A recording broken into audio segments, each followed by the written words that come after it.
Good morning and welcome to Riyadh Masters, the pinnacle of ESL's Pro Tour. We're here live from Gamers 8 and today is Super Tuesday. That's right, we got so many Dota series to go through today. We got 4 best of 3s. We have a lot to talk about with that, so I'm joined by my favorite panelist, Faith Bian. How are you doing this morning? Good. I'm very excited today. We can finally enter in playoffs. Every team looks amazing in this tournament. Yeah, we got the best left. Yeah. Fee, how are you doing? I'm really good. I'm just excited for the really good Dota we're about to see. We unfortunately said goodbye to some teams yesterday, but all the teams left are contenders, and hopefully we can see some upsets.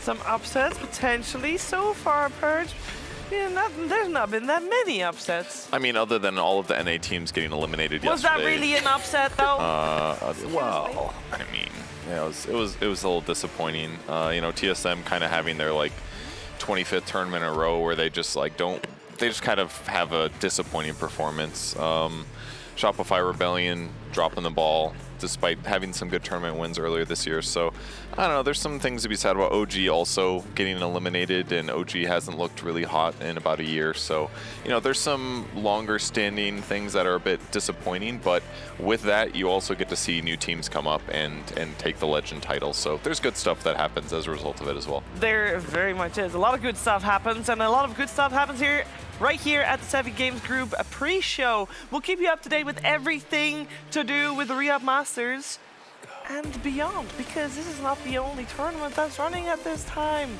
There is so much more to look at when you're looking at Gamers 8, but there is one competition, and the only competition that is running over 8 straight weeks, and it's the Club Awards. This year, esports will reach new heights. Welcome to the Gamers 8 Club Awards, an unprecedented initiative that will determine the best overall esports club in the world, and also support the entire global community. During Gamers 8 2023, the world's best clubs will compete on 2 levels. First, in each individual tournament, and second, in the overall standings. High placements in every title will earn them ranking points, initiating the race to the top. After 8 weeks of intense competition, the winners of the Gamers 8 Club Awards will be honored as the best and most successful multi-gaming club in the world. Competitors will fight for the lion's share of $5 million. However, it's not just about the money. On August 30th to 31st, the first annual awards ceremony will take place in Riyadh, Saudi Arabia.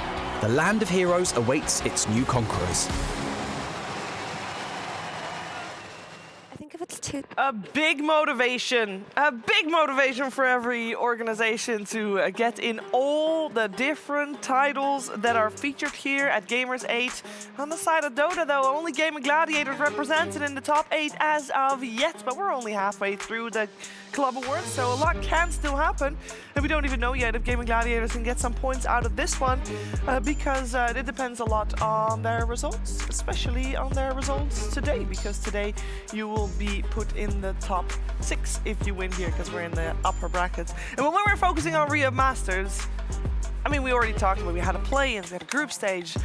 We are at the point where we have the top 12 teams in the world in the bracket, and they're playing for honor and glory, yes. For the chance to become legends, yes. But I want to focus, I mean, we all know by now, $15 million is a lot of money and it's a big prize pool. But I want people to be aware of exactly what that means for our series today. We have 12 teams left in the competition, Effie. That means that everybody already guaranteed $300,000, but that also means that if you win in the upper bracket, you get top 6. That means we have best of 3s, meaning $500,000 per best of 3. That is absolutely wild. Yeah. I mean, this is one of the more generous prize pool distributions where it's not as top heavy as we're normally used to seeing. So I feel like that's just such a good motivator for teams in the first place to perform as well as they have been doing. And it's even better for Gladiators because if they win this, they get into top 8, which gives them points for their club awards, which is more prize money. So yeah, it's good for a lot of teams to win this year. It's good for a lot of teams. We have our 12 teams listed here. Faith Beyond. We got upper brackets today. What is your most favorite match that you look forward to in the upper bracket that we are about to witness today? Actually, I feel every match is very excited.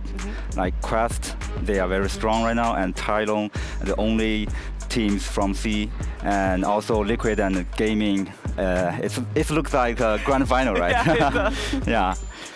It is filled with exciting matchups. We got Spirit versus Aster as well, and there's been amazing games already. So we have a lot of results and a lot of data to go off of, and a lot of plays that were so good that we are expecting more of them, such as our ALJ play of the day, the play of yesterday, actually in this case, where in Talon versus Liquid we had this fantastic. I mean, it's frame specific, that one in particular, where Monkey King gets the stun off at a Tiny that just jumps in, and there's the silence, and that was the chance potentially for Talon to come back, but just that frame second, I don't even know if it was intentional or not, the stun from Monkey King was insane.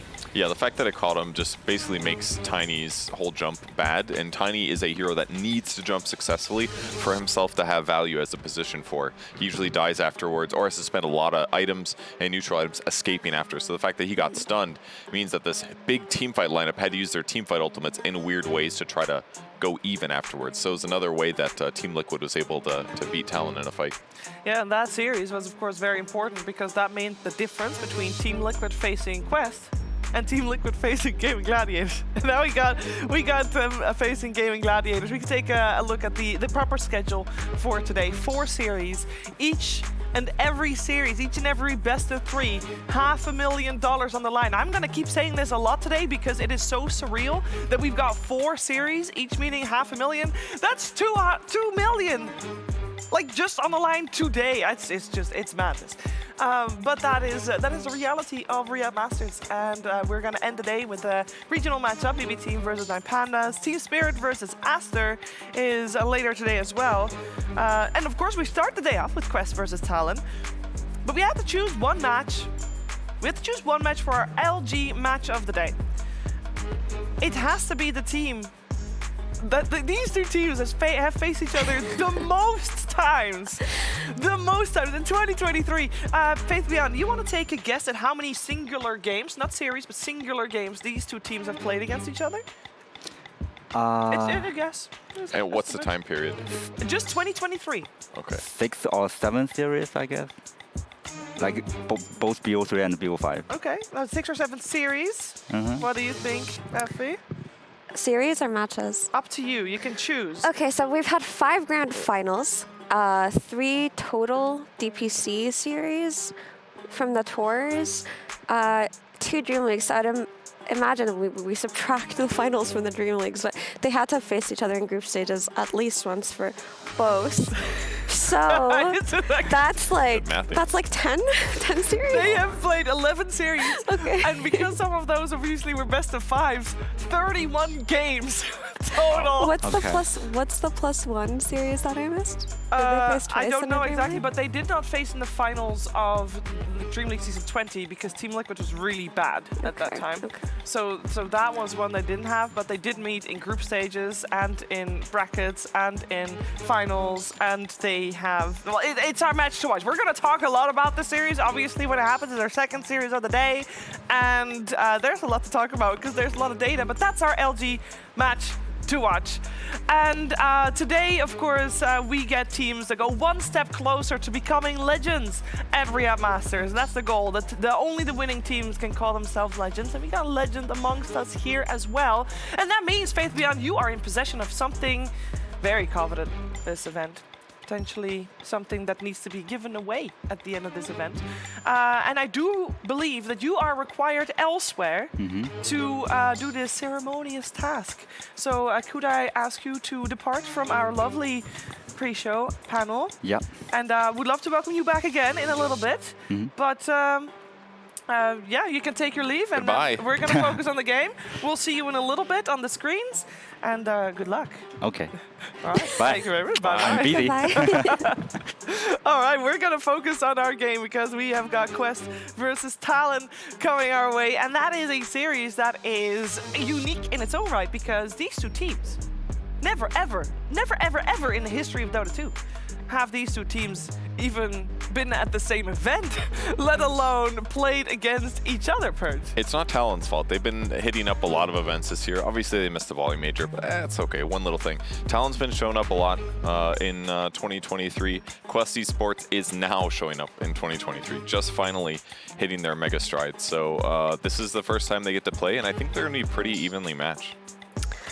Yeah, I'm not sure how evenly matched they're going to be actually, because while I think Talon is a very strong team, I feel that Talon in particular struggles very heavily versus these super high tempo, lane dominating type of European teams. Like these are historically their risk matchups, so I'm curious to see how they're going to approach it. Like if they're going to adjust lane wise or they're still going to play their special Talon style. Yeah, let's focus our attention first on Quest Esports. They come on top of their group. This is a squad, I mean, Purge said it. This 2023 is when they showed up. The Bali Major, the only one that Talon missed, is the only one that Quest showed up for because it took them that long to ramp up. They were in Division 2 at the start of this season, and they have just never really stopped with their growth, Effie, and that is very unheard of. I mean, they're honestly one of the best products of the Division 2 DPC system. The other team that we can think of, which we stopped thinking of as a Division 2 team actually, is Gaming Gladiators. Yeah. They started off in Division 2. They were Team Tickles before they got picked up by their sponsor. They had a slightly different roster because Boom was their mid player instead of the current Quinn. But we can see that this system actually works, and grinding from the bottom makes you just very solid, very resilient, very persistent players. Yeah. I think it's really cool too because their players have been around the scene for a bit, but it's just kind of, there's a lot of tier 2 players where you're just kind of like, they're eternally tier 2, but it's been very clear on this main stage like how good Kaori is and how good Omar has been, and TA2000 has looked so good, and Noob has been looking like one of the best mids here. It's just really fun to see them perform so well. It is amazing to see them perform so well. It's great to see their growth and their trajectory. And for people that are still a little bit unfamiliar with Quest Esports, we got you covered. A year ago, I wouldn't have been able to tell you anything about the Quest players, and so these guys kind of came out of nowhere. This is, I think, the strongest product of the Division 2 system in the Dota Pro circuit, and so now, looking at them, I would still consider them to be underdogs, obviously, but they're very capable players, ones that haven't been in the scene for very long, but are quickly making a name for themselves. I don't think I'm different. Feels like a lot of carries same. Some of them just dying less, killing more. Which one are you? Killing more? Yeah, Okay. both. With Bali being their first opportunity to play against international opponents, you'd think that they would just fall to pieces, but they were consistently making it through opponents, and they joined the very illustrious Western European top 4 at that tournament, but unfortunately their journey ended there and they weren't able to directly make it to TI. And as for this tournament, they pretty much dominated the MENA qualifier. Their only real trouble would have been Team Secret Middle East or Enigma Galaxy, but they plowed through them, no issue. It's always exciting to play against Liquid and GG. It's like best team from our region, and we just lose to them on last major, and I want a revenge. Yeah, it changed a lot, especially I was thinking like we can easily win this tournament. I was very upset when we lost to GG. How about the Liquid series? How did you feel about that one? Yeah, it was really bad too. We lost to Liquid, but we was leading like 7 or 8k. I was already thinking we can really win this easily, and something goes wrong. We wasn't feel confident because we didn't play a lot. I don't think we even played. We just came. We don't know what to draft. We don't know how to play. Kinda. We had Nigma in quals and Secret is like most favorite teams. I was thinking like we can beat them easily, but I wasn't like confident. How much time have you had to practice with, is it Malik? Malik. Malik. It was a surprise for him. He was on holidays in Spain, and I called him like, bro, we need stand-in, come here. And we're from same country, we from Kazakhstan, we're playing both like national tournaments. We know each other like a long time ago, so it wasn't hard. This will be the longest tournament they've ever played if they hope to make it to the main stage and onwards. So having the energy to go through play-ins, then group stage, then playoffs, and then hopefully a finals weekend is going to be exhausting for them. These are players that have not had very many opportunities to not only be on LAN, but to face opponents of this caliber before. Yeah, they did it at Bali, but that was almost only like a week and a half ago. Are they able to recover that quickly? Well, we're going to find out. Quest has had a long road to get here for sure. A lot of ties here as well. And when playing in the longest tournament, as Tsunami mentioned, that they've ever played in, Purge, how much impact do you feel like that has on a team? Because we sometimes see teams that play in these long tournaments like it works wonders because it's a trial by fire. It's a little bit of a hit and miss situation here, but so far it's a hit. Yeah, it's working good for Quest. Team Secret's another example of a team that played through play-ins and got here. And they went to lower bracket. They're kind of close to getting upper bracket, despite the rough start. So it can definitely help. I think for Quest, it's working. If you play a ton of games and you start faltering, that's where your morale goes down. Your strategies start being dwindling away and teams can start countering you. But the fact that they're still getting a lot of wins, I think, is only good for the team, especially because they have a stand in this tournament. More time to practice in a competitive setting. Now, I do believe that, was it TA 2000 that has played with Malik before? Because they're both from the same region. And having that camaraderie already existing with the stand-in probably helps them deal with some of the losses, I think. Yeah, I mean, it doesn't look like they're playing with a stand-in anymore at this point. I wouldn't be surprised if he becomes a permanent addition to the roster after this tournament, but we've seen time and time again these pre-established friendships, or bubbyships, as Jenkins would say, in Dota they elevate teams in the last moment. We saw it last year at this tournament, actually. Was it with Reza and Zayats, or did Zayats join after Riyadh? No, I think right before. Okay, so either way, when these two friends who are used to communicating and playing with each other unite, it just makes the team stronger. And it's been working for Quest. Now, Talon has been together for a little while as well. How has Talon fared here? Because the reason they're up against Quest, who was #1 in Group A, is because Talon was #4 in Group B, which, you know, on paper is worse. We have seen Talon, they missed from the Bali Major, but Talon is the best product coming out of Southeast Asia, Purge. They're really good, but the problem is that they're just losing to the teams that are just slightly better than them. I think they drew against Aster and then lost against Liquid and BB Team. So the rest of their matches were solid. I mean, they 2-0'd Secret, they 2-0'd TSM. They're beating these teams. They won Tundra, maybe their weakest showing considering the Tundra situation, going 4-10. But like, they've had good games. It's just they're struggling a little bit against those best teams of the tournament, which is kind of their MO in the last few tournaments. Talon are a typical Southeast Asian team in that they excel in these mid to late game fights. They excel at team fighting and button pressing and playing the game on a macro level, but like I mentioned before, these lane dominating high tempo type of teams like Liquid, like Gaimin, like BetBoom, who are the strongest laning team at the moment, Talon struggle against because their greedier style of Dota, their tendency to pick 2 cores in one lineup, comes back to bite them in situations like that. Yeah, they are a team that has a lot of pressure on them to perform because the expectations are high from a team that they came third, I believe, at Dream League Season 20. They were looking on top of the world. Now, I will say that was a Morphling patch at 23 Savages, according to a lot of people, the best Morphling, and that got a little nerfed. But we are going to see if they can deliver here. When we're talking about difference in play styles, though, yes, Talon is the late game team. They got that part secured, generally maybe a little bit greedy indeed, but I kind of also feel like that might be a big mismatch, Purge, when going up against Quest. You think they're, I'm sorry, which lane?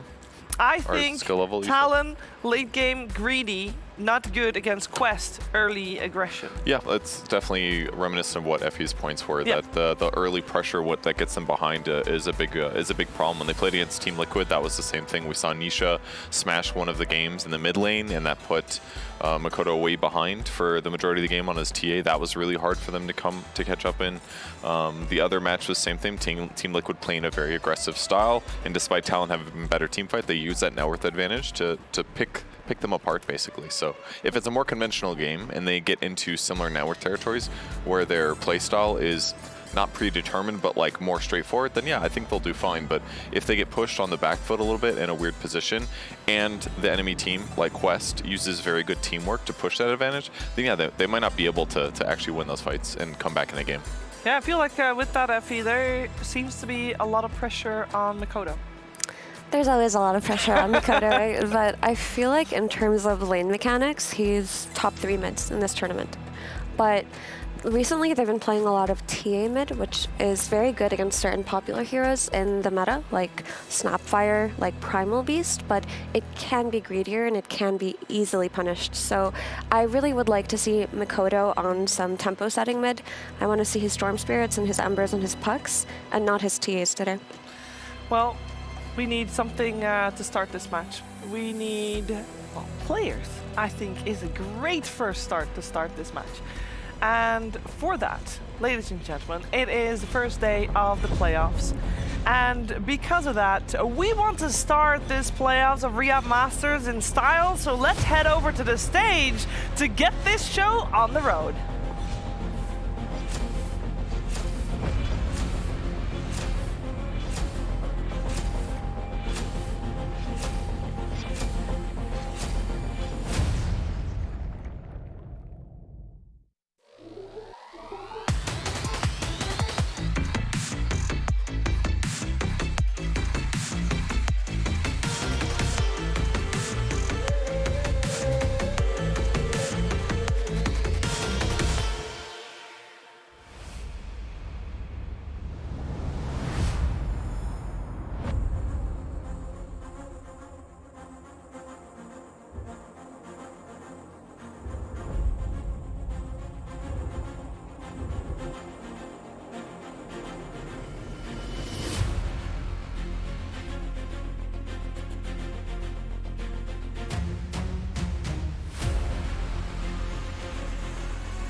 Thank you very much, Faith Beyond, a legend of Riyadh Masters.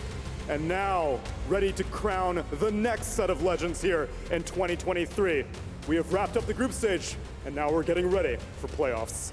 نشكر فيث على تواجده معنا في المسرح، أحد أبطال رياض ماسترز في السنة الماضية. واليوم أعزائي المشاهدين راح نبدأ معكم في البلاي أوفس، وجاهزين أننا نعرف مين أبطال رياض ماسترز في هذه السنة.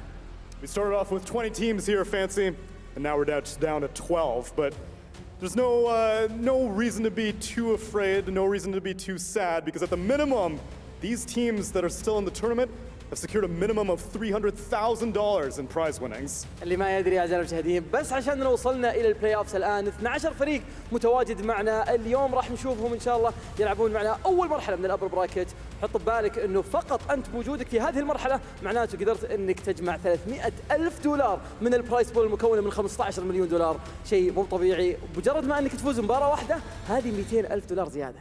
And there's no eliminations today either. Yeah. But as a result, we got 4 best of 3s today, Fancy. You ready? I'm so ready تنامي أعزائنا المشاهدين. اليوم بيكون عندنا 4 مباريات كلها راح تكون بيست اوف 3، كلها راح تكون بلاي اوفز وكلها بتكون في الابر براكت. فمجرد ما اننا نعرف مين الفريق الفائز على طول يتأهل الى الربع النهائي. الحماس وصل حد بصراحة. And for this first matchup, it's 2 teams that are probably looking the strongest that they've been all year, and 2 teams that have never faced off yet in the entire Dota Pro circuit. So let's get started.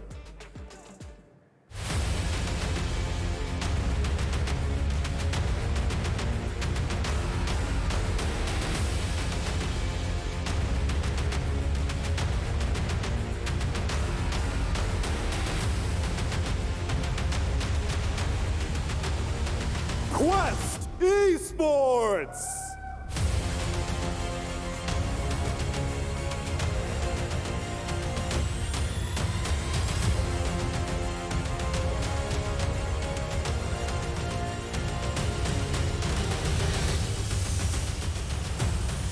The momentum keeps mounting for this team. New offlaner, new coach, it doesn't matter. Securing themselves in this upper bracket is just a sign of more good things to come out of these boys.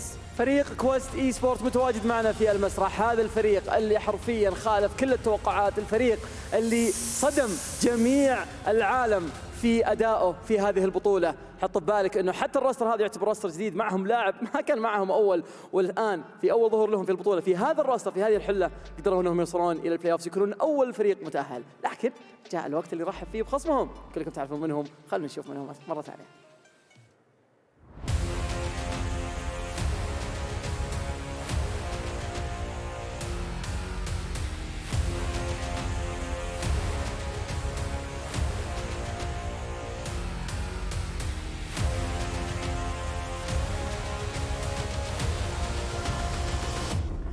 رحبوا معنا بفريق تالون.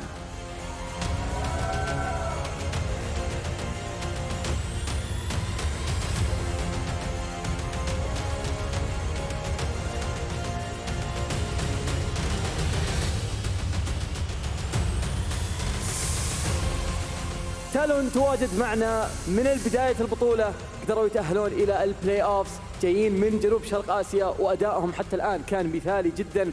بعض المباريات اللي ممكن انهم كانوا يفوزونها ما حلفهم الحظ، لكن ما يستهان فيهم الفريق، وابدا ما قد شفنا المباراه اللي راح نشهدها الان في تاريخ دوتا بالعالم.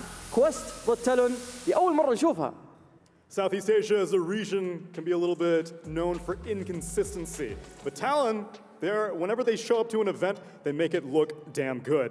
Last time they were in the upper bracket was the Lima Major, and they finished that off with a 3rd place finish. اللي ما يتذكر ايضا ما هم فقط كانوا متواجدين في الليما ميجر وقدروا انهم يجوا المركز الثالث، قدروا ايضا انهم ياخذون فتره راحه طويله الفتره الاخيره عقب انهم ما تاهلوا للبالي ميجر، والشيء هذا اعطاهم فرصه انهم يطلعون بحله قويه جدا في هذه البطوله.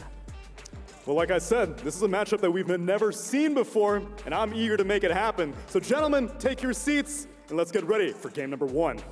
خلونا على طول نروح اعزائي المشاهدين في الجيم الاول من البلاي اوفز ونفتتح البطوله بافضل طريقه ممكنه.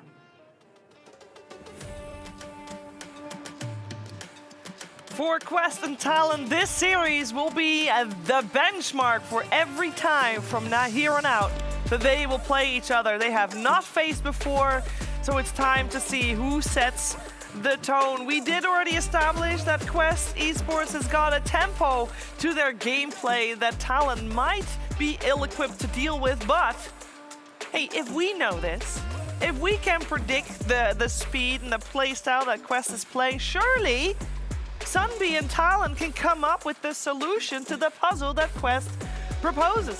I'm joined by Purge Effie and once again legend Faith Vian on the panel. And Faith Vian, I want to go to you first because we talked about this conundrum that Talon has. They know Quest is going to be hard to take down.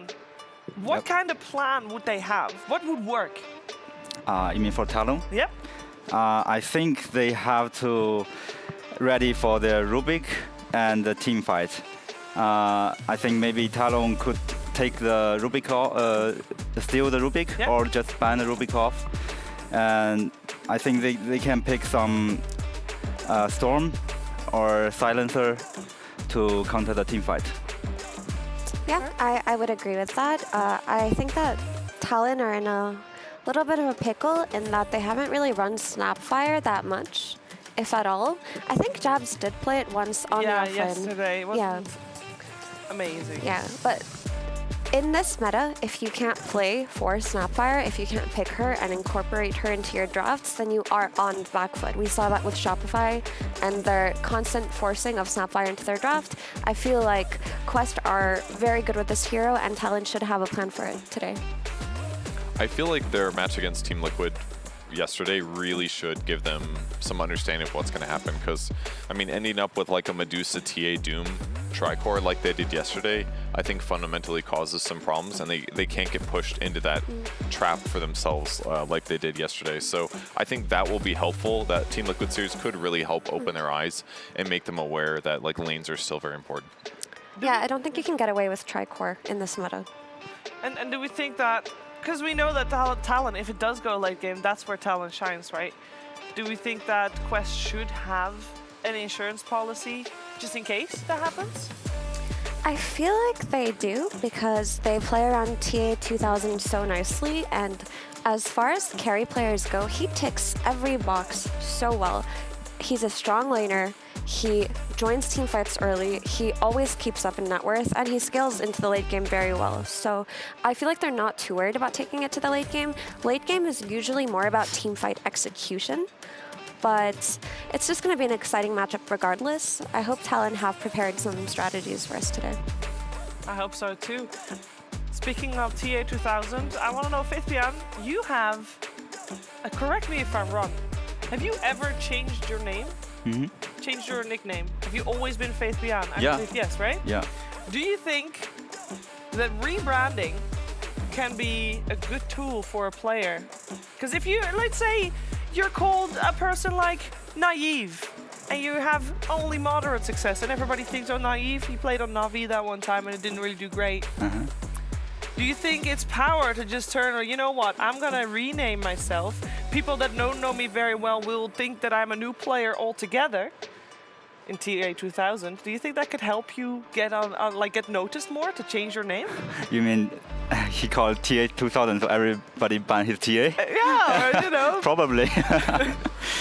Rebranding, I mean, for TA 2000 Purge, it has worked. I feel like as Naive, he was never really considered to be on the top, and now he is. Yeah, we have some other correlation here, is that it's been years or whatever since the last time he played there, so he's just gotten better over time. That might have been an we see rebrands all the time. Do we?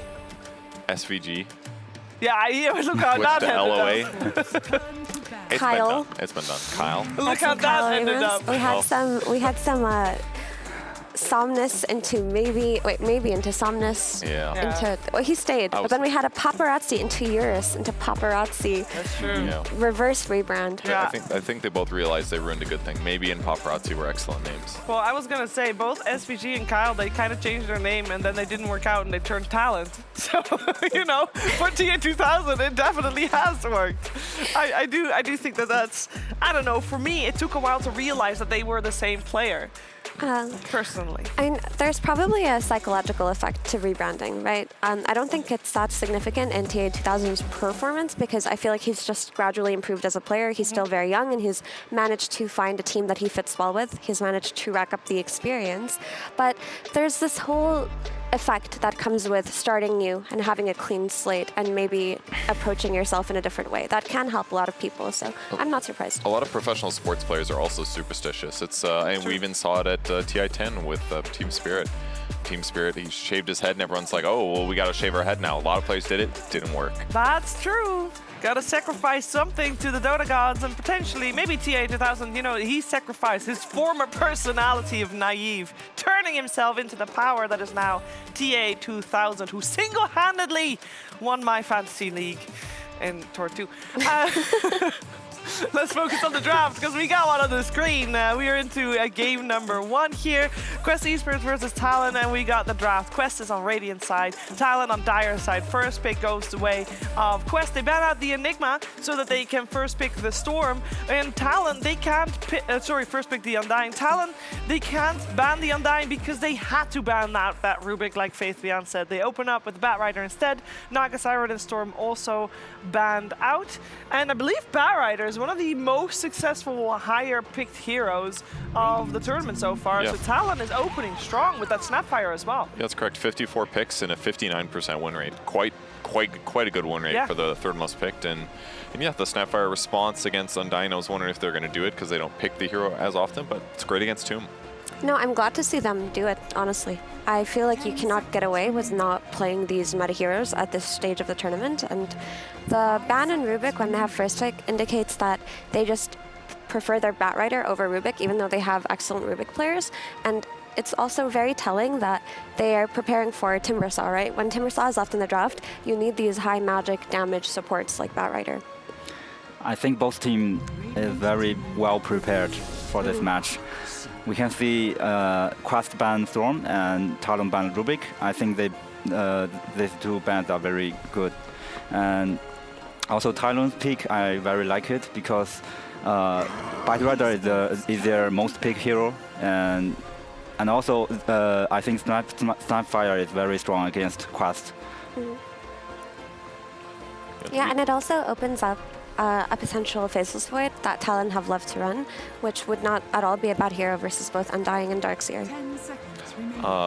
You mentioned you mentioned them being prepared before, and I just want to reiterate that the winner of this makes $500,000. Yeah. So, Which, by the way, for both teams, life-changing. Yeah, and if you go to lower bracket, the run is much longer, which means that every match you win a smaller amount of prize money. It's like $100,000, $200,000 territory. So getting a win here is massive for prize pool differences. As a player, Faith Beyond, when you're in a match that has just a lot of money at stake, do you think about that, or is that like maybe only on the day before, and then you're in the zone, you're on the Dota? I think for most players, you better not think about that when you play the game, because it will just distract you. But you can, like, when you prepare, like the day before, you can talk about it, and everybody will be excited. Yeah. The question is, who did the better $500,000 draft prep? Yes. I mean, that does put stuff in perspective. It's like, no saving strats, right? Definitely not. Pull it all out. Show us what you got. Well, they don't have Morphling, and they don't have Faceless Void. So those are banned out by Quest, and those are some of the strongest hero for 23 Savage. And they're good at laning against Darkseer as a whole. They both are relatively survivable against the harass and the dive that'll eventually come with the Ion Shells. So that's my understanding of why they got banned. But also just they fit into the draft nicely, right? Faceless Void would have been excellent with both of these heroes, and Morphling is a good hero regardless of its nerfs for 23 Savage, simply because he plays it so well, but there are no stuns in the first two openers of Quest's lineup. I think this Darkseer pick is pretty good because they usually will choose from Darkseer, Primal Beast, and Timbersaw. And for this draft, Darkseer is the best option. But can you explain why? Because Primal Beast and Timbersaw are kind of countered by Batrider and Snapfire. You can get some easy kill. Is it scary to play Primal against Bat if it's Bat support, or is it more backcourt? It's a little bit annoying because he can cancel your charge. That's very true. And the Surge as a tool versus Batrider is really convenient in the early game, especially when Batrider is being run as a support. He's just dependent on using Firefly as his main tool for damage, and if you can just Surge away from it, it takes away a lot of the kill threat on the side of Talon. Now Quest banned out a lot of carry, but I want to mention, before Talon they picked Pudge against Darkseer once, and they won that game. Oh, how long ago was that game? Earlier in the groups or something? Yeah. Okay. Do you want them to pick that again? Like, I think they definitely want to make some setup. They can pick it at 18th, Potentially, we could see a pudge here. I mean, we know Omar's Rubik is banned out, so we're most likely going to see for him either his Lion or Mirana. So if they go the Mirana route, they'd probably be better off not going the pudge, simply because both of these two heroes are unreliable, but it'll depend on what Talon pick here. The TB ban very clear because Quest is not going to ban it themselves. It's a counter, or Darkseer counters it so hard, so if they're not going to pick it themselves, they got to ban it. Yeah. Enchantress is a great hero here. I like it a lot. This says that Talon are not only investing in their early game and their tempo with their Bat and their Snapfire, but they also have a means to play against the Darkseer in lane. Enchant is one of the best tools against Darkseer because she dispels his Surge, so you actually have kill threat on him with this Bat Rider, where we discussed earlier there might be some issues. And you have the future mid-rotations, which Enchantress always telegraphs. They have played Enchantress like once 3 days ago, but that was like the only time. So this feels like a we need to win lanes better update to their strategy here. And that game, Enchantress is post 4. I think this game they had to put it on post 5. Yeah, it's a new try. So the mid Primal Beast for Noob comes out here. It's no surprise because most teams, when they see an Enchantress, will often default to a Primal Beast pick simply because he's so good at getting on top of her and killing her in the early game. Yeah, that's very true. He eats wild animals all the time, I'm sure. I mean, look how strong he is. He's got a lot of protein. What I like about this Lion pick over the Mirana is that this Lion pick addresses the potential snap flex to the offlane and counters Mikoto's hero pool. It'll counter his Ember Spirit, his Storm Spirit, and his Puck. Storm Spirit is banned out, but heroes that fit that kind of archetype, Lion is traditionally very good against because of his instant disable. And Omar's played it twice already with 100% win rate, so they'll be comfortable. Yeah. Well, I would imagine that Talon is going to wait with their Mikoto hero until their overall last pick. Because that way because at the moment we are, or do they want to pick it because we already know Primal Beast is going to be there for Noob? No, they want to wait for it. Lifestealer is the first one out there for 23 Savage. We saw Lifestealer against Primal Beast yesterday as well, I believe, in one of the matches. And obviously you can get pulverized during raid, which isn't really ideal, but at other than that interaction, you hitting Primal Beast is pretty easy. You get a huge amount of health from it. You're doing a big chunk of damage too, so it works out pretty nicely. They have no damage on Quest Esports for this Lifestealer. There's no way to kill this Lifestealer right now. This is a big problem. They need to pick something like a Wind Ranger, something with very heavy physical damage that can kill it. But I'm not sure if Wind Ranger carry puts them in the best position here, but I can see that being an option. Because once he presses Rage, the Lion, Darkseer, and Primal Beast are all going to be useless in dealing damage on this carry Lifestealer. Yeah. And also yesterday we saw Lifestealer winning the lane against Primal Beast. So it's a good choice here. I mean, I would have liked something like TB. TA's a possibility, but once he gets like Halberd, it's kind of a bummer. They banned so many carries themselves, it's kind of putting them into a bad slot at this point, considering that their damage is kind of one-dimensional, like you pointed out. They need very heavy, very fast physical burst for a Quest right now. I still think Wind Ranger is an option. I'm not sure if they played at this tournament. It looks like they haven't. They could potentially go for TA. They could go for Luna. Slark, maybe? Slark TA, you say? TA, indeed. TA for TA 2000? Yes. Wow. What's in a name? We'll see if it's banned, though. That's the downside of having one of your signature heroes in your name. People will never have it off the radar. But they'll ban out Slark instead. It's got to be ranged physical damage like TA, draw Luna. That's all I can think of right now. Oh, but actually the Snapfire for Talon, they can still flex it. They played it before both post 3 and post 2. So I think for Talon, now the draft is very comfortable. What about Ursa? Sorry. Ursa again. I mean, on paper, it's good versus Talon's heroes, but overall in this meta, it feels too hard to play him, right? We've talked about how prominent Nullifier is and how slow his timings are this patch. And the lane. They have last pick. You have to against last pick. That's true. Well, they got a full minute to think about that, but they won't need that. They'll go for an Illusion Hero in the Phantom Lancer. It doesn't really tick the ranged carry part that you said. Mira, what do you think about it? I mean, it's a good PL game, right? It's a strong win condition. Like none of the heroes on Talon are excellent at dealing with illusions heroes, with the exception of Bat and Snap's spells, but I feel like they're easy to itemize against. But it's a bit too slow, right? Talon's draft is very fast right now, and PL will take a lot of time to hit his timings here.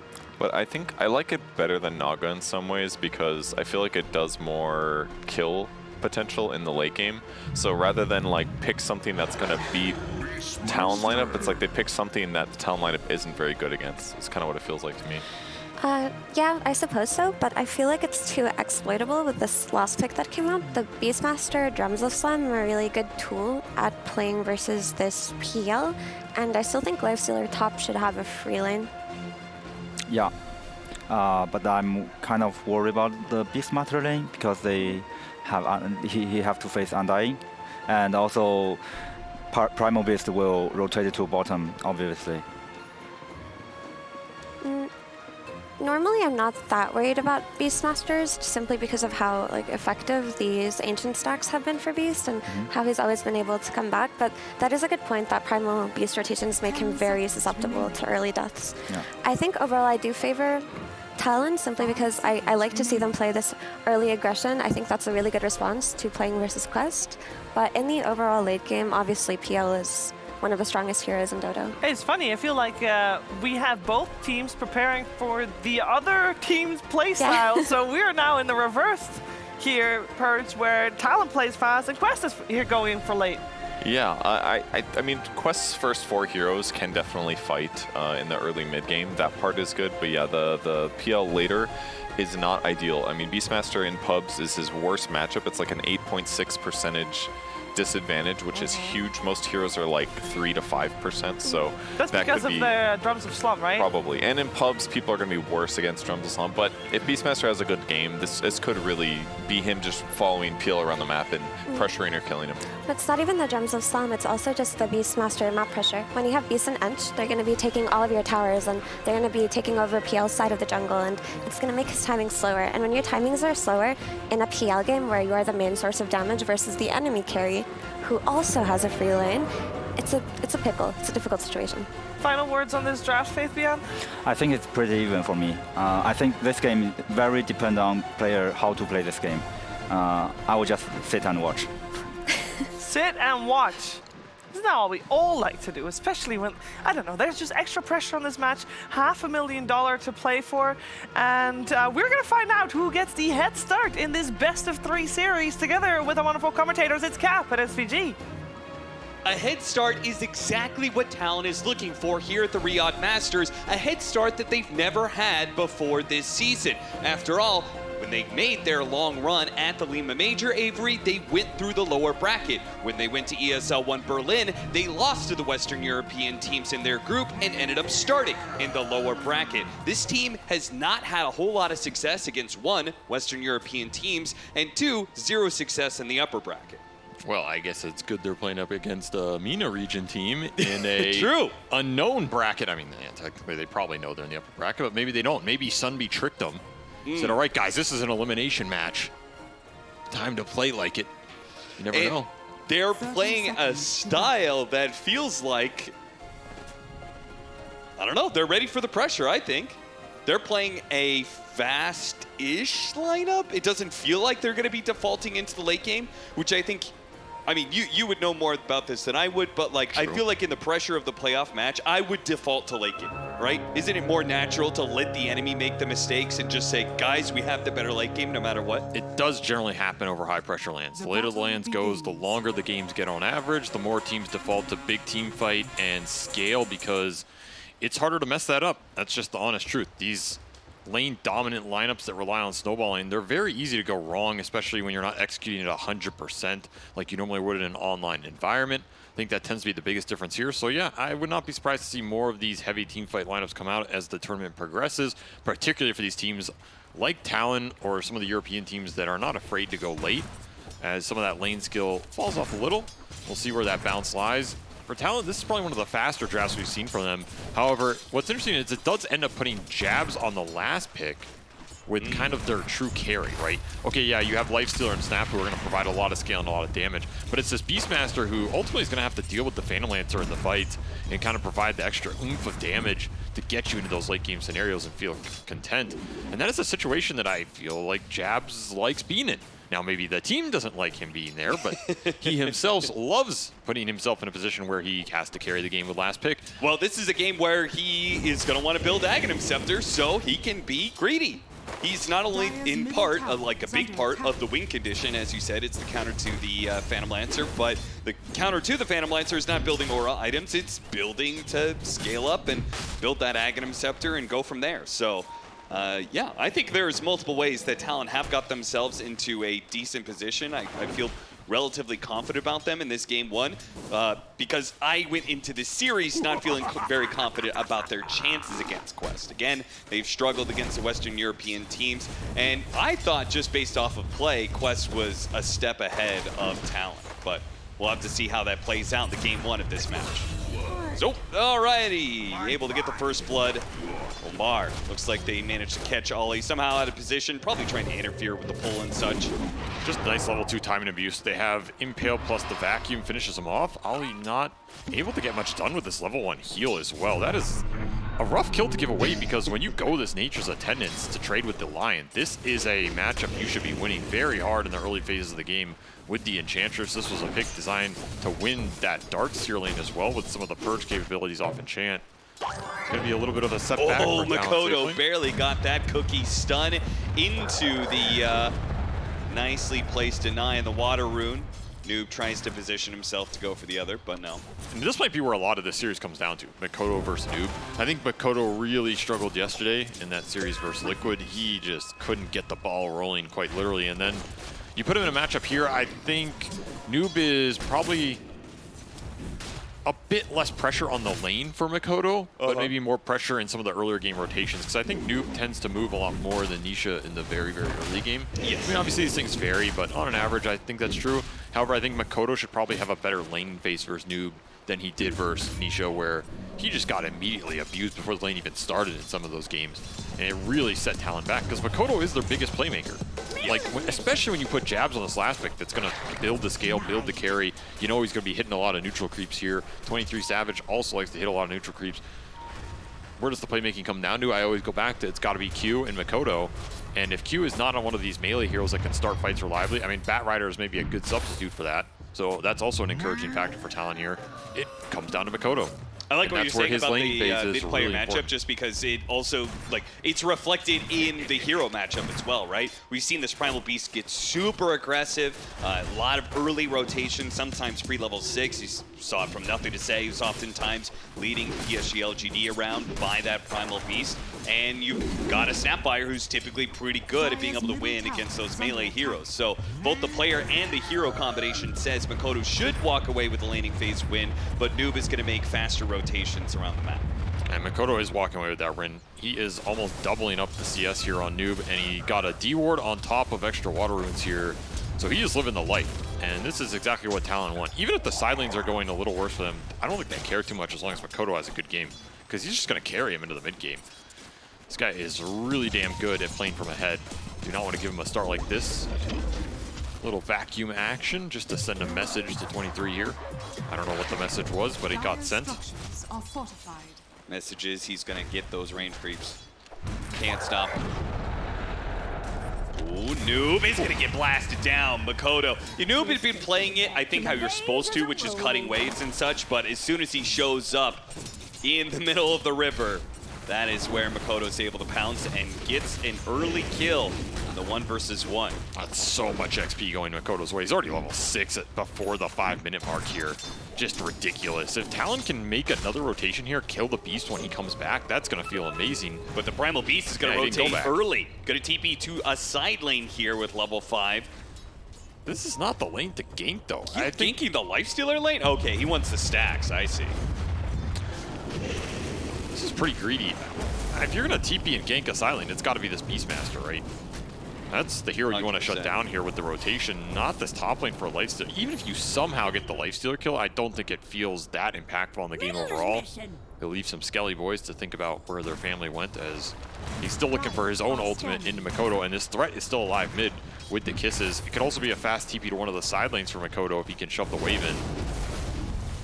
And these side lanes going to take a lot of damage here with this combination. Flame there break is back. potential here. Axe's long range, not quite enough to get the kill, but Ollie's going to sneak in from behind, gets the tombstone out, but Kiori's already dead.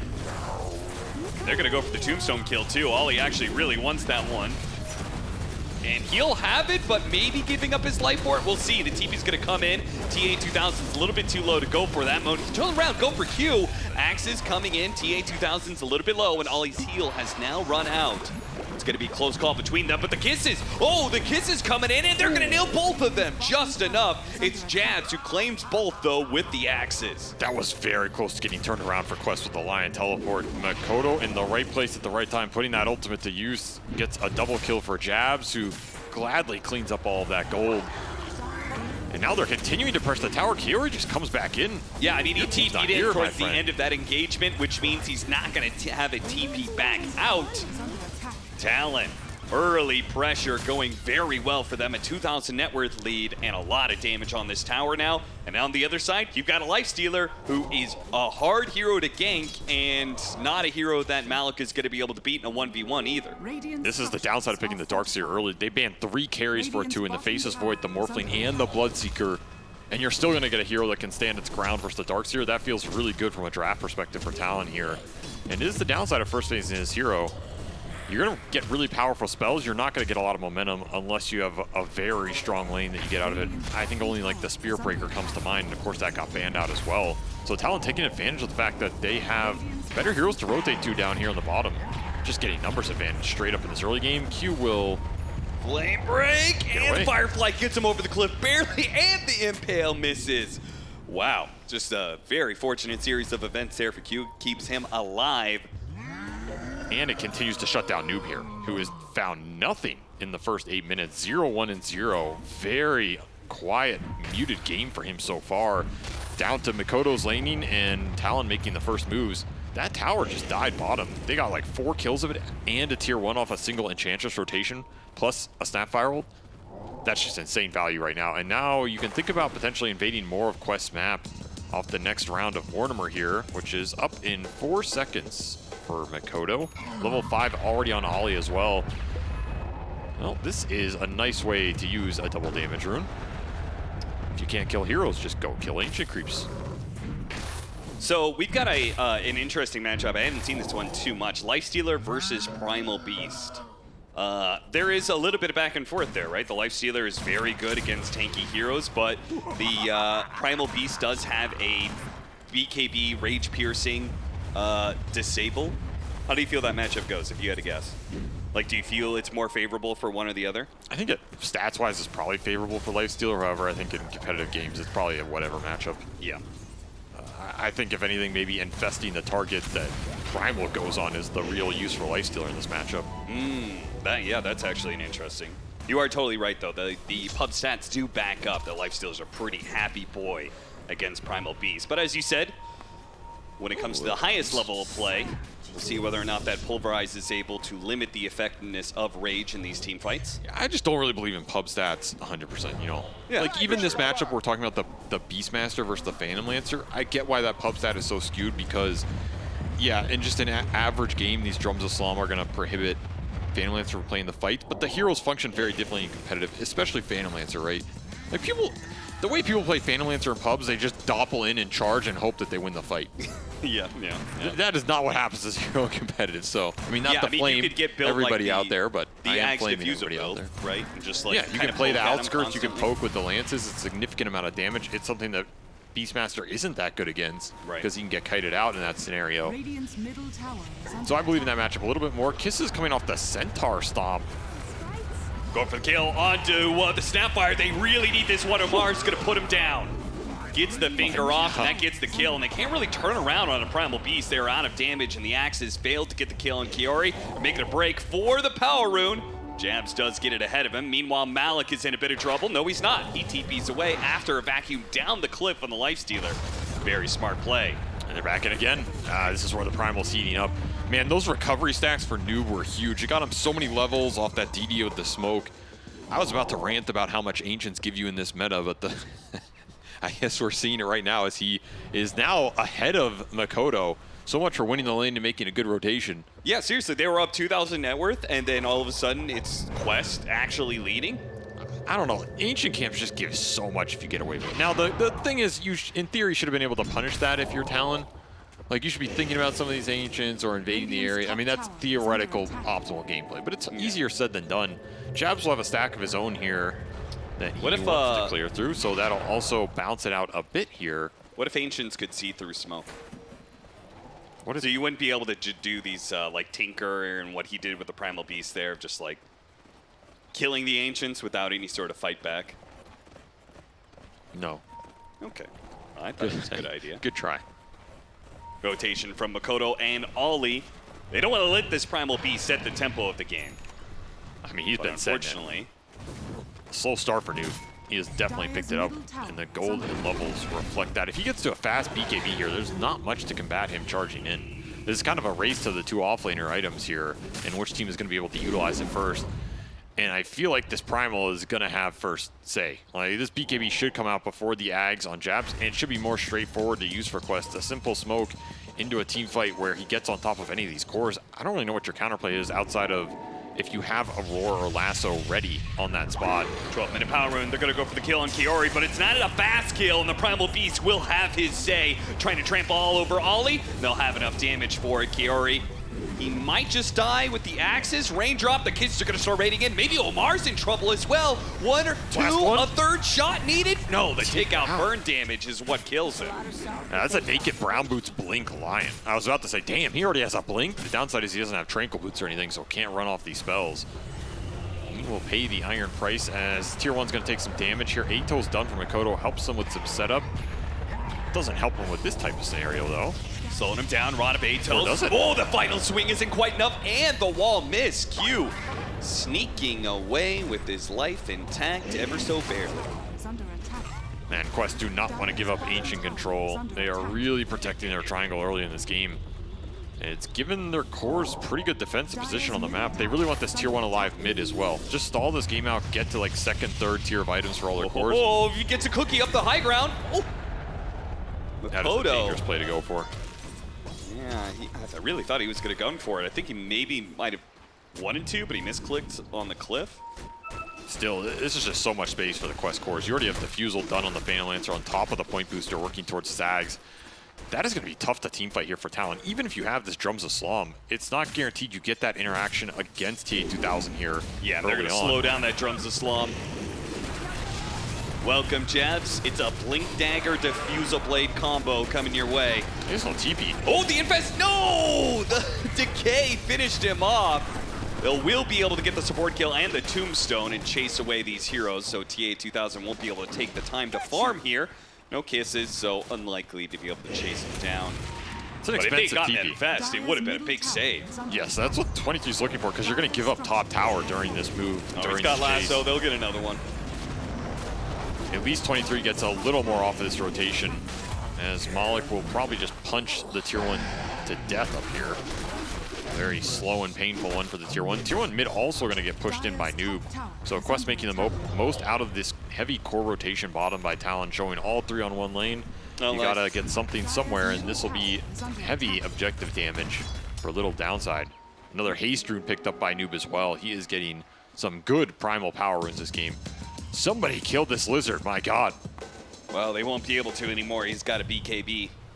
And Malik has a pipe complete because he broke apart his Vanguard. No, I meant the ancient Thunderhide lizard that is blocking up one of your ancient cannons. Oh. Kill that lizard too, sure. Very fast BKB timing for Noob here. You just got ancient priority and it shows. It's a question of what can you do with it. You combine the Lion plus this Primal with the Ion Shell Surge on him. That's also a nice little combo here, right? Max the move speed out with the Trample.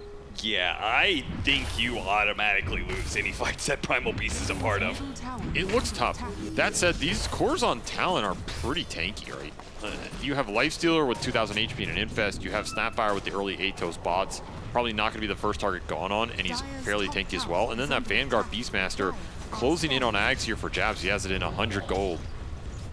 These are not the easiest cores to just all in with the burst. You pretty much have to commit a finger plus all of the primal damage, plus if you can get the Flesh Golem hit on him, then you're going to be really happy with the single target burst. If that hero lives off an Infest, I think Talon's chances of turning that fight are very high. And an interesting itemization here for 23 is you will look for the Radiance, probably to help deal with the Phantom Lancer. I think it does buy you some time in the fight. It's not a direct answer, but every little bit helps.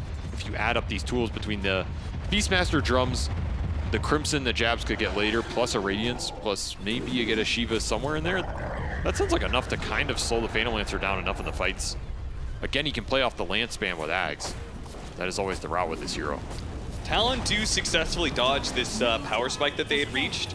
Oh, now, I mean, they even got a mech now, but Quest were looking super, super strong. But now Talon have finished some of their items. They've got an Aghanim Scepter complete for Jabs. They have the Blink Dagger done for Q.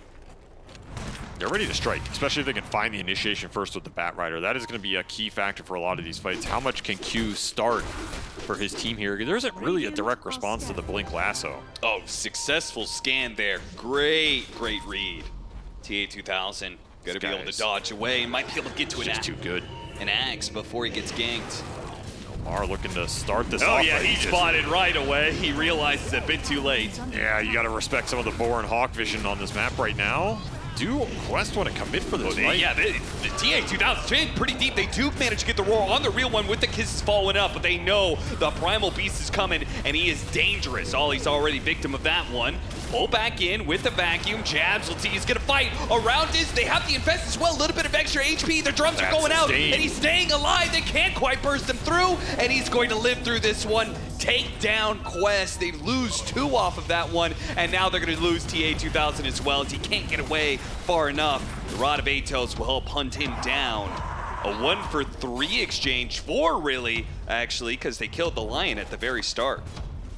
Quest not respecting the amount of HP that they can pump into this Beastmaster with that Infest, with some end shields that stall up a lot of the BKB duration for the Primal.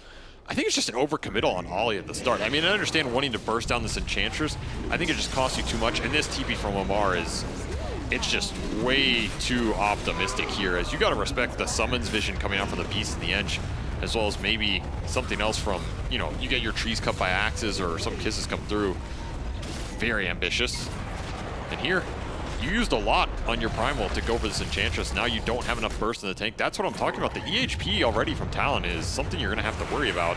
They thought they were going to get the burst, but it's Makoto who strikes immediately afterwards. The cookie on 2 lets the rest of Talon just swarm in, take him out, go for the mid tower next. This is a lot of momentum you're giving Talon's way. That's your Radiance done for Lifestealer. 23 has had a perfect game so far, and all of a sudden, all 3 cores from Talon pulling out ahead. That BKB timing for the Primal backfired very hard here against Quest as they lose him. I mean, they don't lose him in the first fight, but they basically lose 2 fights off of this Primal BKB. An audio problem, no. Yeah, they all in on that timing, right? They invested so many resources for Noob. Didn't get a successful fight out of it. Now his next team fights, he's going to be probably playing into a pipe onto the Beastmaster, so and again, a lot it's of just, his damage burst is limited. It's just getting baited on this Enchantress. It's not an important target to take down. Like, you have 0 impetus points.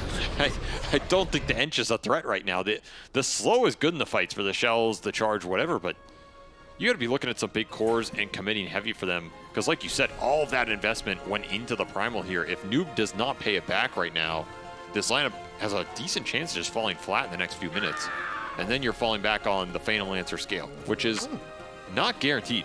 Yes. Like, this hero is not the end-all be-all this game into the Radiance Lifestealer, into some AoE from Snapfire. Even in the ultra late, Snapfire actually gives you some decent tools versus the Phantom Lancer with the split shot on the Shredder. Sometimes you just find him in the fight with late game damage and he just gets chunked. Yeah, I mean, we casted that, what was it, GPK versus Snapfire versus Phantom Lancer late game. Yes, and that was not a one-sided affair, right? No. I also want to point that because you have the vision advantage on Talon with this Beastmaster and some Enchantress summons, you should, in theory, get more reliable jumps in these late game scenarios with the Batrider. You have a chance that you maybe just find Phantom Lancer or find a Primal Beast at the start of the fight, and then where's the damage coming out in this quest lineup? You need a big vacuum combo on an Impale, or you're going to need these Lances to start going to work very fast. Talon definitely have some tools as they're looking to solve some audio tools. They do not have the capability for that yet. I think Talon were confused because they were hearing all of their cores getting gold, and Why, thank you. That's not it's just normal. an uncommon sight.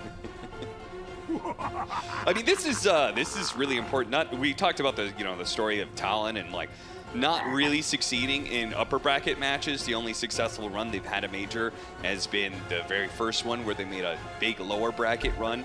But it's concerning that the later majors, Talon has done worse and worse. But they didn't even make it to Bali. Couldn't even make it out of their own regional DPC. So the fact that they show up here at Riyadh Masters, manage to get into the upper bracket, and start off this game one against a Quest that has been cruising through teams. I mean, Quest and BBT look like the very two clear dominant teams of the group stage. They are the teams to beat right now, I think. Momentum is certainly on their side. The fact that Talon has taken to them pretty damn well in game one is a good show of growth, perhaps, for Talon. Right when they need it most, right? Riyadh Masters, TI. Big tournaments. You want to be in your best form right now. It is a very confusing team. I feel like they should have been better for a lot of the year than they were. Yeah. I felt that they have been stronger on paper than some of those recent results have shown, and the potential's been there. So, as you said, maybe fulfilling some prophecy here, putting the region on their back, no easy task. I mean, we saw what it did to NA yesterday. That back got snapped by AUI. so sometimes AUI 2000 is Bane. I'm sorry, I had to throw some breaking shade. backs out here. But it's not an easy task when there's all this pressure on you, and we know after working in C this year that those fans are ruthless, passionate. They're very, very passionate. Very fans. critical. Yes, discerning a lot of fans. There's a lot of CEOs. Jabs is definitely one of them. And of course, when you are the CEO, you attract a lot of hate. There's some CEOs in the world right now attracting a lot of hate. Jabs is up there. As sometimes, I think he gets too much hate. Like, you gotta understand. He's a unique player, and I think that yes, if you just did standard things all day long, you could go by unnoticed all the time. But Jabs is unique, and he stands out, and that will draw some. I think people underestimate how much of a leader he is, though, in a region in C that has historically lacked dominant shot callers and leaders. Yes, like the skill, the player skill has always been there. Yes. It's just leadership. He drafts, he captains, he's played every role in Dota. Okay, all of that is going to detract from your gameplay a little bit. I ask you, what captain has done all of that for a team and also been their star player?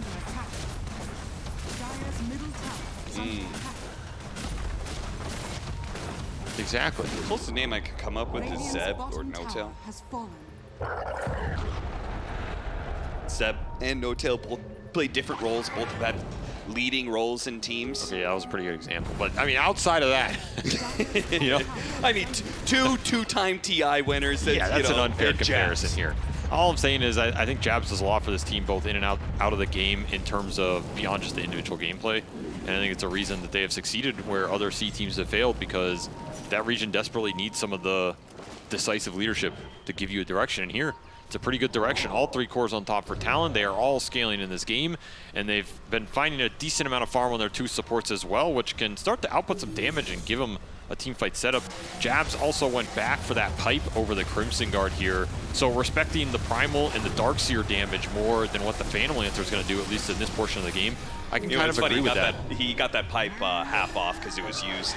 Exactly, yeah. He picked it back up out of the trash can and got thrown in previously, so, you know, a little efficiency use from Jabs there. They'll go back for the utility. Meanwhile, Quest, this is a chance to see a little bit of versatility out of them, as I feel like in most of their matches, just because they seem to be so damn good, individually skilled, that they just get momentum early on these games and run away with it. This is going to be one of the rare times we're going to see Quest down at 20 minutes and see how they're able to recover, with TA 2000 being an integral part of that. Star carry player on the Phantom Lancer, who's going to be trying to pick up an Aghanim Scepter, which will, I mean, he has it now, it'll make pushing high ground really annoying for Talon. That is one concern. Is the high ground that easy for you? Maybe with Aegis it's a bit easier. You can let 23 siege. I think the BKB timings are also going to be vital for Talon. This is a pretty early push, honestly, considering they have a lineup that is going for, you know, 2 BKBs plus the Rage here.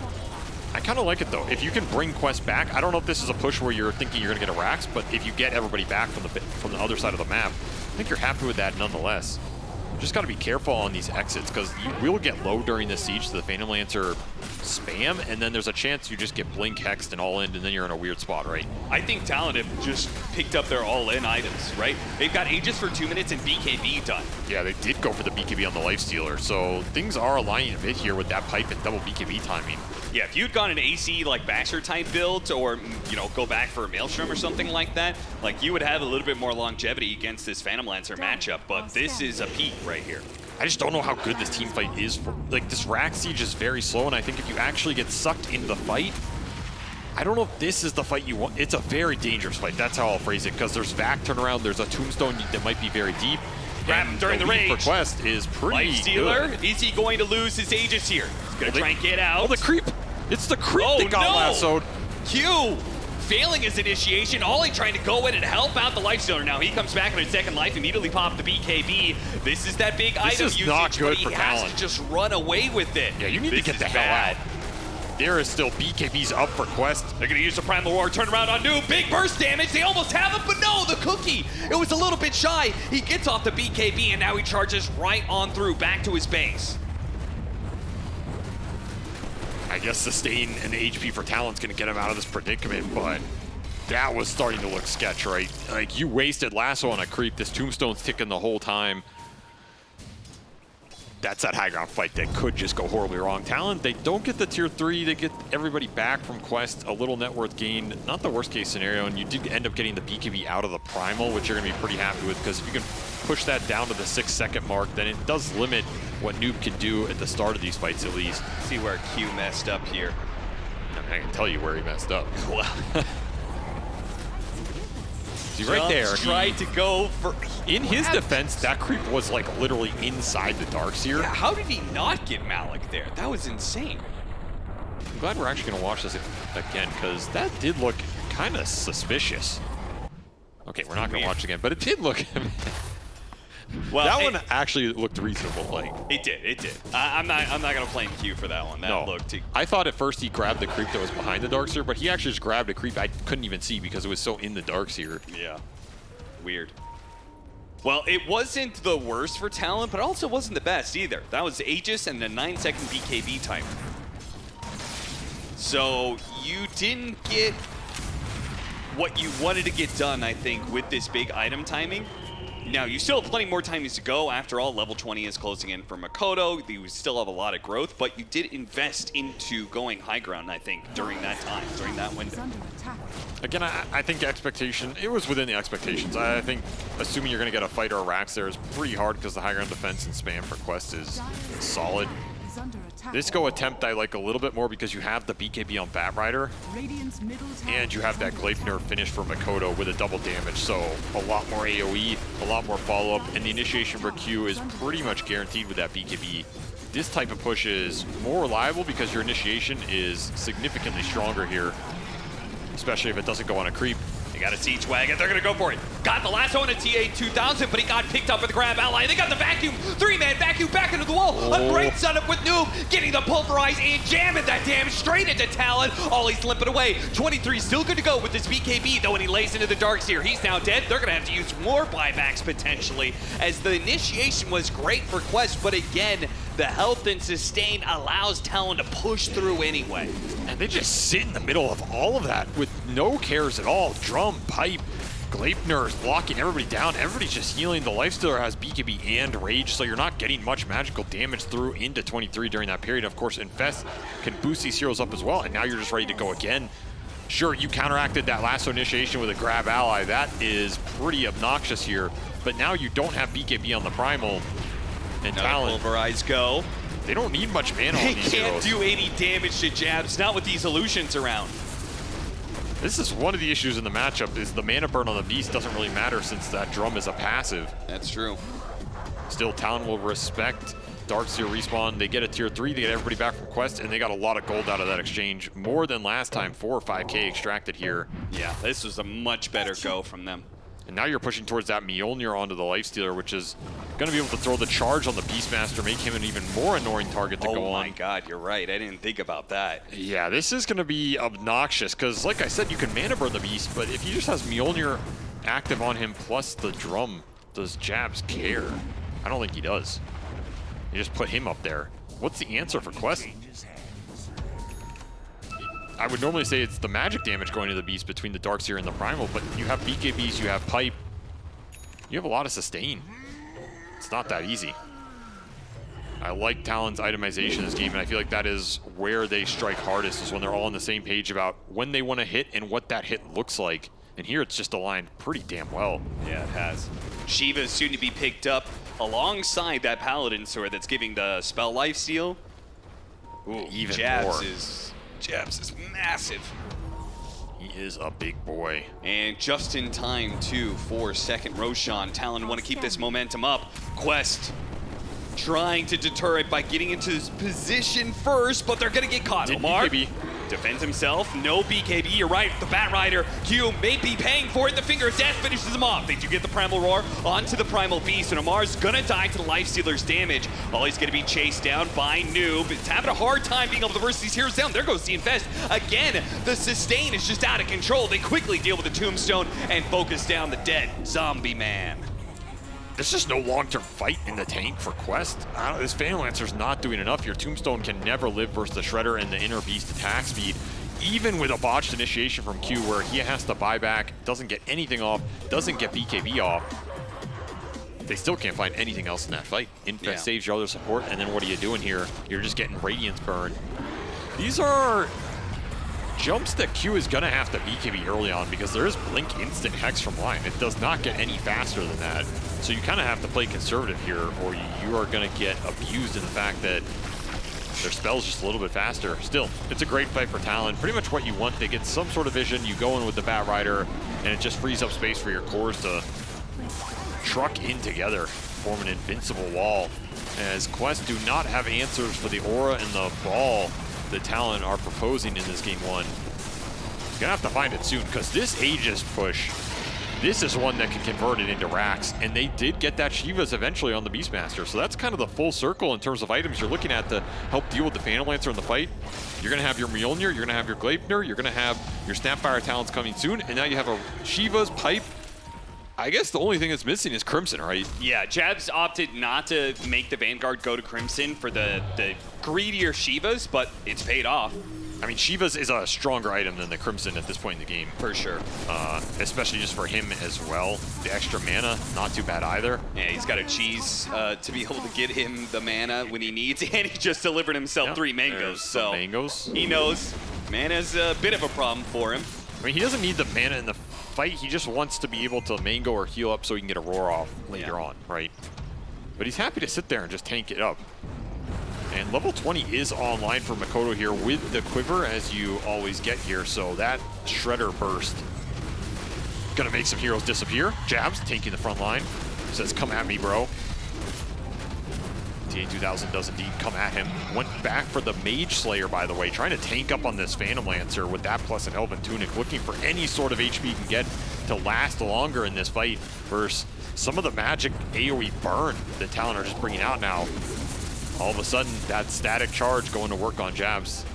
That is a hard hero to just burst through, especially when you don't have any displacement on Quest. If you had a Tiny Toss or a Lasso of your own, you could drag this Beastmaster deep. Maybe it looks more profitable. In this type of situation, I don't know what you do to this guy. And your wall has been thrown out, by the way, that yielded nothing here. Yep, absolutely nothing. They're, I think, very likely just going to have to give up this lane. It's hard enough to fight. Doing it without the wall seems madness. I mean, just getting a Lifestealer illusion, getting Radiance for yourself. Talon just don't pretty care. good. And they found the Phantom Oh, Lancer. TA2000 gets caught. Could it be chain stun with the cookie? The Pulverize jump in, but immediately Primal Beast managed to get the roar off. Phantom Lancer's in deep and just has to commit at this point in time. Oh, but the AoE damage is going to start raining in with the kisses. TA2000 is going to be first one down. Noob trying to stop the kisses, but cannot save his carry or himself. Another cookie. Put the Undying down. 3 dead on the side of Quest. They do have buybacks, but Talon are just going to take everything from Quest right here, right now. I mean, they're missing some ults, but I don't think they care. They feed a cheese to 23 to get him back to full. And man, the itemization here paying off in spades as Talon just jam that timing straight into Quest base. Sure, you have a Phantom Lancer to defend your high ground. There's not going to be much high ground left by the time you can get in here. Look at Jabs putting himself on the front line. Malik desperately trying to catch some heroes here. Managed to get a 2-man vacuum. They do manage to blow up Makoto. Good kill. Now the Pulverize on a life stealer who's at half health. Look at this Beastmaster. A static charm, a charge. This man is a one-man electronic dance festival. He's just jamming it straight to Quest, and they can't stop him. Meanwhile, 23 still has that second life. These 2 cores just seem to be unkillable. Lasso pull back, but once again, the Undying able to counter that with a grab ally. But what about Jabs? TA2000 just keeps on running into this brick wall. Can't stop him. Why? Why is he still trying to run into it is the bigger question. You gotta kite this hero out. He's back in on top. Finally, the Hex comes through. Can they bail him out? Infest. Oh, the commit, the Infest. It's going to give him a little bit of heal, but it's not quite enough. But it does put 23 in a position to maybe finish off Malik. Go for more. Omar's a little bit low. Fortunately, a force down gets him out. 23. Now going to have to call it quits. There's no with Hex. the kiting coming out from Quest. He might have been able to get 23 on that TP out. Still, the damage that this Lifestealer is outputting over the course of the fight is extreme. Like, how many times did TA2000 go, I'm going on the Beastmaster, guys? I mean, yeah, what do the comms look like? Hey, I'm focusing the Beastmaster, guys. 2 minutes later, yo, still focusing the Beastmaster, guys. Could use a little help here. Jab's just sitting there playing the drums. He's got the static charge on him. This is one of those fights where both teams know what's happening. It's just a question of can you get to the back line, and finally Quest find Makoto. That's the big opening that really eventually wins them this base defense, right? Because the Beastmaster is always going to sit there. I'm still surprised at how much TA2000 is trying to focus him. Because once you burn his mana, I feel like you just leave him. Yeah. Like, what's he doing, right? He's sitting there thinking about his life. If anything, I think you want to get away from him so he stops getting those drone charges. If anything, right? you're powering leave him up. him with nothing to hit. Now, in this type of scenario, towards the end of the fight, when Omar can hex him up and allow you to burst him down, okay, then you start to go on him here. I guess it is a successful base defense for Quest as they hold on to a ranged Drax, lose 3. Pretty decent Aegis period for Talon. They got a lot of net worth out of that, up to 20K now. It's going to be another set of items for them as, I guess if you're Quest, you're just trying to get to this Phantom Lancer late game. Stall it out. An Ags on Noob would help here with some break a little bit. Dire are scanning. Talon, they're not going to wait. They're going to instantly smoke up and run back across this side of the map. That allowed them to finish the Lincolns on 23 here, so this Lifestealer is very hard to initiate on, which means he can almost always guarantee bail out his other cores. Will not find anything here from Talon, however, as they wait for the next Roshan. And Quest do have some time before the ultra late game Talons come online here. So you should have another 2 fights at least before you're really worried about Snapfire just overwhelming you with the damage. If you can find Makoto first, that's your best case scenario. Or if you can land a counter initiation on the Batrider like you've been doing with either a Hex or a Grab Ally to counteract the Lasso, that is also a big component shutting down the displacement that Q normally should be able to offer here. He's not been able to find the drag back, so pretty much just putting Jabs in front and hoping he's tanky enough. So far, he has indeed been tanky. Another 1,000 gold, and Quest might have the answer to it, though. They get that Aghanim Scepter, they get the break on the Beastmaster. Jabs is going to regret not going for a BKB. His drums is going to get countered. He'll still have the charges, but I don't think he'll get more charges when he's broken. No, if he leads with a roar, though. Yeah. You know, then you just immediately get the stacks. Bloodstone is a very interesting pickup for him. I mean, Spell Lifesteal is not bad here. He just wants to be even tankier from a passive perspective when his mana gets burned. That plus Paladin Sword, you're up to almost, what, 40% spell lifesteal here? It's pretty crazy. Oh god, they're just trying to stall this out. They're like, Noob, hurry up, man. He's like, I need another 500 gold, guys. He's gonna come back, and I think he's gonna sell. The thing is, you already have the drum stacks on him. All right, he sold his model, sold the windlace. He's got the axe now. This break could matter. It could also not matter, depending on who gets their ult off first. Jump means everything right now.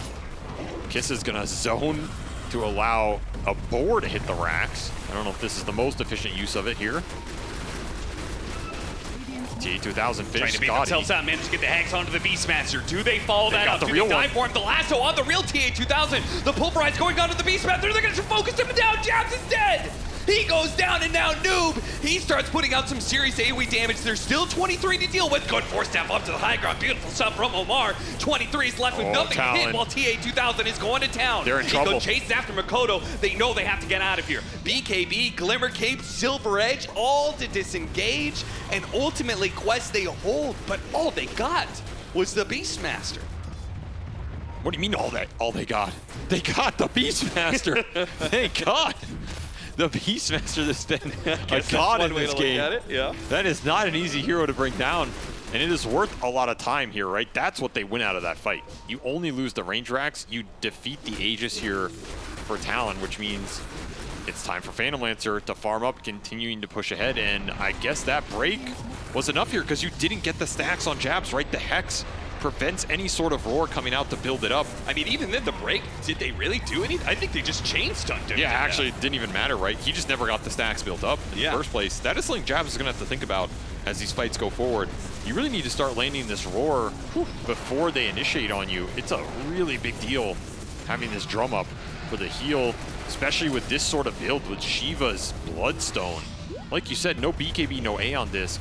You might have just given the Roshan over, but at the same time, Talon might just take your Mega Creeps. Oh no, they focused on an objective, but it might be the wrong one. The Glyph is going to go out, a TP back from Malik. I mean, you have range BKB. Hold this alone? You definitely commit here if you're Talon. This should be Megas for sure. Wall goes out, he can't stop it. That is going to be Megas and a TP away from Talon. Have the Aegis, have the Refresher, have the cheese, have everything you want. We're going to get a much bigger prize out of this one. You're still going to fight a little bit as it is going to be Quest kind of delayed as they get back. Talon not able to get a pick off that they're hoping for, but still disengaging, nobody lost. And that's just not worth it for Quest. I think if you ask Talon, would you take Megas to give up an Aegis? I think they'll say yes every time because basically they were getting that Aegis so they could commit for the Megas. Yeah, yeah. Okay, so now you have to wait out maybe a little bit, but I don't think Quest can do anything with this period because the wave shove is going to be deadly versus their lineup that has to take the fights in the 5-on-5. I was about to say, that was a... for some growth. I mean, Malik can get his Aghanim Scepter. You can continue to grow here for Quest. This game just looks very difficult now that you're going to have to commit Shells and Phantom Lancer Illusions to push out waves. In theory, Talon should eventually be able to find an opening with a Bat Rider jump, right? Yeah. That's my issue right now. However, you did get that Aegis cheese, and Aegis on the Phantom Lancer is pretty damn strong if Talon throw into you.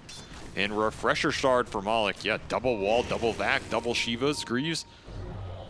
That is a very strong single team fight there off that shard. It's going to be caught. Lasso with the Life Stealer. A Nullifier on him means Noob can't even jump away, even if he wanted to. The onslaught. Does have buyback. This might bait Talon into a very aggressive fight where you can clear them off with that Aegis and Refresher Shard. TA2000 might be able to find the real one. They've done a great job before. Mostly Q with the lasso. Time and time again has found the real PL. Honestly, if I'm Jabs, I might just like roar an illusion or something to get the stacks. I don't know if I care about anything else. You get silenced. He's going to build him up here. Wall's going to be put on top of him. He activates the Bloodstone. Great vacuum. Putting some heroes together. The stun is put onto the real PL with a buyback now from Noob. He's going to pop. Nice vacuum with the second wall with a beautiful combination followed up by Noob. And all of Talon wiped out. They really underestimated the power that Quest is able to put out with that Refresher and with the combo of the Primal Beast to follow it up. Man, they didn't get BKBs off. That vac into the onslaught just ruined them. In 2 seconds, your heroes are gone. Snapfire, Lifestealer, you have spell immunity. Can't use it in the grave here. And all of a sudden, there's room for Quest to get something here. They get a double damage in the river. They're going to be able to go high ground here. 60 seconds left on the Lifestealer. This is a chance. This is a way more of a chance than Quest deserved in this game. And you have to beg the question from Talon.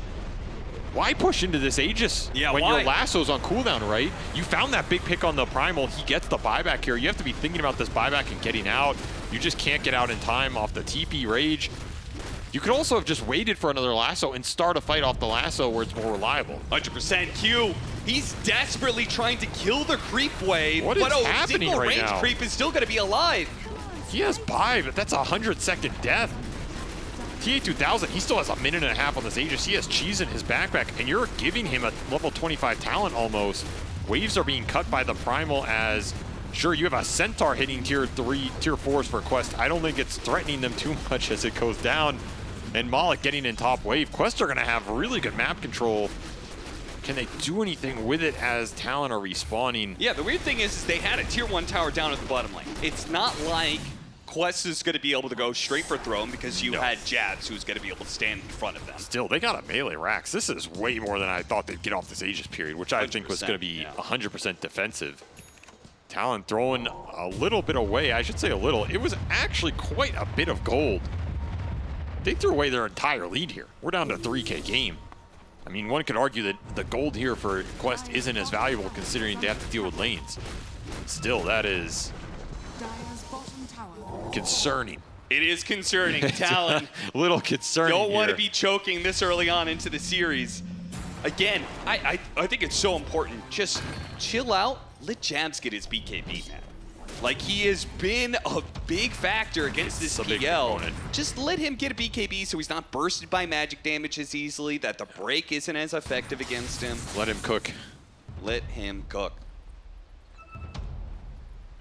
And they still have other items that they can get. The Lifestealer isn't quite maxed out. It seems he, I mean, he's still going to Moonshard, Aghanim Scepter, and swallow that one, but it also looks like he wants an Abyssal Blade, replace one of his current items. You have a refresher on Malik, by the way. Yeah. Like, that was a refresher shard, but he has an actual refresher now. So that double vacuum, double wall that really just crushed Talon in that last fight, it's going to be up every time now. And you have to think about these vacuums because you have an onslaught that you can pour through, and you have an Earth Spike that can go into it. Yeah, so if you get caught with multiple heroes, you might not get those BKBs off. Same as what happened last time. Even if you do, you're not guaranteed to get out. The single target physical burst from the Phantom Lancer is significant now, and that is heart finish for TA2000. This Phantom Lancer, he is tanky as hell now between the Heart, the Scotty, and the Mage Slayer pickup. He's almost level 25. The high ground defense is formidable now on the side of Quest as they got some big items to help them fight around these tier 4s. They will find Omar with a lasso. Yeah, this is what you want to do. the part that's going to be, I think, the hardest part for Quest here is they've shown they can win the team fights, but they are going to be constantly under assault from these lasso picks. It's up again in 40 seconds, right? This is how I think you want to play the fights for Talon. You have Ninja Gear on the bat, you have BKB. Okay, there is a grab ally counterplay that can come out, but your lasso is lower cooldown than Tombstone. And so, frankly, the Undying just can't be everywhere. Yes, the chances that Kaori can counteract every lasso every 50 seconds with a Tombstone is just not reliable enough. So that's how I would play this game if I'm Talon. I'm just telling Q, find every little pick and continue to do it until you have creeps push in, you get a big core pick off, maybe a hero without a buyback, and then you take the fight. No reason to give Quest a straight 5-on-5 here. Only hero without buyback for Quest is that Primal Beast that was used earlier. Still 3 minutes left on the cooldown for Noob. So you also have to consider that if you're Talon, when you go for this final base throne push, it's a 5-on-9, 5-on-10. You don't have a lot of heroes that can get back into that fight. It's only the Snapfire bots here. Another quick lasso play. They'll send some creeps in, maybe get some vision. Some big boosts coming in soon. Level 25 Primal Beast, which is usually the pulverized duration. We have level 25 coming in for the PL, which I think you should be going critical strike. I mean, I think you got to just focus on your burst damage. This does feel like a critical strike game. I think that ends up being the more common talent anyway. There's level 25 for the Lifestealer soon. Rage Duration or the Feast's Lifesteal. And then level 25, of course, for the Snapfire, which we've seen plenty of times at this point. Little Shredder plus the multi-shot. Yeah, Makoto's Talon is definitely probably the most influential in this game. However, that Primal Beast 25 is also pretty game-winning. Like, this extra pulverized duration. Yeah, hold the Lifestealer during his entire rage. It's nice this game. Amazing. It's really nice this game. Even just extra duration on the Beast or the Snap if you manage to catch them, right? And especially since you have 2 of them with a Refresher plus a Timeless Relic for extra debuff duration. And they're vacuumed together, so the AoE damage from Pulverize is also doing some decent work. If you get caught in this mosh pit, I think you're gone. Like, I don't think you're coming out of there alive. The survivability you had earlier in this game is not going to keep you alive anymore. And I kind of go back to this Bloodstone build on Jabs. Look, I like these Bloodstone spell lifesteal builds. I try them a lot. Yeah. A lot of times I also feel like they fall flat more often than they work, outside of maybe Leshrac. And I think this item is not doing much for Jabs at this point. This is where he wish he'd had that BKB or even just something else like Refresher for double roar or, I don't know, Hex. Then you'd have wrong with the Hex ever. You'd have a Hex follow-up after the lasso, right? That is something that has caused Talon some issues. Q's found a couple of good lassos on TA2000 this game. You have to reward those. And the problem is he's dragging this lassoed Phantom Lancer into what, right? There's like a cookie stun and then he just doppels. Hex would have been pretty nice here. Nonetheless, they will claim some extra gold off of Roshan, as this is another Dire Side Roche for another Refresher Shard. So who wants this one? Is it Makoto for double Shredder? Or double Roar? It'll be double Roar for Jabs, it looks like. Who has already had some mana problems, but double Bloodstone usage, double Shiva's BKB. The thing is, I don't think he wants to play these fights by just frontline anymore. Yeah. I think you're just dying. So I think this is more of, okay, you have BKB, so now you have double BKB, double Roar. This is where if you find the last on a big core target, you pull them in, you roar them, then you have a second round for either some buybacks or another big core that goes in. Maybe the Primal when he goes in and wants to pulverize because Noob assumes, oh, Roar was used, time to go in. Well, just kidding, I have another one. That might be something that can really turn these fights because you have to keep that spell in mind if you're Noob, right? Yeah. You go in, you want this super long duration pulverize off the level 25 Talon. You want that to last the whole time. Talon have some interrupts here. In the lasso, in the roar. You have to keep track of those, make sure you come out on top. I do think Jabs can still frontline, but I think it does require the initiation. He primal roars, and then he pops BKB and just runs in, right? And as long as he's got the magic immunity going and he already has the drum charges, I think he's still kind of good to frontline. I don't know, man. You just get like jump hexed all in. I don't know if you're living through that. Maybe Rage you get Duration forced and was the glimmer. choice for the Lifestealer. It's spooky. Yeah, I mean, can't blame him here. Spell immunity is pretty damn nice as we push into this ultra late game. 50 minutes on the clock. Position, as we've said, Talon are very familiar with. This will be another long game for them.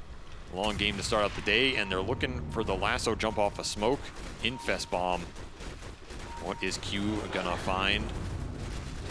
Illusions. Smoke starts breaking. Quest not pushing past those tier 4s. He kind of sees TA2000 here. You just have to keep in mind where this Undying is as well. Does he want the Phantom Lancer? That's another question. Also, is he fast? Oh, the Hex goes off first. That's so aggressive. What a beautiful vacuum. Now the outside. No, the Primal War comes in from Jabs. He refreshes. He's got a second one to go through. Who's he going to use it on? Looks like the Primal War a second time, but it gets put inside the Tombstone. Meanwhile, on the side, Malik, who after that initiation gets a second wall vacuum in a tight little corridor. And now the monster jumps in. It's a monster mash. Noob jumps in and cleaves through 2. 23 still working for this one. He's got an Aegis, and he's going to rely upon it. He needs it, a second line to work with, as Jabs is going to try and help him out here, but Jabs, his second BKB, may not be able to stand up to this physical damage. They go for the Hex onto 23, gets the Rage off, Nullifier. Omar's going to die, turns around, pushes back TA2000, trying to get the focus, trying to get the Lifesteal going, but TA2000 may be too strong. They've got the going all in. Coming in, a little bit control. That's going to be enough for Lifestealer. Makoto comes back, tier 4s are all gone. Jabs is fighting against all of these heroes with 23 and Ollie on the side. TA2000, it's a non-stop sustained battle that cannot seem to be won, but Makoto doesn't have that sustain. They see the option to go on him, but no!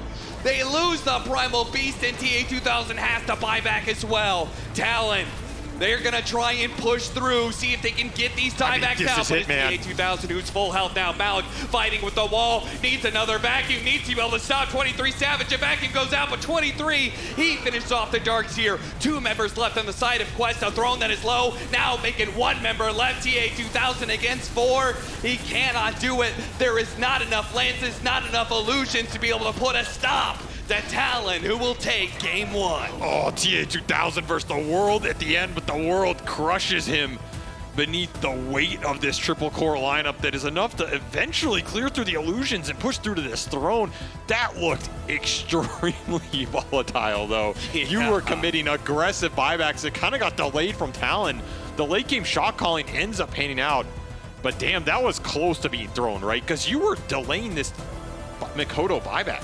They were questioning it. Do we want to all in this fight? How good is it looking? By the time you get your heroes back in there with the bots, 23 has to buy his own to get back there. If you die, that's game. It was a risky call, but it paid off. And it paid off in the big stage. It paid off in the upper bracket. Talon now have a 1-game lead. This, I think, was a big game for them. I feel like in a lot of ways this broke something open a little bit psychologically wise. I mean, I feel like they're a bit of a stronger team that we've seen throughout the year. Maybe just a big sequence in the last few minutes here too. Like that's one of those sequences where with the shot clock and everything, if it goes bad, all of a sudden you start to doubt everything you're doing. Yeah. But when it works, hey guys, listen to the calls, we believe in each other, and look, if we listen to jabs, we're gonna win these games.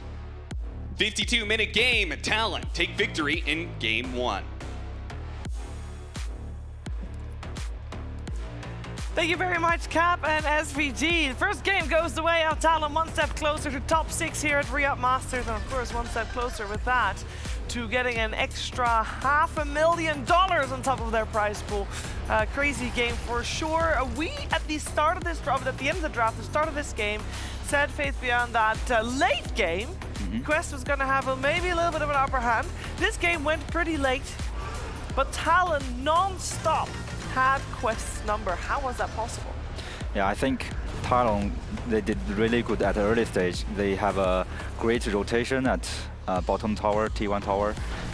They secure the Beastmaster game, and I think that's the main reason they can win the team fight in the mid game. Because as we can see in the late game, if they can burst some hero, some Quest, if Quest can burst some Talon's hero, they can still win the team fight. But they can't do that because Talon have a huge lead at the early stage. Yeah. Yeah, of course also here with Purge and Effie. Effie, this game, it was brilliant showing from Talon. They definitely did their homework. They really did, and I just love to see the adjustment from their series yesterday versus Liquid to what we saw in this game 1 today.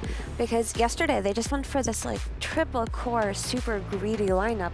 And like we mentioned before, that is going to be very difficult to do against these high-paced European teams. But today, they just did a complete pivot. It feels like they learned so many lessons yesterday, and they played such a high-tempo lineup that everything about it was just perfectly executed, except towards the end. But in late game situations, things get a little bit crazy, but their rotations were on point. The Enchantress coming in bot and securing that tower very early on was pivotal in this game. The draft was beautiful. I thought the Lifestealer was such a good pick, and they just had no damage for this Lifestealer.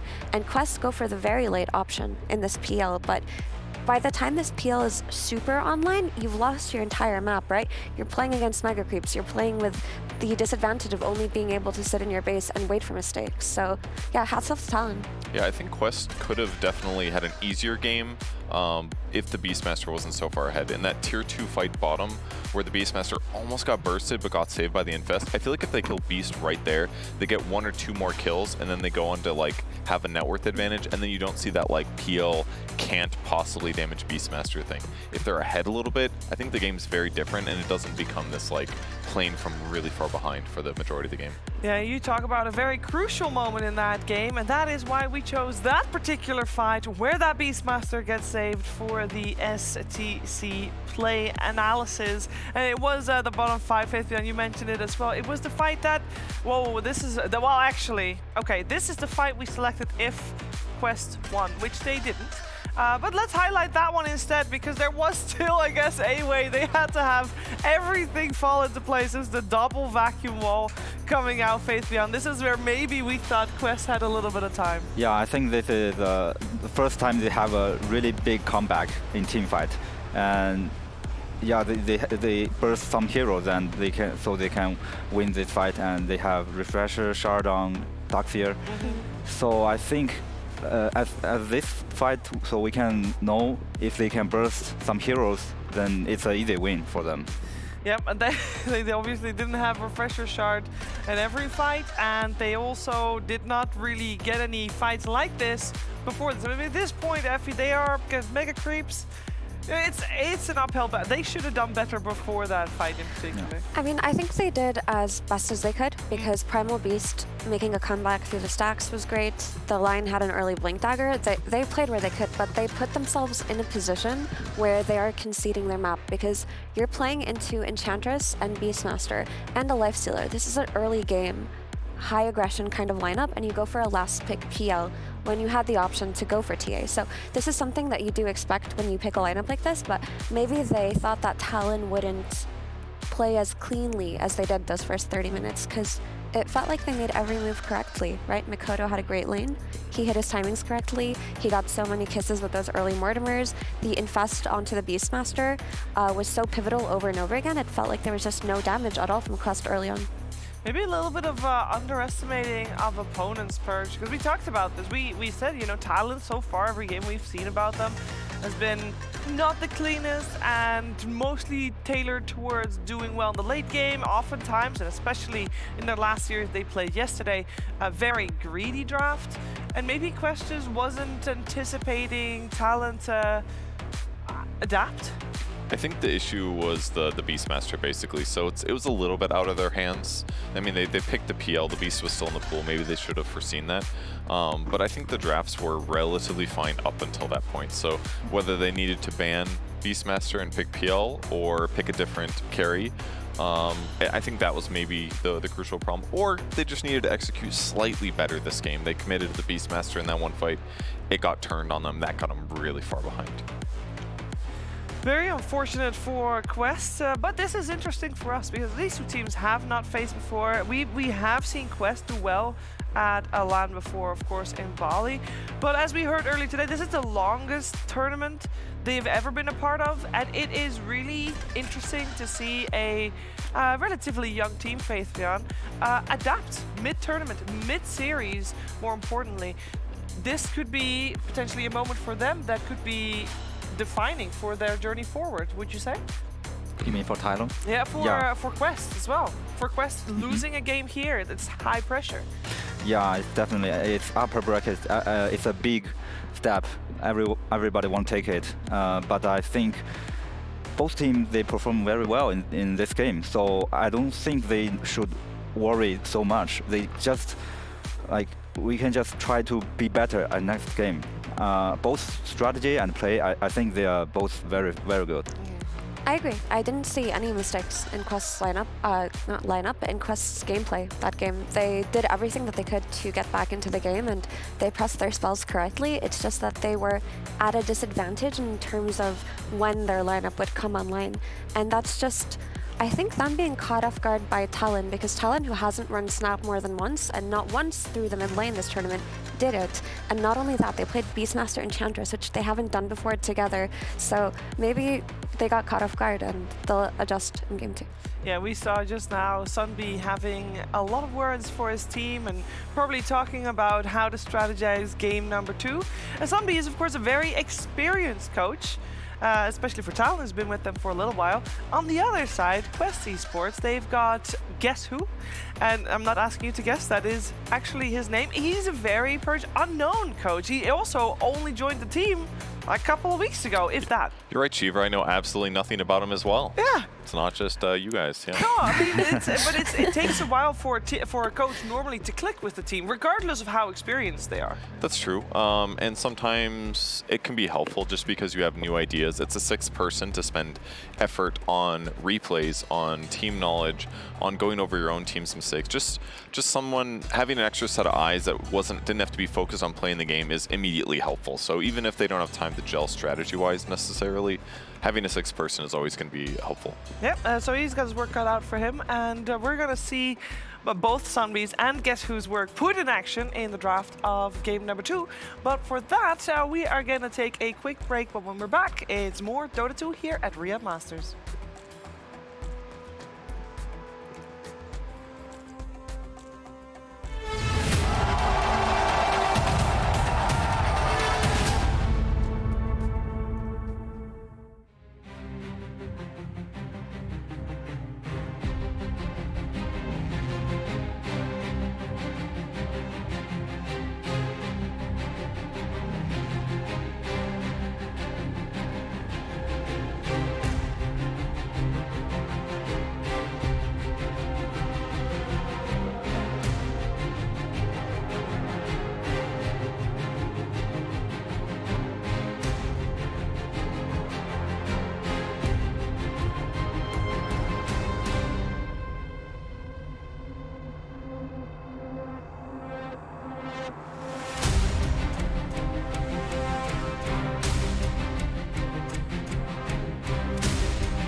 Welcome back. We are ready for game number 2. Quest Esports, Talon, head-to-head in a best-of-3. We're in the upper bracket of the playoffs. It's the first day of playoffs, and it's Super Tuesday. We got a lot of series to go through, and Talon and Quest up first and have the honor to play for an extra $500,000 to their name here of the prize pool.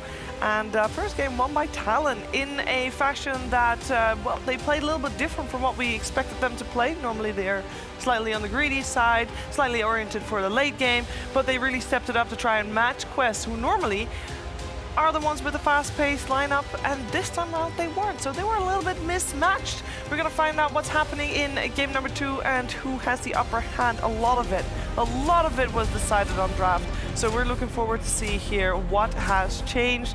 Draft will be on our screens in a second. I just see the countdown. I'm joined by Purge, Effie, and Faith Beyond. Faith Beyond, game number 2 coming our way.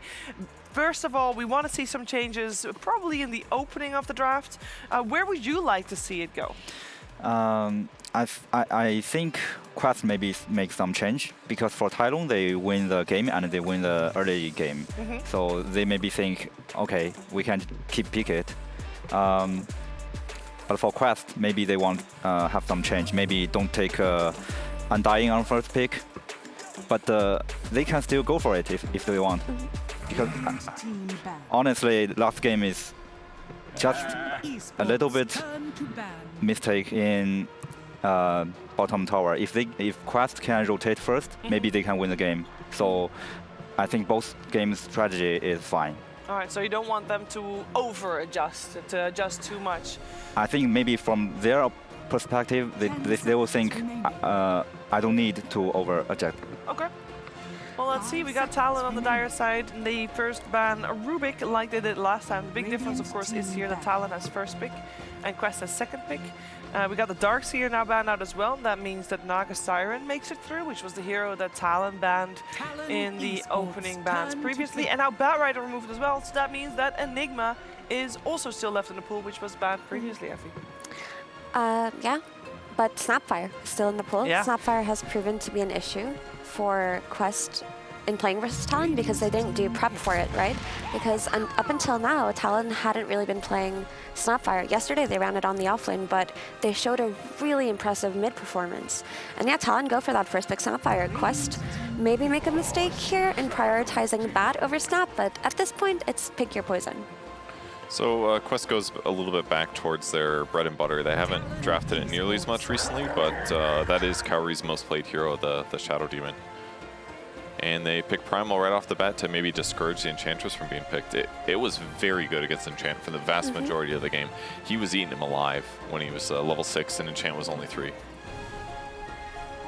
And the responding, you can't really pick Undying either because they've already got Snapfire. That was like one issue, I think, in the Quest draft that felt a little bit inadequate, was that Tombstone just did not feel like a good spell for a vast majority of the game until he got the shard. This Primal Beast coming this early into the draft request is something they're very comfortable with because for the most part, I think they will choose to run it on the offlane unless some really bad matchup comes up.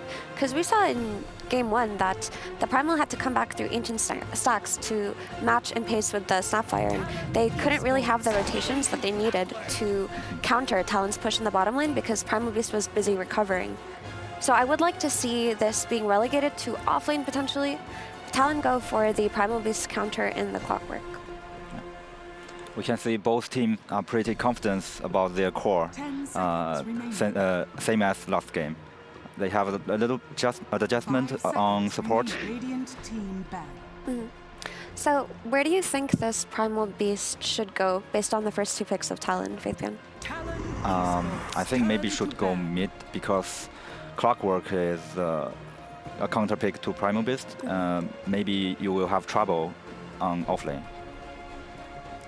Do you think there is an issue in how slowly the Primal Beast came online because he had to come back through farming, or do you think that they're okay to do the same thing this If you put Primal on mid, you can farm very fast and you can get your BKB very fast and you can you can get away from Clockwork. It's very annoying. I agree, but we did see Makoto solo kill him mid in the previous game as well and get ahead, so it's maybe better to avoid the Clockwork, but I'm worried that it's going to happen again to Noob. I think that was a Makoto outplay though, because I don't remember the kill very clearly, but I think the cookie disrupted the onslaught. So it was just very well timed and well played by Makoto, where I feel like Noob maybe won't die in the same fashion this game. All the teamfight heroes being banned by Quest Esports, the Enigma and the Silencer. And on the other side, the 2 Snake Ladies getting banned, Naga Siren and Dusa. Are there any more Snake Ladies in the draft that I'm missing? There's Snake Men. I don't know if you can call, Viper, Slardar maybe a Fishman. I don't know. Very good TA ban, because if they had taken the TA and put it on the safe lane, this is just a really solid hero in terms of playing versus both Clock and Snapfire. And it could honestly be a potential mid flex, even though we haven't seen Noob play it. And that hero does very well versus Snap. I feel like potentially for Talon, they could be looking at Monkey King, right? Something that can lane into this Primal Beast early on.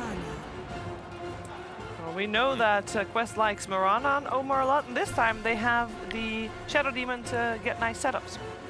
They also have the arrow into Pulverize, which is a really great combination for finding picks in the early game. I mean, if you can find where the body flying in the air, sometimes it's like 500 units in the...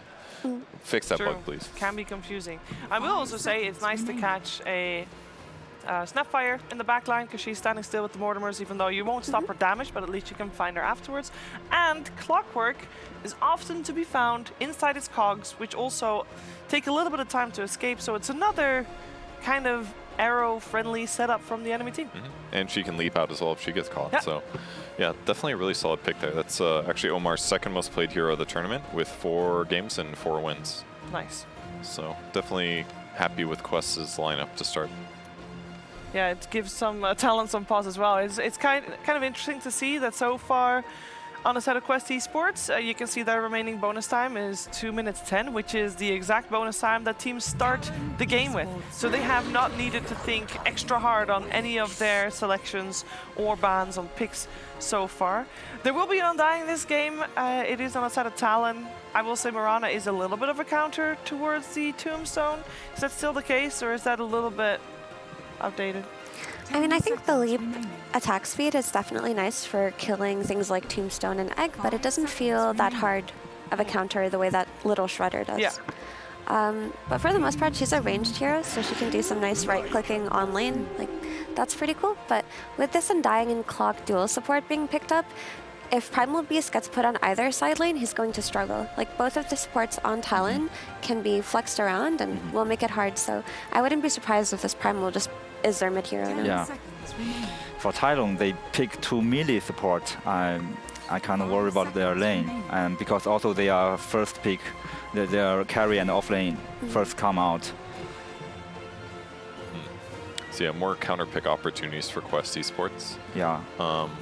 I kind of like the Wolves and the Summons though. They can help disjoint some like arrow setups. That's one good thing. I think the zombies block arrows too, right? So there's going to be a lot of crap on the board that makes it harder for Mirana to get some monster arrow setups. But in a lot of other circumstances where they're just fishing for kills, they should be successful at finding pickoffs with this. Is there any hero that Quest could go for? Ooh, never mind. Okay. Terribly. It's a typical counter pick to Lycan. Yeah, you reflect him, you get Feral Impulse, which increases your base damage, and you have a lot of base damage on TB already, so he's going to be able to do tons of extra DPS, especially if Lycan picks up an AC or some other aura item. So I like the TB pick, and right now the damage is pretty physical focus. I mean, there's some magic from Snap and Clock too, but I feel like TB's pretty happy playing against most of these heroes. Yeah, I mean, I would say so. Like, TB is going to be like a strong hero to take Quest into the late game like they always do with TA 2000, but I feel like this Lycan pick on the side of Talon looks really effective in killing these Quest supports. Like, this Mirana and Shadow Demon should struggle playing versus this Lycan unless Quest are the ones smoking and finding the fight. So it goes both ways in that, yeah, Lycan got counterpicked on lane, but he also provides a lot by way of team fight for Talon later on. Yeah, I feel like Lycan's good against the Quest supports, but he's not going to be good against any of the cores on Quest. Yeah, true. And that's why it's a double-edged sword, right? So I just mentioned the positives. Oh, okay. Faceless Void removed as well. It's still a little bit unclear of who's going where, but with the Faceless Void ban, potentially they're expecting that Snap to be mid again, like an offlane. I mean, Timbers are still in the pool. Talon must ban it out. You have so many strength heroes here. Maybe they want to pick it up themselves. We saw Mikoto play Timbersaw yesterday. Or is that not good anymore at the moment? Up against the Primal in the mid lane might be good. I think versus this Terrorblade, who's going to have a good lane and an early Scotty timing, picking Timbersaw may be very difficult for Talon. Yeah, but it's a good choice for Quest, I think. Yeah. Okay. They have no such damage to kill the Timbersaw. And oftentimes we actually see Timbersaw in the first phase bans against Quest, because Malik definitely knows how to handle that. They'll end up banning out Underlord, however. A little bit worried for that one. Let's see what Quest will remove. It will also give us a clearer idea of where they think everybody is going to go. I think Talon need to pick a ranged carry, the same way Quest needed one last game but didn't do it, because you have 3 bodies being like thrown at your enemies, right? You've got the Clockwork, Undying, and Lycan who are going to be balling in, and you have Snap on the backline. You need another range carry who can take advantage of the strengths that your melee heroes have to offer, and also just have a solid lane, because you're going to be playing into a Moran and Shadow Demon. If you pick another melee hero, you're kind of screwed laning-wise. Oh, interesting. They banned Timbersaw by themselves. Yeah, and there still will be the Tidehunter. Oh, time for a tiebreaker there. 14-14 on the record so far. Well, that ups the tempo of Talon's draft a lot, because now with Lycan carry and a possible Meteor Hammer Tide, they're just going to shred towers, and then they're going to move around with like Clock plus Snapfire, just hunting this TB. I don't like it so much, to be honest. Like, what it does is it gives you team fight, but it doesn't really, I don't see Talon's super strong win condition or timing. Like, they just have to hope that they win their lanes and that their Snapfire gets really farmed, and they just keep getting these skirmishes and kills over and over again. But like, it doesn't stand out to me as an exceptionally strong draft that can fight into Quest. I feel like this Terrorblade is still unaddressed, and their lanes are not as strong as they should be to pull off a draft like this. So I like Quest's draft more here. And yeah, this Mars pick is going to give a lot to this Terrorblade. It's a tried and true combination. You have Arena, you have a meta Terrorblade hitting you. You have a bunch of melee heroes. You have Arena versus Lycan. Like, they have a lot going for them on Quest. Yeah, you can put Lycan in the dog pen or whatever. You can't get in or out. It'll make it easier for them to defend their supports this way. So definitely some upsides. All right, Faithbeyond, you agree Quest having the upper hand here? Yeah, I definitely prefer Quest draft, because Talon, they put Lycan on carry, and it seems they put so much things on this Lycan, but Lycan is a countered hero in this game. So, and also they have Mars to block the snipe fire damage. So I think Quest draft is just too solid. And Purge, you said earlier that Tidehunter does up the tempo a little bit for Talon. Is that the way that they can still win this game? Yeah, I think so. They need to take the safe lane tower, the mid tower, and then spend a lot of time farming the enemy side of the map, which should restrict the amount of farm that Terrorblade gets. And if they can get pickoffs with their ultimates occasionally and you know, take early racks kind of thing, that would be a way for them to win the game. I still think the Tidehunter doesn't give them enough. Like, it's a very underwhelming last pick. They kind of reacted to, okay, let's have a decent lane versus this TB, and maybe have a Meteor Hammer Buyer so we can take towers, and yeah, maybe we'll get a Crimson Guard or something, but it doesn't feel like enough at all. I can't reiterate how much I feel like it's lacking. Well, we heard previously when we had Jabs on the Beastmaster that he could build Greedy. Does he have to build auras here on his Tidehunter, Faithbeyond? What do you want to see out of that build? I think it's just a normal build like Meteor Hammer and Blink Dagger. I think they want a good lane, and they want to keep, like last game, they can win the lane and they can make good rotation. Yeah. All right. Well, we're going to find out. Will Talon get this uphill battle versus Quest in the second game and get a 2-0, or will Quest tie the score and we'll go to a third game? We're finding out together with Cat and SVG. There was doubt in Talon's lineup in Game 1, and in Game 2, they seem to have gone for a lineup that requires even faster timings. Meanwhile, Quest have held the faith. They're going to keep it going with the Primal Beast and just say Game 1 was a fluke, and we've got better late game for sure this time around, right, Avery? Yeah. I mean, it's a carry like it. That can't go on forever. I like the record scratch right on cue.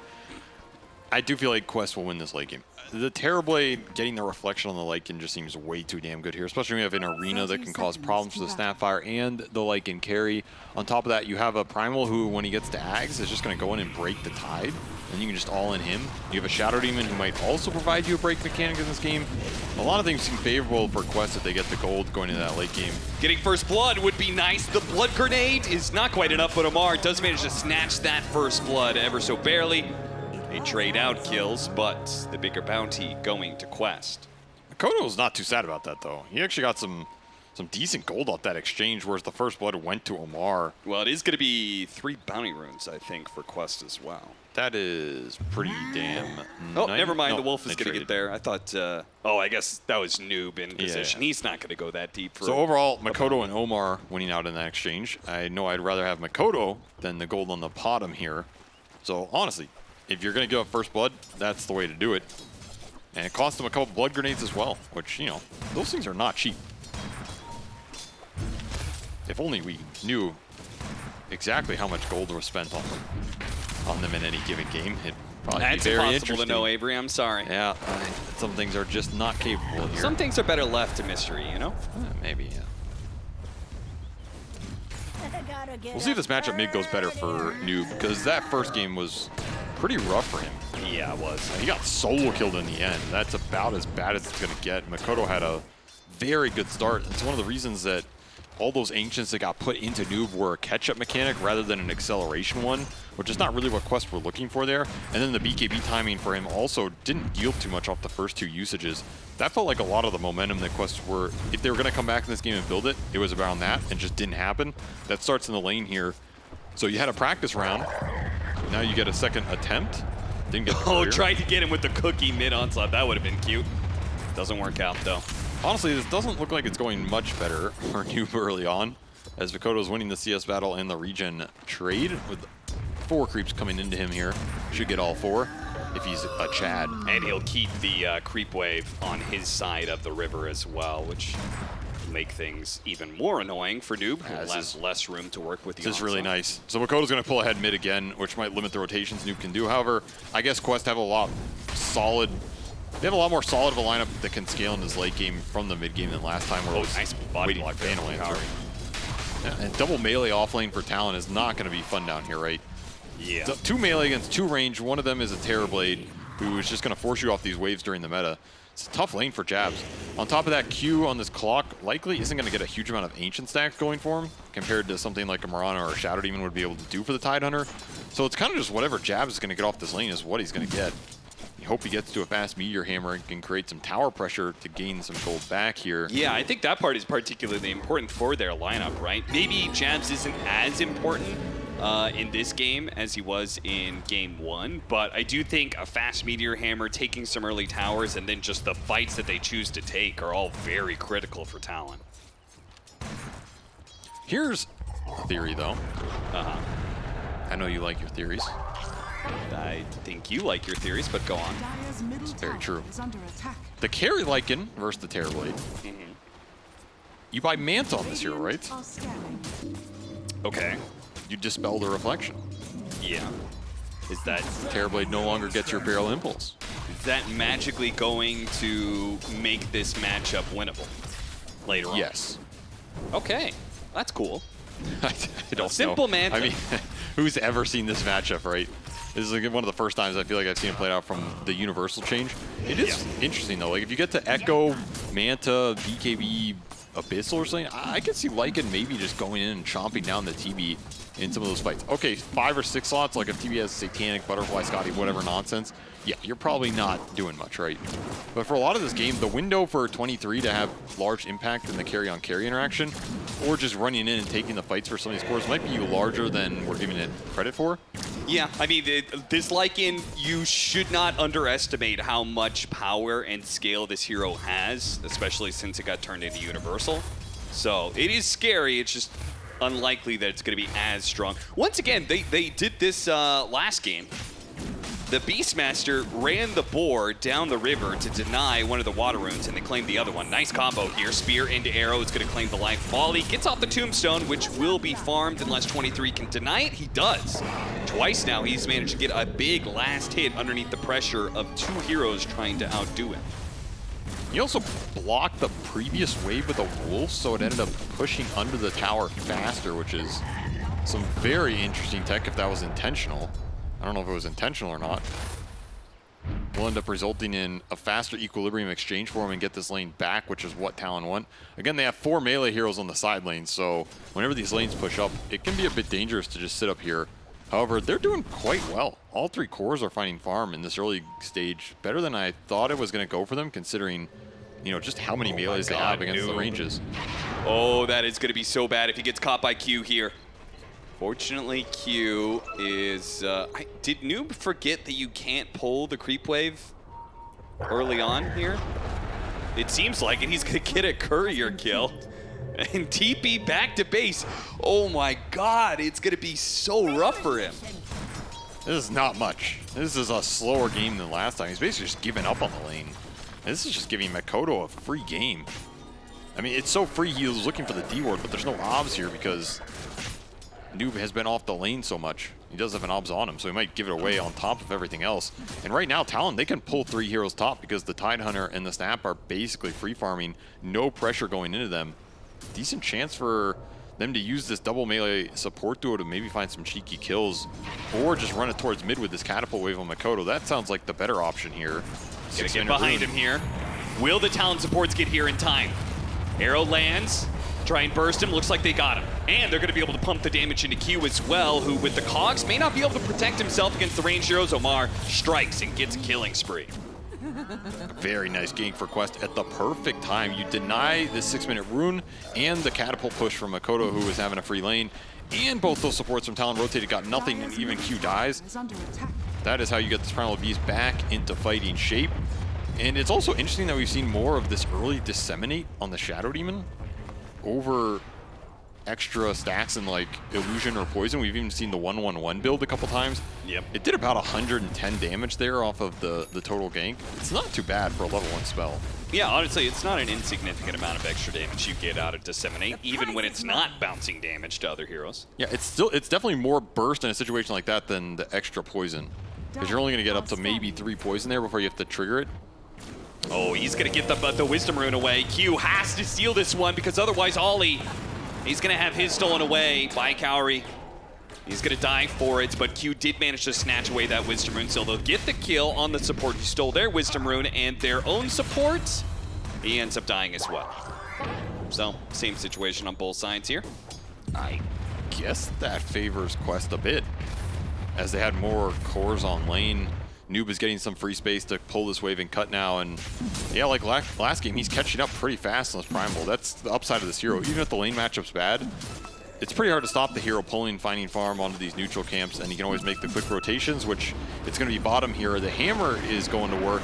There's another hammer coming for you, Jabs. It's about to crash into your skull. Yeah. Okay, Ravage immediately going to be put to use here. Jabs values that, but if he loses his life still, no, he's going to be fine. The Anchor Smash level 2. Now the rotation from behind, this is what I was looking for. 23 trying to make his first shapeshift go to work here, but Malik is already counter-rotated and can protect heroes with the arena if need be. 22's going to commit. He's going to go for it. Kaori gets off the disruption. Bounce back by the cogs. Body blocked by his own illusion. Oh, the arena barely catches him. Kaori playing along the edges here, and 23 can't get out. Stuck in this arena for a while.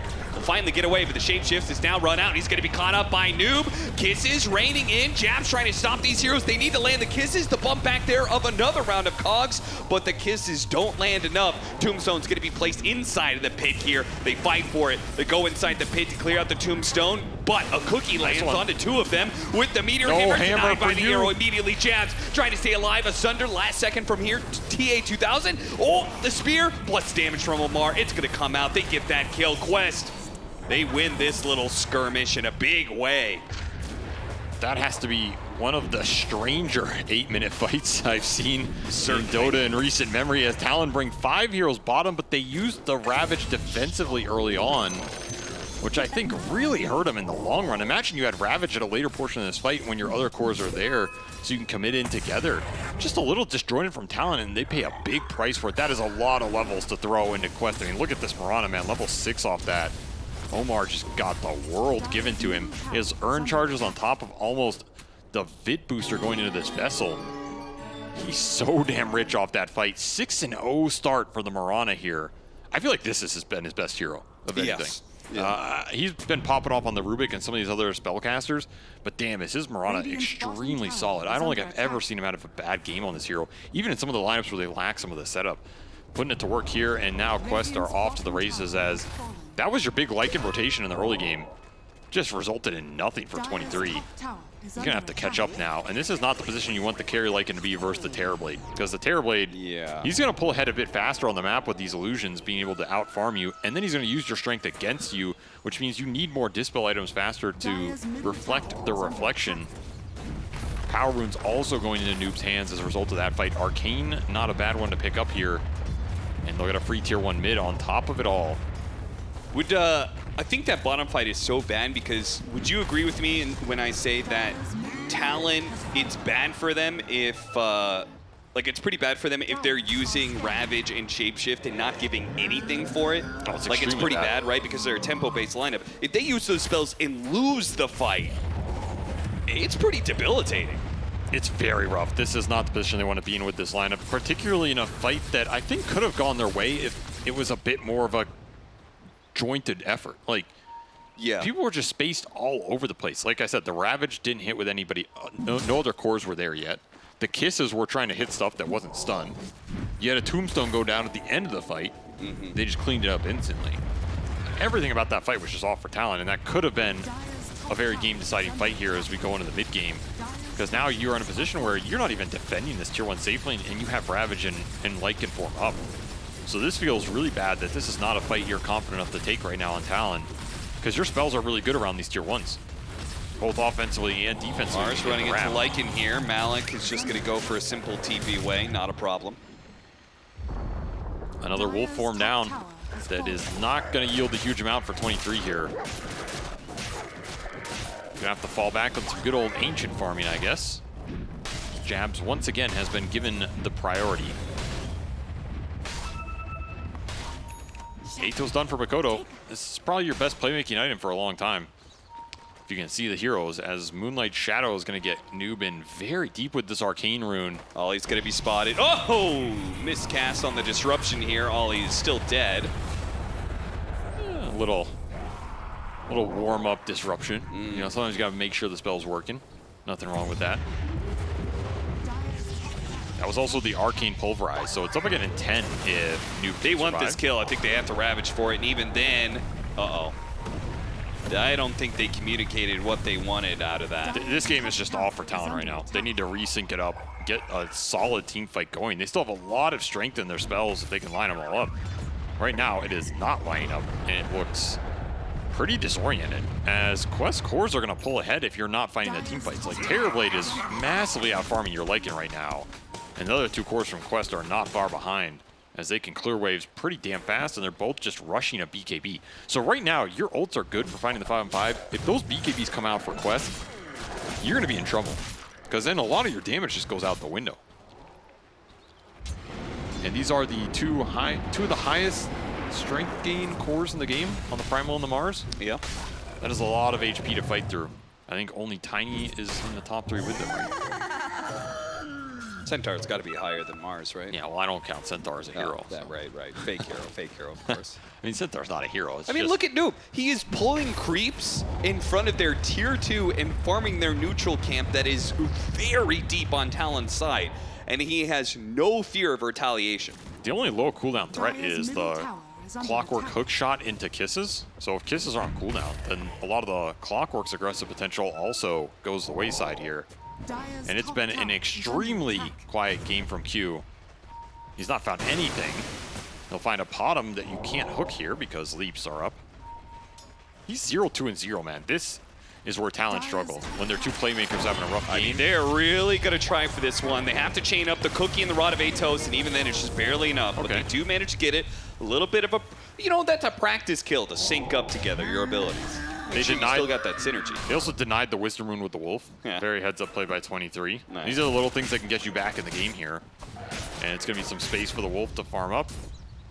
But you need more of this if you're Talon. It's not enough. You need to keep finding these kills off the hookshot cooldown with the Atos. Snapfire and Clockwork continue to combine. Create some action while your two other cores pick up some scale, and maybe you go in for an earlier Roche than Quest are ready for. I think that would be your ticket really back in this game, because right now those BKBs are coming out fast, man. They are just cruising to them. Yeah, you kind of have to take that Roshan before the BKBs are up. Otherwise, I think Quest is going to have too big of a window to work with. Sure, maybe like Talon have some sort of like super late game where, you know, Snapfire is a crazy hero at that point. But we saw from last game as well, Makoto didn't have that big farm priority, and we're seeing, you know, Jabs is taking the Ancients and stuff. I'm not convinced that Makoto is going to get to the GPK levels of late game Snapfire where he's carrying through a lot of the game. Okay, that's awkward. I mean, wouldn't be a Talon game without a little jankiness. That's for sure. Gotta go for the gank on Malik. They have him under vision right now. Should be able to land this hook shot and get the kill. BKB is done. Is he gonna get the kill on Q and get out? Cage, son. He is. That is perfect timing on the delivery there for Malik. His BKB just turns that gank around, and suddenly you're locked in his cage instead of him in yours. A lot of time wasted on that smoke move for Talon. I almost think they're at a point where you just gotta go into Roche or something. Force Quest into you where your big teamfight ults can maybe win you that engagement. Yeah, especially with the BKB on cooldown for the Mars. Okay. Another decent pickoff on Omar. Normally I don't think he's gonna be worth that much, but remember, he had a really good early game. He has Vessel done already. So that's a nice target to take off the map. And these Wolves continue to secure runes. Not bad. It's got to be a Roche soon for Talon. It just feels like how the game is going. It's not that slow. When you have some Gush, maybe you can get a Shredder point up here soon. Go in there with the Lycan, maybe a Flesh Golem. He'll die pretty fast, so I don't think it costs you too much. I guess there's a question of, like, does this first Aegis do anything for you? What are you going to do with it if you're Talon? Maybe not much, so maybe delaying it here makes more sense. Bots up for Makoto. Again, I like the bots combination with the Lycan here. I think it's something we've seen with the Snapfire Lycan a bunch. I think there's a reason Liquid are opening first two with both of these heroes. There's some nice little synergies with the Howl reducing some armor. Then you put in these Shredders in the late game. On top of the Wave Shove becomes significant with Lycan Shard and the Snapfire running around the map, clearing waves very fast, and then being able to bots to the fight. Yeah, I mean, like, with a hero that has such a high base attack damage, Malik gonna be forced to use another BKB, and once again, a gank turns around. He's gonna get a kill on a support and then try and get out. Now Q is here, so this time around they can punish him perhaps. Rav's gonna be put to use here with the kisses, and they will get that kill on Malik eventually. He's gonna be saved by the disruption for a little bit, but eventually run down. Noob, okay, hook shot goes out onto Cowrie. See if they can burst him down with the cookie arrow coming through. Doesn't land on anything. Pulverized though, grab the wolf and beats him to death. TA2000 as a free fight. 23 just gets pummeled here on the commitment. Maybe if he doesn't get grabbed in that Pulverized, that fight looks a little better for Talon. They're still able to find the Mars. Suddenly their spells are connecting and it looks a lot more fluid for them. However, big TA2000 shows up and puts an end to the fun here. As Terrorblade has been farming, he's been a little quiet. Now he shows up, he had Mantha for that fight, and now he's already halfway to Scotty. That is not the hero you wanted to be giving these big kills away to. I can guarantee you that, as he gets the clock and the Lycan here. So much gold into the Terrorblade. It's going to ramp him really fast into this second item, which means Quest have a very, very solid chance of not only contesting the Roche, maybe just winning that outright, which would be huge to take it away from Talon here. This is kind of a team fight push lineup that's going to rely on those Aegises to propel them into the later portions of this game. You steal it away from the Lycan, steal it away from the Snapfire, you're going to feel really good on Quest. 23 going to be ganked with his shapeshift on cooldown. This is not good. They're going to TP in Jabs, but this damage comes way too quick and clean for Quest. I mean, Jabs is just TPing to take his creeps. That's about all he's doing. Doesn't look like that's your farm anymore, buddy. Don't worry. Like, don't worry, 23. I'll make sure these creeps don't go to waste. Oh, thanks, man. And immediately move to the other side of the map. Quest, even though they got to be feeling comfortable with the pace of the game, they're still trying to shut out Talon from different areas of the map. Correct play. They're way stronger in these small fights, especially with the two BKB cores that pretty much guarantee you a turnaround at the worst. Yeah. So you can just spread the map here. There's not much threat on you. They have decent wards to look in the areas where they want to be killing, which is, you know, these two wards on the dire side on the upper of the map and in their jungle, and they have one at the bottom. So if you push out deep with this Lycan or Snap, they're going to smoke and kill you. And these types of pickoffs are just food. Yep. Blink Dagger pickup immediately turns into a freebie on Ollie. Pulverizing Arrow is a guaranteed kill for most of this game. Ravage back up, so time The for Rod of Talon, Atos, right another back. cookie usage. Oh, that is a little bit off the mark. 23. Yeah. Sent his Wolf too far forward. At least he'll block both camps here. Yeah, that's nice. Oh, a DD. That is another very nice rune for Noob on this Primal Beast. Scary. And I really like how Quest are playing this map. Like, you look at where the kill squad is for them, it's in the jungle, invading Talon's areas, threatening individual supports, and then TA2000, he just shoves bottom in, gets to farm all of this jungle back, the lane on top of it, and make a hero show from Talon bottom. The second that Tide shows bottom, all of a sudden Makoto's left alone Oh, mid. the hook shot, a little bit off the mark because in part of the Rod of Atos. That's just Maybe easy for the pickings. best, though. They probably both would have died otherwise. This is just really good map play from Quest. It's one of the things that sets these European teams apart. They pick and pry you, they make you show your cores in different areas, and then they instantly pounce. And the second that happens, your entire map collapses. Suddenly, it is a free-for-all to hunt whoever you want. Moonlight Shadow going to give you some extra catch capability here. Ooh, that would have been a sick spear. God damn. Malik made a pretty good read. There was somebody hiding in this area. A spear lands there, would have not even pinning against a tree, just would have stopped the TP. I mean, Ollie can't even get this own Wisdom Rune here. The scan's going to save his life, but will not earn him that XP as Omar takes it away. Yeah, deny the other Wisdom Rune, but you know. I mean, that's just a blind go. That's pretty damn close. Yeah, another deny. So, okay, you're taking XP away from Quest, but you're not gaining it on your own heroes. No, they're still taking yours constantly. And the support levels show the difference here. These are good supports to have the levels on for Quest. They have very impactful spells going into these late game fights. Yeah, I Another think group that's up. the scary part. The Shadow Demon.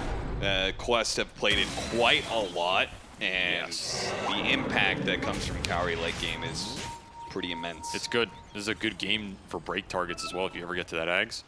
Quick smoke for Talon. They have all their good ultis up. Want to use them here, either for a tier 1 or Roshan. It's got to be what's on the menu. Manta done for 23 will also help him commit in the fight, get rid of the They reflection. somehow get past the Primal Beast.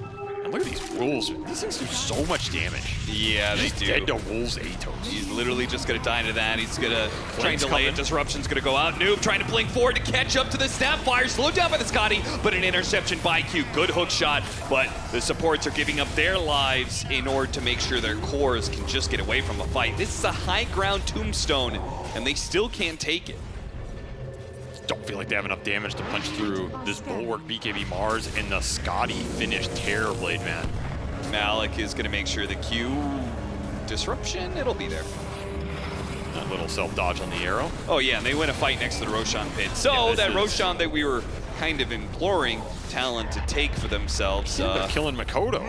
Makoto has Cookie to play with though. A little bit off the mark. Quest are really just, they're just all over the map taking everything they want right now. There's no way to find numbers advantage for Talon. It's something they're struggling with. Even in that fight where it starts on their terms, they have to back off, even with the high ground tombstone you mentioned. And now it's going to be a Roshan going into TA2000's pocket. Scotty was completed for that last fight. He's already level 15, so 300 HP Talon online. Suddenly the Terrorblade is 2700 HP with 2 lives. High ground is open for Quest if they really want to push this game. I don't know how fast it's necessary for them. You know, if I'm playing this game, I don't feel like I have to go high ground with his first Aegis, but hey, if you lose a fight near your base as Talon, it's going to disappear. So there's some extra pressure on you right now. You try and find any net worth on this map as Makoto almost dies. My God. Jetpack immediately put to use by Q. But what is going to change about this game? I mean, Q is getting an impressively fast Aghanim Scepter for a game that they're down 10,000 net worth. It's pretty nice. It is a lot of extra damage in the fight. It just has to be It has to be Makoto, right? You just have to scale into this game off the back of the Snapfire, punching people down with Gush and Hal minus armor. Yeah. You can make these supports disappear very quickly. Wolves start hitting them, you blink in, shredder somebody off the minus armor, they're just gone. And I think that's what Talon have to start playing for a bit. Of course, the game is going to get rough for Japs here, as he found a lot of farm. He is their most farmed core, which is pretty impressive. Pulls out a halberd here, very nice. The issue is once these breaks start coming through, all of a sudden, are you frontlining with this Tide? Are you surviving in the fight? Ags is not a long way away for Noob here. And they'll just start in on it. Curious high ground push, turn around Ravage with the kisses. Unfortunately, the meteor doesn't land. It would have been nice. Grab Ally's going to be able to pick up that Tide Hunter, save him from the aggression of Malik. Q, hook shot barely off in time, and he's going to jetpack away. But the Snapfire is left behind. The Pulverize goes to work from Noob. Malik is somehow still alive in this mess. He's not going to get out for sure, but it is concerning that Talon couldn't do the damage fast enough. I guess they didn't lose that fight, technically. I mean, they did trade an offlaner for a mid laner. The mid laner who, I mean, you just pointed out that Talon has to scale. Yeah, if that was your Aegis high ground, Scotty meta push, right? Yeah. He defended it. I feel like that's a pretty good outcome for Talon. That cog ended up being very strange, but it ended up working kind of for Talon, because I think otherwise Makoto just dies faster. It's not cog shame here. Okay. Well, 23 barely getting away. No, maybe not getting away. I thought he was going to run down. Oh, gets hit by the onslaught just in time. Disruption into arrow. Oh, the arrow didn't land. He's got a manta up in 2 seconds, but I think the purge has sealed his fate. Little demonic purge with a vessel on top. Omar has charges for days. As the objectives continue to fall to this T2000 Terrorblade. Man, look at Malik. He was so tanky in that last fight, and he's built damage. He has a Desolator. I like the Deso. It's pretty nice here. I don't know if he needs much more utility. The fight's kind of going to be won or lost in the arena and the Ravage here. Blink for blink for blink. Jabs, they'll catch him eventually here. Little Sunder to heal himself up too. Why not? And they'll collect Ollie on the side as Malik is just 1v3. So he's going to have to kill Q to get out because the hook shot is up. So he's not going to be able to get away from this one. Hook shot stalls him long enough for the kisses to land. He's going to need every single one of them to hit. And it's not going to all land. He got stuck on the arena. Yeah, that feels pretty bad. That's a kill that you needed if you're Talon. I mean, that's a BKB Mars committing into 3 of your heroes, killing one and just walking it off. Getting away with murder quite literally here as he gets a Deso charge on top of it. Man, these BKBs have caused Talon problems this game. And it's just a function of that they were behind in the early game. Didn't have enough damage to punish these overextensions from Quest. If I dare even call them overextensions. And you're back into your base with 4 heroes, only 23 out on the map right now, looking for a BKB so we can actually commit into these fights. Start providing some of the damage that Talon desperately need right now. Scary lineup to scale into right now with all 3 of these cores. Ags is done for Noob, so the break also online to deal with the Tide Hunter here. Oh, they're going to go for Malik while his BKB is on cooldown. This is a nice move. With the shapeshift activated, they're going to try and pump in the damage. Can they get there faster? Oh, the Rod of Atos was still up. Okay, Makoto held on to that one. Smart idea. That's that Boss to the Wolf play that is very nice for Talon. They haven't been able to use it because they've kind of been constricted on their map. Yeah. Finally, when you get out, provides you an opportunity, and they saw... Oh no, the hook shot! He went just dead center through the portal, thinking it was going to be fine. Omar does have 3 leaps and a 4-staff, so as soon as he's rid of that Rod of Atos and snare, he's away. I'm actually kind of surprised he survived there, but yeah, I guess the mobility too much for Talon to handle. Noob with a shield rune, that is why he is playing so aggressively right now. He'll take another wisdom rune away. Man, the XP difference in this game, 13 levels. They are getting these BKBs down. Also, that TP was longer than his duration. He TP'd to the outpost. Okay, a little dangerous there. I don't know whose token that is either. Yeah, that was dropped by Bleed by the Primal Beast earlier. Okay, so in that camp. I don't know if this move really worked out for Noob too well.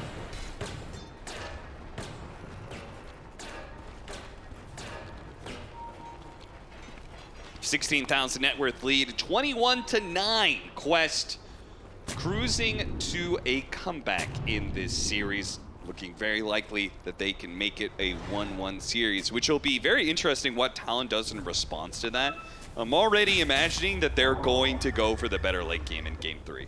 Because it's natural Talon, and you're in a Game 3 playoff series, and you've lost this game 2, which, you know, they tried to play a much more aggressive lineup and immediately got shut out of it, right? Like, there really wasn't a window of time that they had to operate with.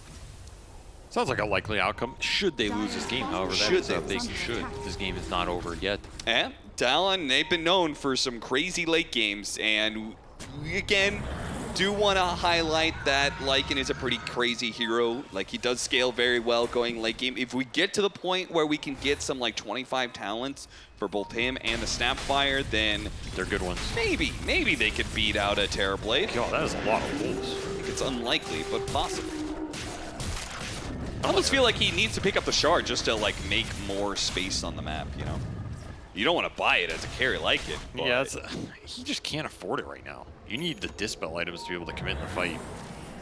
Maelstrom finished for Mikoto as he pushes towards the Skleipnir. Does have an Arcane Rune. Like you said, biggest thing here for Talon is just getting XP out of this game to get to the talents. That is what gives them a chance in this late game. Right now, this fight looks very difficult. Yeah, it's part of the game that they're probably farthest behind in. They're down lots of net worth, but they may be down even more in experience. Jabs has a BKB to try and deal with some of these breaks and stuff, survive a bit longer. There's a Silver Edge on the Terrorblade as well here. So you have that and the Primal Ags to break this tide. If you get stunned first and broken, then you're going to have to rely on the Tombstone grab ally here to bail you out, which Ollie does have. Oh, I think that spotted the Moonlight Shadow from Omar going off. So Talon, or maybe not, Jab seems to be unaware. They're going to be able to break. Got the BKB. Immediately pops BKB. Maybe he's okay. Hits a Ravage on 3. Meteor Hammer trying to chain the lockdown, but it doesn't quite work. And they have jumped into the arena. They jump into a Tombstone to try and stay alive, but Jabs, he walks through, but it's going to be run down. Still alive. Cookie actually able to keep him alive. Somehow this is kind of going okay for Talon. All they lost was the Undying. But then again, at the same time, they used a lot of spells and didn't get anything for themselves. It's also another fight. 23 just has no impact. Yeah.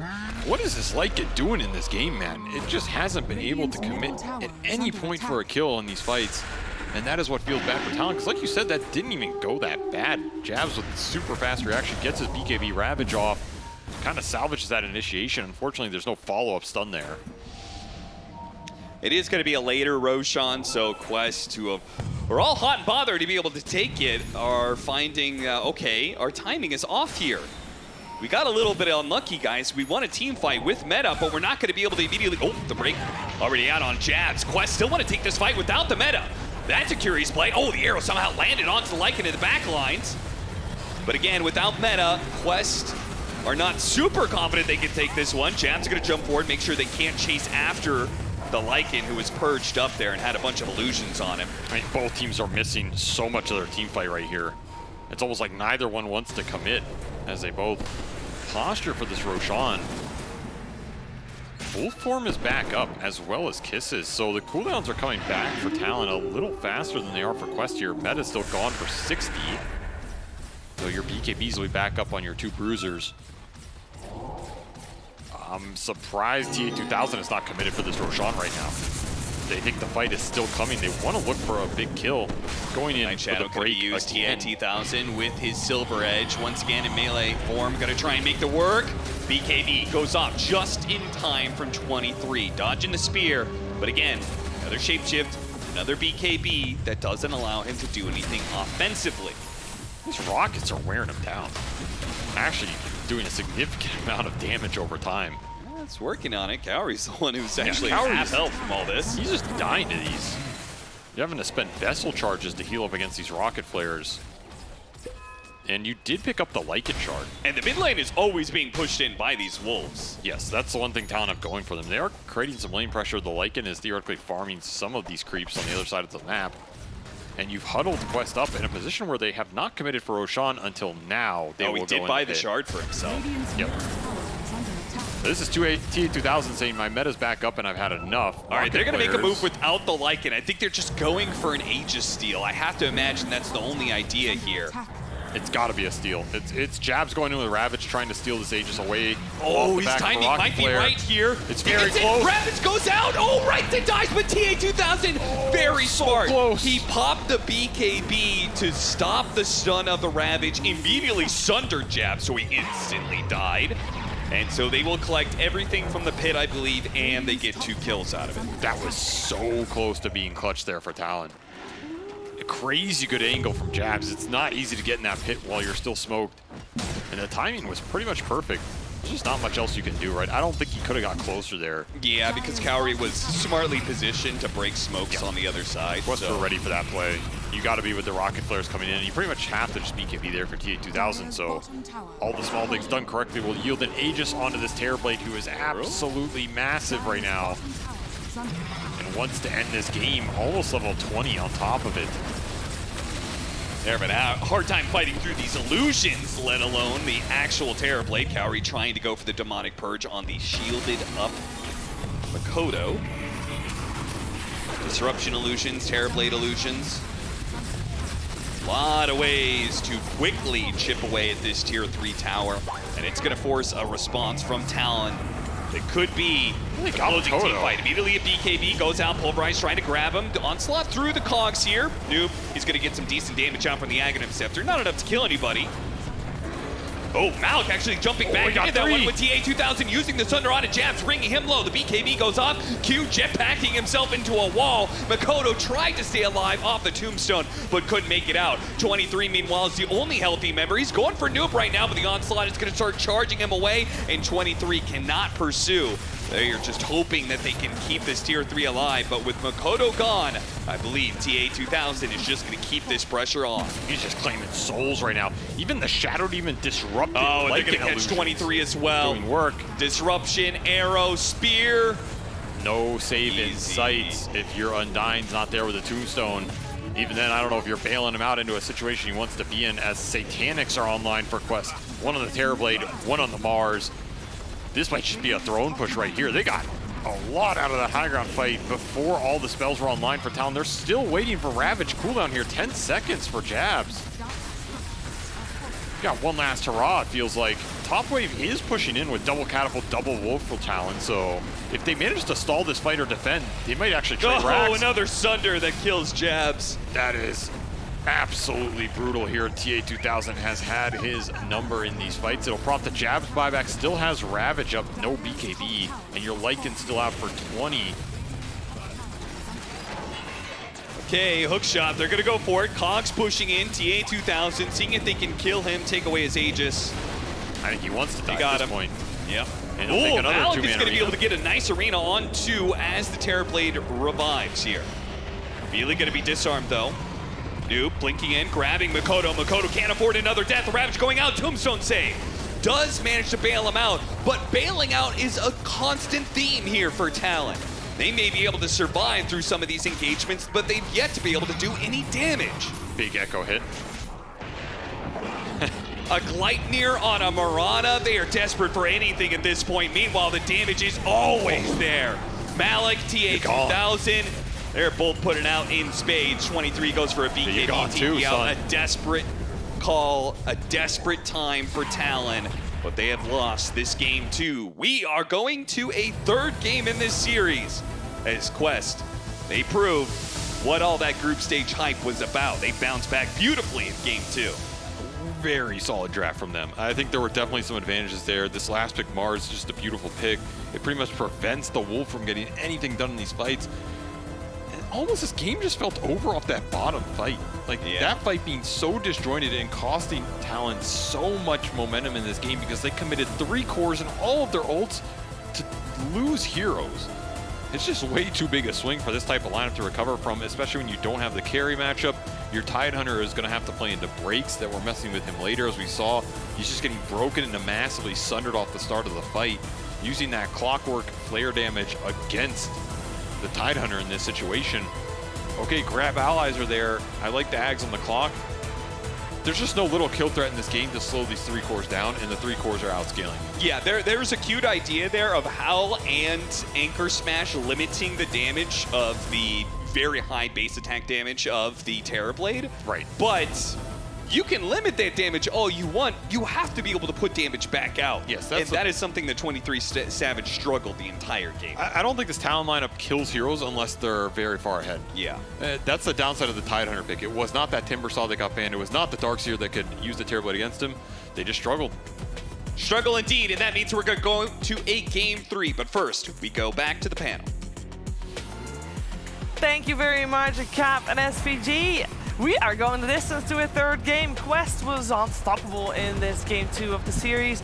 We knew it was going to be an uphill battle for Talon after the draft completed, but I mean, Quest basically showed that they did not like losing that first game. They came back with a vengeance. I'm here with Faith Bian, with Effie, and with Purge. Purge, this game was so dominant. Yeah, it was really dominant. They got a really nice advantage. Omar had such a good early game. And then they kind of just transitioned this into the lineup that was supposed to be, I mean, they're playing against a lineup that was supposed to be strong early and fall off. So if they got a gold advantage, it just made it a lot simpler. Yeah, Effie, I don't want to throw you under the bus completely, but you were giggling at times a little bit at the Lycan. Don't do me like that, Cheever. I just think that this is one of the very bad draft by Talon. I said it already. The Tidehunter last pick really sucked. It well and truly sucked, and shifting this Lycan to carry made no sense. And the best bet that they have was to last pick some ranged carry. And yeah, they probably would have gotten Mars regardless because they had a Lycan, but it would have looked better than what they came up with. Like the first 2 shapeshift ganks did nothing at all because it's a carry Lycan. He doesn't have an enchanted creep running at supports under tower. You kind of just go in. He got disrupted. Mars TP'd in, arena'd him. He shapeshifted again. Mars TP'd out.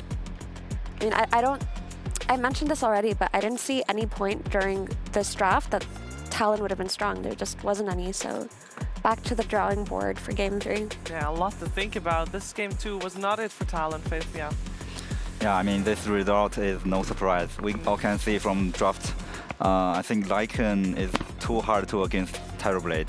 And actually, they played well. Like Lycan destroyed the runes, and they try to play well, but the draft is so hard.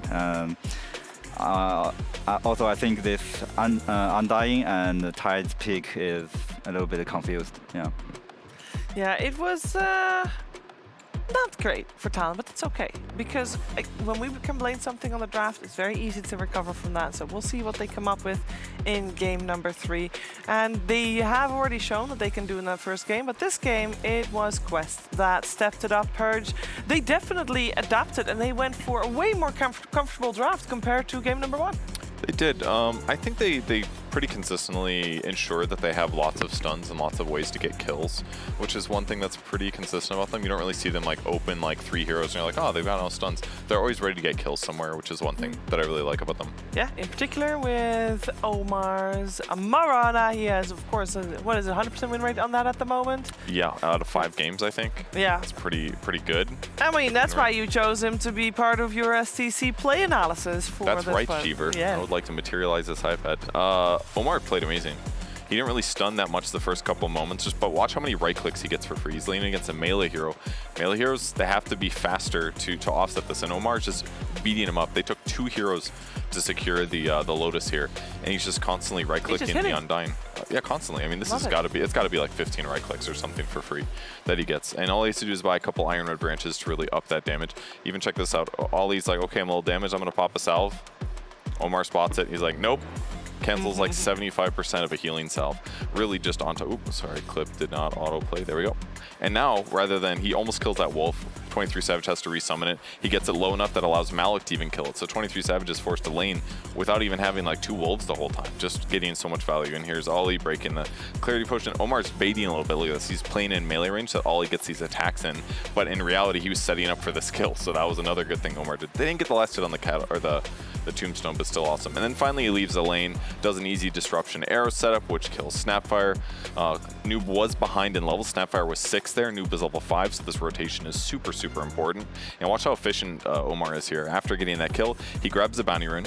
He TPs for the wisdom runes, contesting clock on in. Look at this. He does a stack to set this up. He doesn't get the wisdom rune, but who cares? He just got a bounty rune.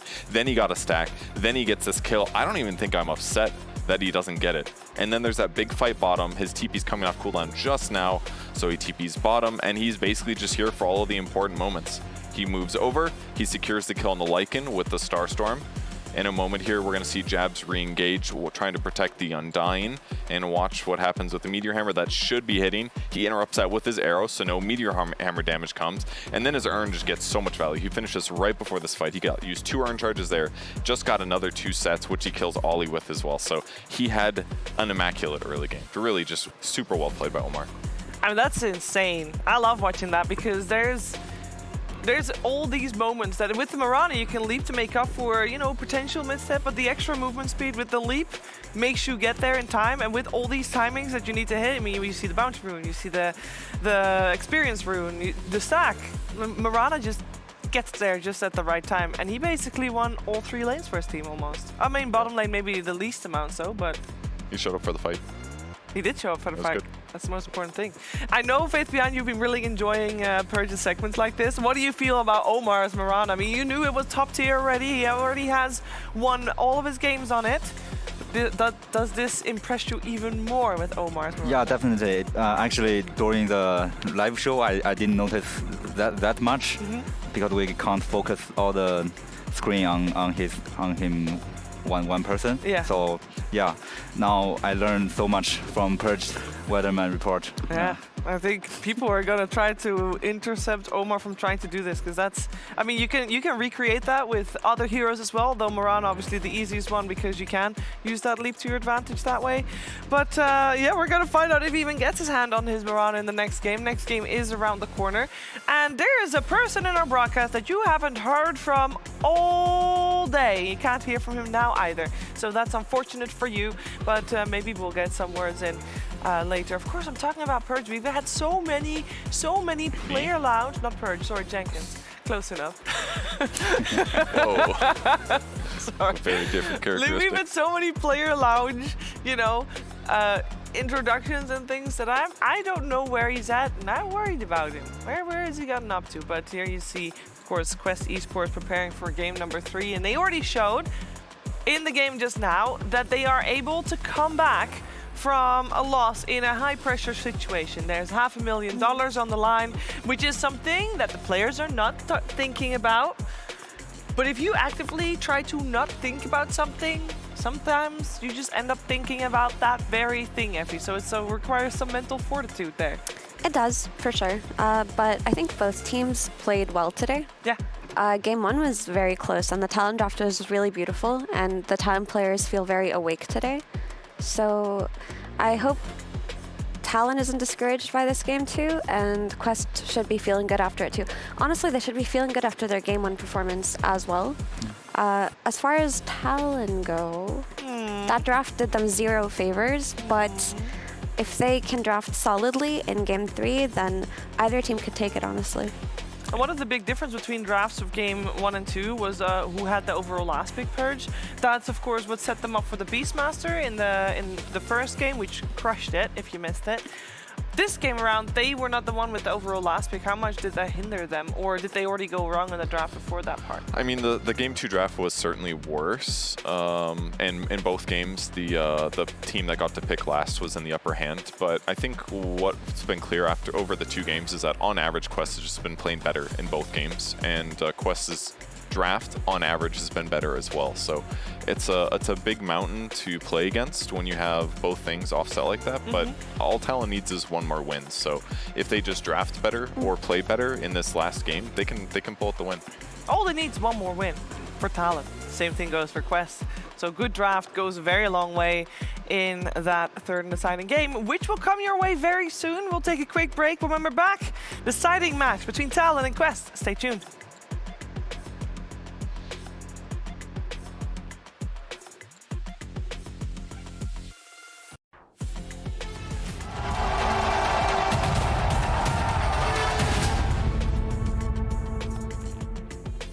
What player do I admire before I became Dota player myself? Okay, I mean, that answer is easy. I think I've done it every time. It's just Dendi from Navi. Like, he always used to be like my idol. Like, I've always looked up to him. He's been a mid player, of course. I had like one of the most outstanding personalities ever. So I think super good player, super nice personality, participates in everything and all the fun stuff and everything. There was like this Oppa Gangnam Style TI2, if you remember, or TI3 against Puppy, you know, like easily. Daniel, what is it? Daniel Ishutin, I think? Yeah, that easily. Playing against Dandy for the first time was really special. It was actually on one of my first LANs. It was WESG, so this national tournament where you had to play 4 people from your nationality. And we played as Team Germany in the first round against Team Ukraine. That was like super, super fun. And I remember I wanted to just play Invoker against him. He played Juggernaut mid, like freaking random, and they just pushed high ground minute 12 and that's just ended it. But it was really, really fun. And then those guys came over for a handshake and I was like, holy shit, what just happened, you know? Like, we got smashed. They just went high ground, but it was super, super fun.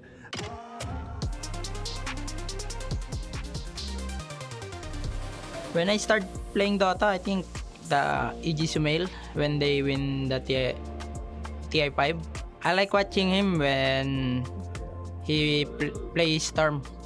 His Storm is so OP that time in the international. When I was starting my career, I was watching like every Miracle game, my favorite player, so it's only Miracle. I started like in 2014, I guess. Then I saw how Sumail won tournament, international, and I got excited, and I wanted to play it too, professionally. Yeah, I guess it's Miracle, Shadow Fiend, Invoker, Storm, and Miracle was playing a lot of carries. It was really good. He playing 2 roles, like super good. Yeah, we're playing against Miracle in last major, but long time ago. It was my first major, Epicenter, something like this, and we played against them. But it was our first game in playoffs, and everyone was a bit scared, and so it was a bit hard to play against Aster, first game.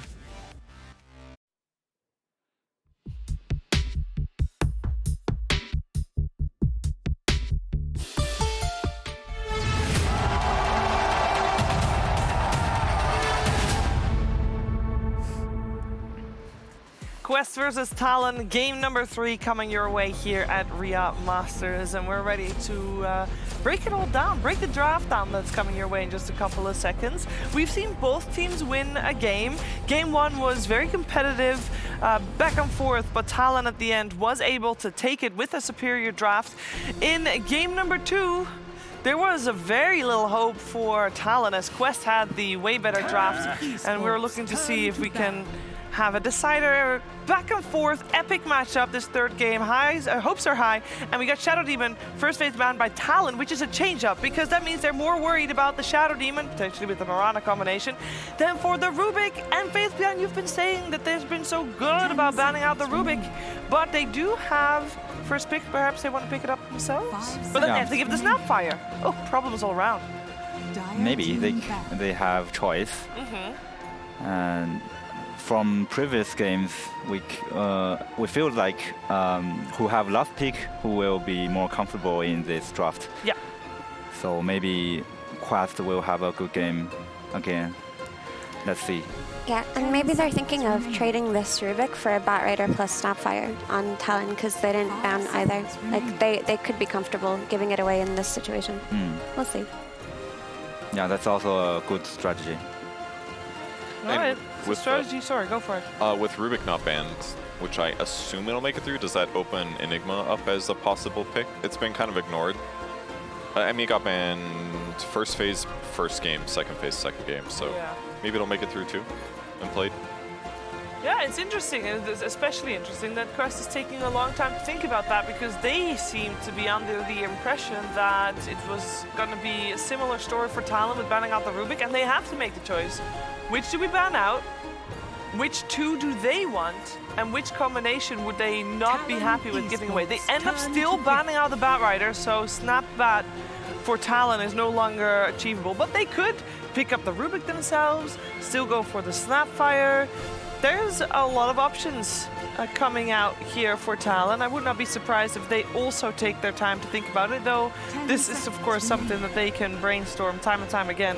Which hero do they give priority to here in the first week? I love best of 3s for this, because in the 2-game series that we saw during the group stages, we didn't have any of these mini evolving metas, but here we do the third game, always the most exciting draft-wise. And it's Snapfire, Effie. Are you happy with their choice? Yeah, I think they should have just traded the Snap for Rubik, which is what looks like is going to be happening, because if they take the Rubik themselves, they haven't been as efficient of a Rubik team as Quest has, and Mikoto has performed well in both games on the Snapfire from the mid lane.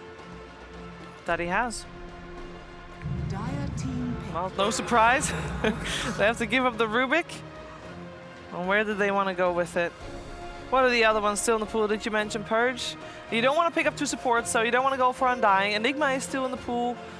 Yeah, some teams would do Rubik Enigma just to kind of protect, well, or you leave Enigma and you could pick it second phase or force your opponents to ban it. That's probably more strategically useful, I feel like, even though the flex is there. They need some substitute flex hero, though, would be nice, because Primal's already been their pick, and that kind of does it, to be honest. I'm kind of surprised they didn't pick Darkseer here, because it's also their most pick combo. That's true. And Timbersaw also, you maybe get killed by Kiss in early game, so, but it does flex. It offers more opportunity to their draft. I think so. I think they're prioritizing the flex potential of the Timbersaw here over Darkseer because Enchantress is still in the pool too. So I think that if they had gone for Rubik plus Darkseer, they would have just picked Enchant 8 here from Talon. So this is probably the most comfortable route, even though there is magic damage already coming out of Talon. Still looks solid for Quest. Faceless Void. I mean, it's a great combo. It would have been banned second phase if they didn't pick it here. So this is generally what you want to do with first pick, if you can, is open with a strong core and then follow it up with a carry that's kind of counterable, or another core that's counterable, and then protect it with bans. So the fact that they also combo together is really, really effective. So this opening just feels so much better for Talon for me. Yeah. I think both teams are very happy with their opening. I would say so. But I think Time Dilation owns both of Quest's heroes right now, especially the Timbersaw. It'll make it very frustrating for Quest to play the tempo that they want to. But even if they decide to put this Timbersaw in the offlane, I feel like it still has a good lane versus Void. Even though Time Dilation is a nuisance of a spell, there are very few matchups that Timbersaw does poorly in now that he's been changed to Universal. Is he maybe worse as a hero, though, because they did nerf reactive armor? That was like one of his few nerfs he got in the last patch. So hypothetically, if you're in a dangerous lane, you could be more exploited. I haven't played it, though. Do you guys know? I just feel like you just need a few points in reactive armor and you're still pretty OP. Also, the Timber Chain and the Whirling Death are easier than ever to spam, especially now with the range support meta. You have a lot of damage and CC backing you up. There's some respect going into the Enigma ban. Some would say that, first of all, Rubik is a great counter to Enigma. Also, we saw Talon with the Faceless Void and Enigma yesterday, and to be honest, that did not look good, and their synergy was not there. But still, they want to remove it from the pool. Maybe also considering Undying is still in, or maybe wanting to force Talon to ban Undying with that in mind. But they'll end up banning out Temporal Assassin instead, regardless. I feel like 5 Enigma would really do well against the Rubik plus Timbersaw lane. Like, yeah, later on, obviously you can steal Black Hole, but in terms of the harass potential, I feel like they could bully that lane otherwise. I like the Midnight Pulse a lot versus Timbersaw in general. I think Talon just have to expend the most annoying carry matchups as bans right now for the Faceless Void, and they're pretty comfortable. Whereas Quest have to consider whether or not they want the Phoenix or the Undying, because both of the 5 supports that they default to are countered by this first pick Snapfire.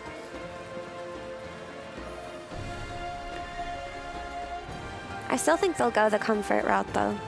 For Kaori, just go for one of his specialty heroes in so either. Maybe Phoenix then, or? Phoenix or Undying, like I mentioned. Coming out of this phase, it's Talon that has to react to Quest with their pick.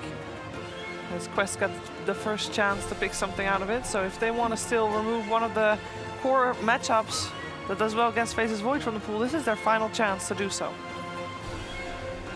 They're really thinking a lot about this one. The Morphling, in the end. Quest ban out all the team fight support, and I think both ET and Enigma is very fit for Talon. Also synergizes very nicely with the Chronosphere. Yeah. But I'm curious, Faithian, how do you think is the best way to punish a Faceless Void that comes out this early? First on lane, maybe you can pick some Venomancer, something you can really punish him on lane, and you pick a quick tempo. you play a quick tempo. Yeah. So you think Quest has to play for early aggression lineups and not try to scale into late game? Yeah, I mean, Esports. okay, Undying is the lane security. I mean, Faceless Void come this early, you have to do something on lane. Otherwise, because Faceless Void always have a good game at late game. So would you prefer that the Timbersaw is played mid versus a Snapfire and a different offlaner is picked? I think maybe Timber go mid is better. For Talon, they need pick 2 supports here, I think. Talon Esports. They'll go for the silencer for one of them. Am I correct to be a little bit worried for Quest in the sense that when we saw them in game number 1, having an Undying versus the Snapfire, Undying felt like such a, I don't know, his tombstone just died every time. Is that a worry or? Not really. Like, it's still very nice to have a counter to the Tombstone in your draft, but Undying is always going to have value because he's just so strong on lane that Tombstone becomes more of a second thought later when it's of a save or some kind of high ground vision or something like that, but it's not the crux of your team fight. And he is kind of nice in that sense, because depending on where you put your Tomb, like if your team gets Chronosphere and you put Tomb on the other side of the Chrono, it's not always easy for Snap to get there, so that's kind of an upside. And he's just a very tanky support too, so he's less likely to be easily killed in these like Chrono Kisses combo compared to other 5s. Okay. This Terrorblight pick removes the flex potential from the Tiny, so this is almost 99% a position for a Tiny. The Silencer is kind of cool, I suppose, in that it's a team fighting 5 that they secure with their other 2 big team fight ultis, but I don't necessarily seeing it disrupting too many of Quest's heroes, right? Because Timbersaw tends to buy a Lotus Orb. There is no big cooldown that they're playing for. Maybe use the global to stop a Sunder, but nothing that really stands out as a wow Silencer pick. Yeah, I think Talon, they want pick a, they also know they need to pick a team fight position 5, but I think they don't know, they don't think too much hero they can pick. So Silencer is the most pick hero, so maybe they just go for it. But I think maybe if they can pick Phoenix there, it will be better. Phoenix would have been really cool, yeah. The Sunray versus Timbersaw and Undying heals is awesome. Like the percentage-based damage plus the potential Vessel Buyer. I would have liked that more also. Did they pick Silencer before Undying? 10 seconds. They did, correct? No, Undying came out and then it was Silencer plus Tiny support duo. Yeah, because if it was the other way around, it would have been, I feel like Silencer against Phoenix could have then protected their team fight a little bit, but yeah, guess not. Talon Esports. The kind of anti-synergy though, Arcane Curse and Time Dilation, you want their spells to come off cooldown so you can get more Arcane Curse procs, obviously. I don't think it's that big of a deal. Like, I think the biggest deal is the global not really being too much of a hindrance for Quest. I guess for Talon, you could pick some kind of like offlane hero that just goes in first, right? Like initiates and gets covered by the global silence, as opposed to it being a shutdown spell. It's more of a defensive ability. So I'm gonna cover you. You're gonna go in and go nuts, and I got your back, that kind of thing. Yeah, and I guess against the first 3 heroes of Quest, they're all pretty spammable, you know, Spell Steal, whatever he gets, Timbersaw, Undying. Curse and Silence against all those guys is quite good. I mean, Phoenix is really good here. If they can pick a post 3 Phoenix, it's still a good choice. Post 3 Phoenix. It's been a while since we saw that though. I mean, if someone's gonna play an unusual hero on the offlane, it is Jabs. Played it before. Yeah, it is a Jabs thing to do. Yeah. Well, we got quite a couple of offlaners banned by themselves as well with the Tidehunter. There is, of course, still the flex potential to put no Phoenix. Mid. But yeah, it looks like Quest read your mind. They removed that Phoenix. They were on the same page as you were. Talon's lineup kind of reminds me of one of the ones they did against Team Liquid yesterday, where they had like all team fight heroes. So the Quest side could play up-tempo maybe with their last pick. Maybe that could change things for them.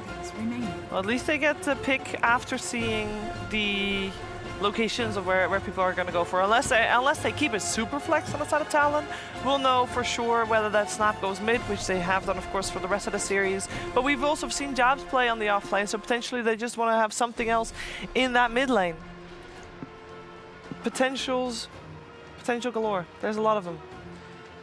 I feel now for Talon, the lack of damage at early mid game, and they kind of lack team fight to deal with Terrorblade.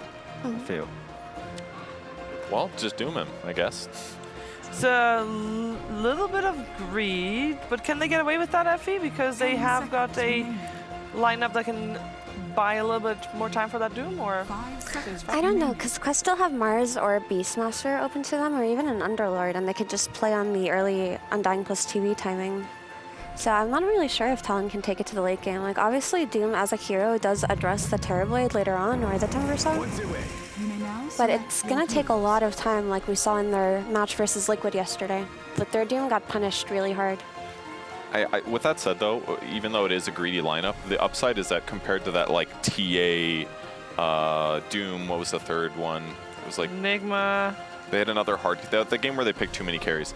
At least you can, like, Chronosphere. That's something from a carry position. Yeah. You know, at least Snapfire is better. So it's a little greedy, but I think it'll be fine. I don't know, I really like Quest's lineup more, honestly, because this Pangolier, we thought that the Timbersaw would go mid simply because it looked like an easier game for a Timbersaw mid, but the last pick Pango is a very destructive hero. Like, it's going to take these tiny little skirmishes for Quest, and it's something that's also not afraid of the global silence coming out of Silencer. I feel like the supports on the side of Talon might just feed at later stages of the game. It's scary, so I favor Quest's lineup here. Yeah, I agree with that. The Pango has the ability to dive. They don't have very good dive heroes prior to that. So without a dive mid, Silencer is like never threatened. So Pango both can like dive, pressure one ahead, and team fight, which is something they were lacking. So it was a really cool pick.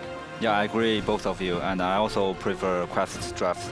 I think Talon, at late game, they don't know how to kill Terrorblade in the team fight. They don't have enough damage, and you can only rely on Void, on Faceless Void. Yeah. With that in mind, we haven't seen too many successful mid Pangos face beyond. Why does this one work? I think maybe mid Pango always a good choice, but for this team, before they have better choice. So, but in this game, it works again, I think. Yeah. Yeah.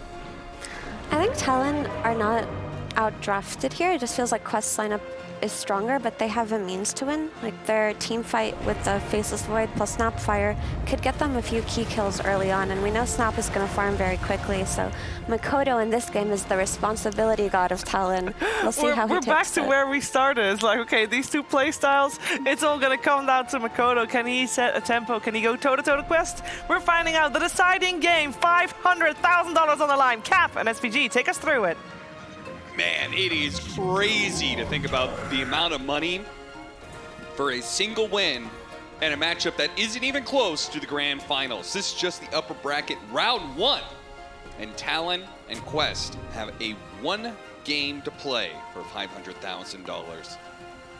It's going to be high pressure for two teams that, well, both of them have had to deal with pressure before. Both of them did have long runs at a major this year. Of course, Talon being able to achieve third at the Lima Major. Quest more recently having a fourth place finish at the Bali Major. But those weren't TI level events. And I feel like Riyadh Masters is one of those, right? 30 seconds to battle. The pressure is building. Will it be a $500,000 Chronosphere? Will it be a $500,000 Swashbuckle? Will it be a $500,000 Sunder? GGN mid, I kill my items. Anything is possible. I don't think that's possible. You never know. I mean, can you imagine if somebody did that? You would instantly become the most hated player in all of Dota. Well, Quinn's playing later, so we'll find out. For now, we have some honest Dota players who are going to try their best in this game 3 to clinch it out. As bounties get split, there's no first bloods, though TA2000's getting tossed around a little bit. Yeah, they toss him over to Jazz. Q's like, get this guy away from me. He's Man, got that hurts. boots, so once the reflection goes away, he will have the movement speed to not give away first blood. He'll be fine. This is not how you want to start a double melee strength lane versus Undying Terribly, though, right? I think we've seen Undying Terribly win almost every lane I've seen this lane play. Yeah. Predominantly from the CIS teams. Here you have Undying Terribly versus Doom Tiny. This sounds absolutely miserable if you are Jabs, and it already looks absolutely miserable. Yeah, I have to imagine part of the boots first build for Q is you got to go pull waves. Yeah, There's no you're other way to play this absolutely one. pulling waves here. He's going to get a courier, actually. Nope, he forsakes the courier for the wave pull. That tells you how much he prioritizes it right now, and I kind of agree. If you don't get this wave pull off, you're absolutely screwed on this lane. So It it'll does be mean he shenanigans. couldn't, like, because of the counter pull that's happening there, he didn't want to pull it into the easy camp. Wait, So what is- that does spawn. And then he lost track of it, so this is going to be really weird. This is not good. No. This is really bad for Jabs. As now you're going to have this wave get split. It's going to Jeb's die. like, you, buddy, you were supposed to pull the wave. What happened? Then he missed the next one. What is going on up here? This is just bizarre. They're even going to... Well, I've seen a lot of lanes in my time. This is one of them, and I think it's not going to end very well for Jabs. I think weird, creepy equilibrium. Maybe it'll end up favoring them if they can get it shoved in, but for now, it's just going to be getting beat up on. And remember, this is all reflection decay level 1. This is not the meta Tombstone time. Yeah, which you have now hit with Tombstone up, but I feel like Jabs with the Scorched Earth active is perhaps a little bit too much. Okay, they're They actually did going get to a use the Harpy. easy camp pull and Oh, he try and killed the farm it Harpy. together. What? No, Oh. okay, he got it, he got it. Oh, my dude, Talon are like the #1 team at giving Oh my me god, a he's going to heart TP out. attack, man. Is he going to make it? Oh, it's so close, but he lives. Why must their games be so stressful like that? I don't understand. Like, how is this game already so stressful in 2 minutes? Nothing. I don't want to watch the top. I don't wanna watch the You know top what? lane. It's not stressful. Makoto playing Snapfire against a melee hero. Yeah, That this is is- a sure win. Oh, as I'm he's going already- to do it the 3rd time in a row in this series. I'm already more relaxed now that I'm not watching this top lane anymore, as my heart rate has dropped considerably. Just let me listen to the soothing sounds of 23 Savage right-click some creeps in a lane where I know nothing crazy is going to happen that might immediately cost you the entire $500,000 off a neutral camp. Look at how chill and relaxed this is. You know, you throw out some time dilation, you hit a map with a little whirling death. It's a nice little exchange. Both heroes a little even, though Malik is pulling ahead, actually. 15 and 6 on this Timber, putting that big right click to work. Yeah, doing a good job. Okay, well, we'll check back in on top. I really don't want to watch this lane. It's too scary, dude. I can't watch Jabs anymore. You're the kind of guy who watches a scary movie and then covers your eyes, aren't you? Yeah, but this is too stressful for me. I'm not even in the game. But we'll look at the lanes, and it is Makoto out on top overall. And that is where they want the Snapper to be. In fact, he is demolishing Noob. Dear Lord, what happened in this lane? I mean, frankly, isn't this matchup even worse than the Primal Beast one? Because Yes, the Primal Beast can I at think least so. pull the wave around. Pango is even worse in this situation. It is squishier, more susceptible to the magic damage that Makoto pumps out. Honestly, I know I'm a Pango mid-hater at this tournament. Yeah. I will continue to hate on it. I just don't feel the impact of this hero as the games go late. I think the build, there's something weird about the build-up and when he hits it. You need a really, really smooth Pango game to feel this hero's power. This is a last pick Pango, no losing lane. Makoto's taking advantage of it. I still think Makoto's maybe a little slightly stronger laner than Noob, so you kind of have to know that going in. Like, those Primal matchups work for Quest because it's a hero that just gets around it, like you said. There isn't really a way around it for Pango. The early Pango rotations aren't as good. Like, you can go to a side lane and Rolling Thunder on somebody. Maybe you get the kill, but it costs you a lot more on the map. Makoto's taking full advantage of it right now and opened up a gap. Kyrie's doing a good job. Look at him. This is Pulling the obnoxious. ranged easy camp creep wave. Damn. Getting the aggro up the hill like that, pulling it down. I mean, in theory, you can always guarantee this by aggroing them. That one is a little cheeky, though. You do have this Chain Lightning to pour into the Doom. It's going to help this lane a lot, though. Yeah, I'm double surprised they have melee it. doesn't help it too much. And Jab's just not finding the early gold for an Arcane Boots, which is where this really snowballs. In fact, I'm really surprised they didn't drop the Tombstone for that. Yeah, that felt like one of those situations where even if you don't get a kill, pretty big. harassment damage, maybe even some economic damage out of it. If it wasn't First Blood, I think it's fine. Since First Blood's still in the menu, though. Oh yeah, it is. 5 minutes in. Yeah, that's where you take that Tombstone meta kill. Well, as looking right now, it seems like Makoto, well, a panel talked about it. We're back to Makoto needing to carry a big part of Talon's game because these side lanes are suffering pretty heavily. Yeah, both side lanes going in the favor of Quest. Even this Faceless Void lane. Man, Malik is just putting on a CS clinic down here. 32 and 14 on this Timbersaw. This is one of the reasons this hero became more popular. Suddenly you can just outright click people on the lane. You have more base damage than an Agi carry. He got that last hit that there's no way 23 could have gotten. That was just a base attack damage advantage there that Makoto is going to have to TP away. Power Rune is going to be secured. He almost got lifted. Yeah, the Lar showed up on the other side of things. Yeah, when you have a Timbersaw doing this well, you don't need to worry about the lane. Unfortunately, the gank doesn't work in mid, and it does work for Talon at top. They get the kill on TA2000, and finally, First Blood is claimed.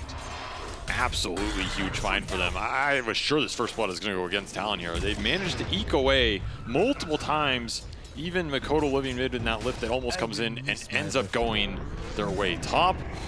It went on to Ollie, did not go on to Jabs here, so Jabs a little sad about that one as he would have really liked that recovery goal. But now he's in an okay position and got a lot of levels back. And more importantly, you didn't lose anything on the other side of the map. 23 going to get pushed off this wave. This is a catapult wave. Level 5 Timber. He does manage to pull the creeps off of it, though, so we'll see whether or not Malik is going to sacrifice his HP to try and keep the Siege Wagon alive. Not worth it, I think. They'll fight for the Wisdom Runes. Q should secure this guaranteed. Yeah, you just avalanche or toss. Guaranteed. Valiant attempt by Kaori, though. And yeah, they survived that catapult wave bottom. So as rough as these side lanes were going for Talon earlier on, this is where they can start to come back a bit as long as you don't give up some cheeky kills or anything. This was the first rotation of Makoto that doesn't get anything, though. This is a weird rotation. I don't think you go to this lane unless you have Chrono. Yeah. Because the Timber is just max HP down here. It's not really an opening. They will look top again, though, as 3 converge on TA2000 again. There's a lot of nuke damage with see if they can get the toss back into Jabs. What they do at the Pango here, they're going to all in to see if they can kill the TB and trade out the Doom. They do not, and they lose 2 people for it. And Ollie is going to have to TP to mid, help out Makoto and pressure that mid tower, I guess. In hindsight, that was an ambitious gank. Yeah. Dire's middle tower is under attack. Yeah, and he'll give a bit of gold back to TA2000, who is now level 6, so that option is probably out the window as he's just going to save the Sunder point. He's level 6, Jeff's level 4. He's level 5. Well, he's level 5. Okay. Calm down there. This is also supposed to be the hardest lane for Talon, right? This is the losing lane on paper. So you kind of expect it to go this bad, and you're just going to make it up off of the mid lane win and maybe some Chrono kill that gets 23 Man, they back are really shape. taunting Makoto, but Malik is finally going to pay the price for it. That's exactly what Talon gives him back to him. Jabs, he's going to be chased out underneath the tier 2. Snapfire's going to make the rotation here, see if he can give him the cookie to get out. It does. And now, with the Scatterblast landing on so many heroes, might be able to get another one here. Kaori's going to TP out. He's fine. Give him a He's zap rune for on the Pango. road. He runs away too. Well, Makoto making his presence felt in this game on both lanes. An offensive and a defensive play. They might find Noob. Noob being so low, this is perfect. He got the toss onto him, and they're going to be able to catch the Rubik. What a turn for Talon. And a teleport. And that is +2 off of both those heroes as the glaives are already up for Ollie. His brain grows, whereas Quest's momentum gets slowed down tremendously in the last minute, just off some really good double support rotations and bringing Makoto into both those side lanes. Those are the types of ganks that Talon are looking for, and their lineup is very capable of. It's this melee roamer for Q that has worked wonders for them in the past. Well, they're bringing it back in a very clutch and important game. He's already almost level 6. To keep the pace going. Smoke up on 3. Every Head to time. that bottom lane. See if they can get this kill without the kisses. You have Chrono, though. You do have Chrono, but you don't necessarily have the magic damage to pump into it. Yeah, Quest's going to read that move as well. Still, I don't mind them going bottom ever in this game because it keeps your tower alive versus the Timber, and it keeps 23 on the lane. And that just feels good for Talon overall, right? You're seeing this Faceless Void slowly creep back up the net worth. You leave him in the one-on-one versus the Timber, he gets abused. when you have some roam potential, it makes Malik play a little scared. He's going to miss some waves. You're getting some net worth back off the smoke. I actually don't mind that play as big a committal as it was, just because you're not losing too much out on the map. I'll agree with that because he's also going Hannah minus, right? So if you can secure that Hannah minus for him while he's still on the lane, it will mean a pretty big difference in its net worth. And now you can just TP Mikoto back here when the Chrono's up and lay in the damage. Okay, we do have Mikoto's going to be here with some magic damage, and it'll be just enough. 2 more int as well. Yeah. These heroes do not like losing intelligence. I think Pango is probably the one who hates it the most. This game is flowing pretty decently for Talon, all things considered. Especially the fact that that double melee offlane, you got through it, right? You pushed this Pango down to the bottom, which again, I personally just don't like Pango in this position. I think it's very rough. Atos, Avalanche, not enough damage. Kaori's gonna live. He's got his level 6. Mikoto, okay, he does manage to get the kill on Kaori. He's obviously dead. Does mean he got a killing spree before he died. So Quest will pick up a little bit of extra golden experience off of that one. They'll also pressure the mid tower. The supports are here to try and stop it, but they just can't do anything. And the cores aren't willing to rotate. Not that they would do much. It's a nice read by TA2000 here. Because one of the downsides of Talon with their slow lineup right now is it's really hard for them to defend towers if this Terrorblade decides to commit in with the early meta pushes. It's not something that he had to do in this game, but something that he made the read for, and is going to pay dividends for the team. Especially when they use Chronosphere and Kisses, right? Yeah, exactly. That is actually the way they maybe could defend the tower, but if that's on cooldown, then there's nothing. That's why the read's really good here. You make that push when Chrono Kisses are up, yeah, you have a decent chance to just kill the TB on that push. So Talon getting that that feedback loop, maybe they're going to be a little bit more conservative with that spell usage, because if they do it again, then they know TA2000 is just going to take another tower off of them. Malik, he has died a lot so far, and he's going to be caught again by another Talon rotation. They are not letting this Timbersaw get away with the game. And continue to steal int away from him. This silencer has really worked out for Talon. They've used this melee tiny to enable it. A lot of nuke and spell damage. Silencer's one of the best answers to Timbersaw before the dispels come out. His spells are just debilitating. Can't really get away. You can't use your spells. You get chunked. Ollie making it shine here. 3-0 and 4. A dream silencer start. He has 100% kill involvement. These are the type of silencer games you feel really good in. You just run around, skirmish with your high-level nukes. Really impactful in the fights. It doesn't feel that slow, and that's when this hero feels the best. Yeah, it kind of reminds me, do you remember Solo's old impact with Disruptor? He played an aggressive rotating Disruptor that was, I think, pretty unique for its time. I kind of feel this way about... He's still here playing Disruptor. Sure. I'm just saying it was very unique at the time. It really stood out among the playing field. And I feel like Ollie's getting a similar impact out of Silencer, another hero that I wouldn't necessarily think about as being a big rotating, ganking hero, but as you said, having big impact anyway. I will say that team, playing Disruptor on a team with arguably the best 1 and 2 in the world at the time for like a year, who were winning every single lane they went into and put you in an ahead position. What happened? You went from defending Solo to now taking away his accomplishments. That's true. You give and you take as a commentator. I mean, he was by far the greatest Disruptor in the world. I'm not taking away from that. Yeah, of course, yeah. Radiant's bottom tower is I'm just saying, you attack. play that hero on a team where you're losing lanes, might have looked a little different, you know? Yeah, maybe, there's only so much skill that can go into Glimpse.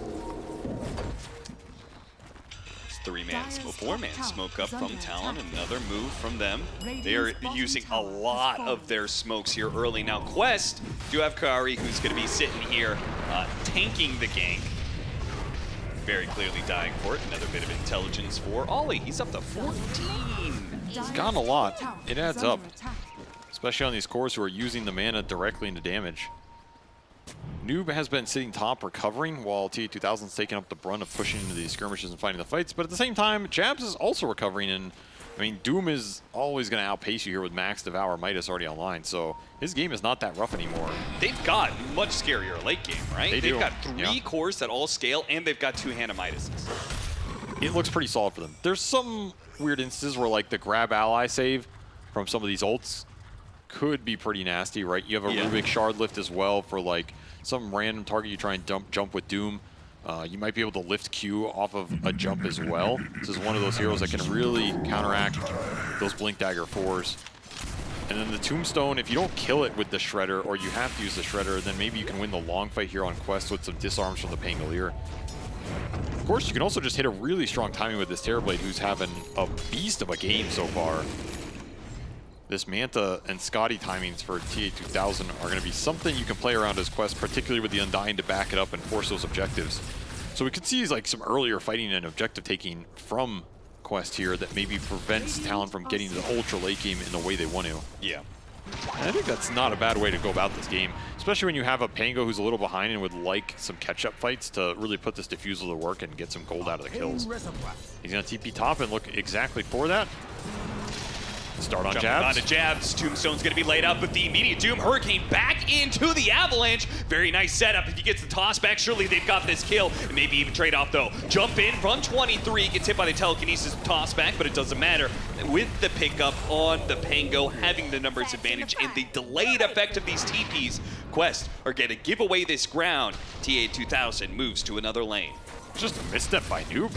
Maybe he just didn't expect jabs to be as fast as he was on the Doom trigger, but let me tell you something. If you were playing in that last game, which he was, and you saw how fast jabs pulled out that Ravage every time he got jumped. Yeah. If there's one player in this game I would expect to immediately throw out an ultimate no matter what, it is probably jabs. So it should not have been too much of a surprise. They just turn around with the global. Also something we haven't seen that much this game, but is fully online for Ollie and is very nice in these early fights. Yeah, I didn't think about that. It is actually a really tough Pango game in a lot of regards. Bad lane, bad team fight matchups. That's why I was not sold on this pick. I get it in terms of how it works with their heroes and it can set a lot up, but Faceless Void dunks on this hero. If you land the Doom before he goes in, it's pretty awkward. You can shred him late game with the Snapfire talents. Global Silence, pretty annoying for this hero, as well as some of the other Silencer spells, unless you want to build a Dispel, which sometimes you don't. There's a lot of things that don't make this the easiest Pango game to go in, unless you can start with the Rolling Thunder from like a bit farther away and kind of gradually take that fight. Yeah, which is awkward because you want to go to Fusel Blade first, but I find in these kind of games, the faster Blink Dagger enables my game like a lot more, right? As you said, you want to get the Rolling Thunder off farther away. And that's what this Blink's designed to do, right? He's already eyeing Blink BKB. I think this is kind of the build you're forced into here. That said, once he has that, if you can just Rolling Thunder Blink onto the backline and go on the Silencer, that's where the pick will shine. Sure, yeah. And that's kind of what Quest have envisioned here. So if you're Talon, getting some defensive utility might also be the answer to that. Like, if you can get some Glimmers and some Force Stabs, protect your supports when this Pango wants to go in deep, wear out that ultimate, and then turn the fight with some Chrono and Doom. Suddenly you put Noob in a position where even if he finds that backline, he might not feel great about it if his other heroes can't follow up with him. Kaori doing some ancient blocking here. In fact, they're going to steal it with some illusions. This is insult to injury right now. The shortest match record, 16 minutes. Well, in case you were wondering, Cap, this will not be the shortest game at the tournament. Thank you, Avery. I knew we were all expecting it to end here in the next 30 seconds. Of course, Talon, well known for their slow games, or fast games, rather. It could be the longest match, though. This definitely could be the longest match. Yeah. This game has potential to go to distance for sure. 70 minutes is the ticket. Level 2 Kisses and Chronosphere.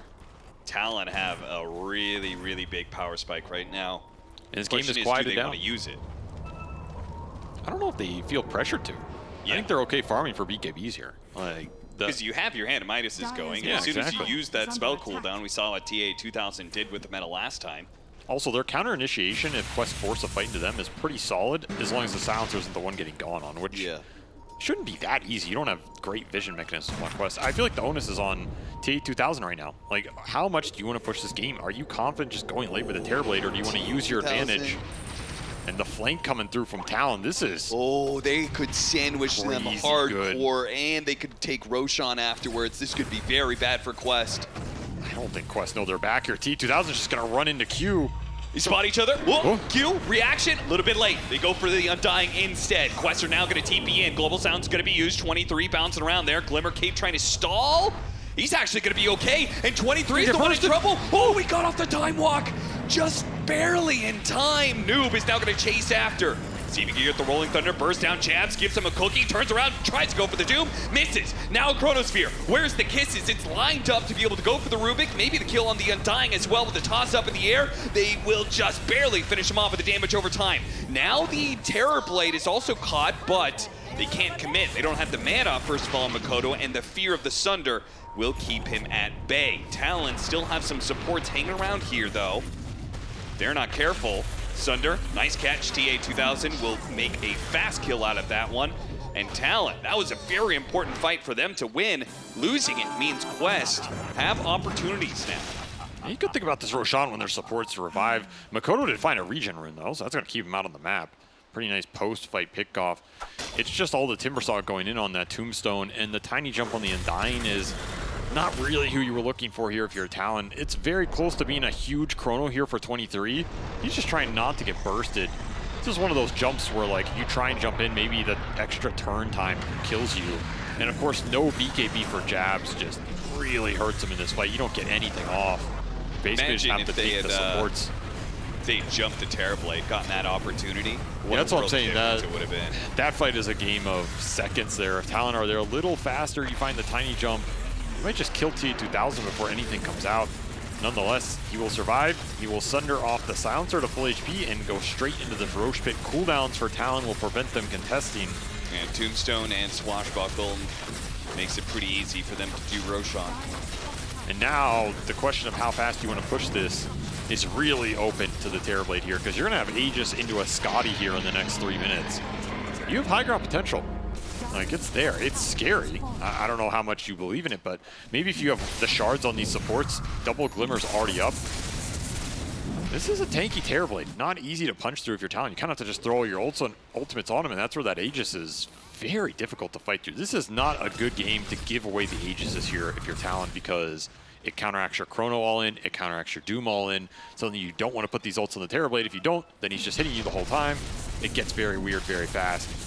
This might be a game where we see some good old rat action to stall it out. Don't let Quest get to your base in a good position. Find some pickoffs on the map if you can get them. Talon unsure about going for that kill. Kaori is clearly setting up. Malik is going to chase and is just out of vision of Makoto, I believe. Now, Talon did finish their BKB, so that next fight is also going to be a bit different in terms of the Doom and the Snapfire can stand their ground, not take as much damage from this Timbersaw. Maybe you can man up for a Tombstone kill. Oh! It is Vision. He ran through a Ward Sentry. That is so unfortunate for Noob. Double Sentry, in fact, around this one Ward. So they saw him the entire way. He was trying to set up an aggressive move. Vision wins games. That's a big pick, shutting down this Pango's BKB progression with another good global silence that he does not have a Dispel to answer for. Those initiations on Noob are just free until he has BKB. You're gonna global that every time. There's no counterplay. Talon continuing to find some openings in this game, and it's looking pretty solid for them, all things considered, right? You're finding a lot of farm on the Faceless Void here. And he is gonna be a late game problem. We're talking about the damage into the Terrorblade. How well can Talon deal with him? I can throw the same question back. Do Quest have damage to burst his Faceless Void if he gets to like that Scotty late game timing with 3,000 HP? Perhaps even a level 25 talent with Backtrack? They do have a lack of disables, right? That's what I'm saying. I don't know if you have the lockdown. You might need like hexes, some extra Timbersaw damage, some basher on the Pango into lift chain. It gets a little weird too, especially when Global can disjoint that. You even can have a toss back save. I don't think this Faceless Void is going to be easy for Quest to answer this game. And he has found a lot of farm, and this game is probably going to go late. So you better be thinking about how you're going to deal with these later fights and gearing up for it. Lincoln Spheres, Force Stabs, Glimmer Cape, Blink Daggers, Wind Wakers, I don't know what it is. Anything that helps you deal with these big ultimates is going to be nice. Alternatively, like we have raised, you can just push and not go there at all. You risk throwing the game going high ground. The best counter to late game is never letting it go late game. It's very true. Wise words. They're going to trade Tier 1 mid for Tier 2 bottom. Quest will keep this push going. They've got a pretty decent ward near the high ground here. And Scotty flying in off the Courier. That Courier flying over Radiant Outpost right now is a huge chunk of net worth for TA2000. Tombstone want to lose though. Tombstone already. That is a big team fight spell. Quest immediately going to have to back away, and they did not manage to pull all of the Talon heroes back. That feels a little awkward. I think you could have gotten a little more out of that. Maybe you're not committing for the Tier 3. That is your Scotty timing though. So I think you were kind of happy to take that fight with a Tombstone up if you could. And right now, 23, he just doesn't have to come back. He gets to farm out the map with Midas. Mjolnir finished here, going into his own BKB. That BKB is going to be coming in fast unless they can find a way to catch him. And he's basically invincible in that BKB unless he tries to man up versus the Terror Blade outside of a Chrono and just gets chunked down. Yeah, it would have to be a pretty big misread. Is under attack. Holding on to a double damage for a rainy day. Makoto ready to fight if he has to, but Talon are fine with passive play. Big rotations coming out. Big move from Quest up to this top lane. They wanted to be able to catch either Jabs or 23, who they know are farming up here, particularly 23, who showed himself in the creep wave, but are left with nothing to hold on to.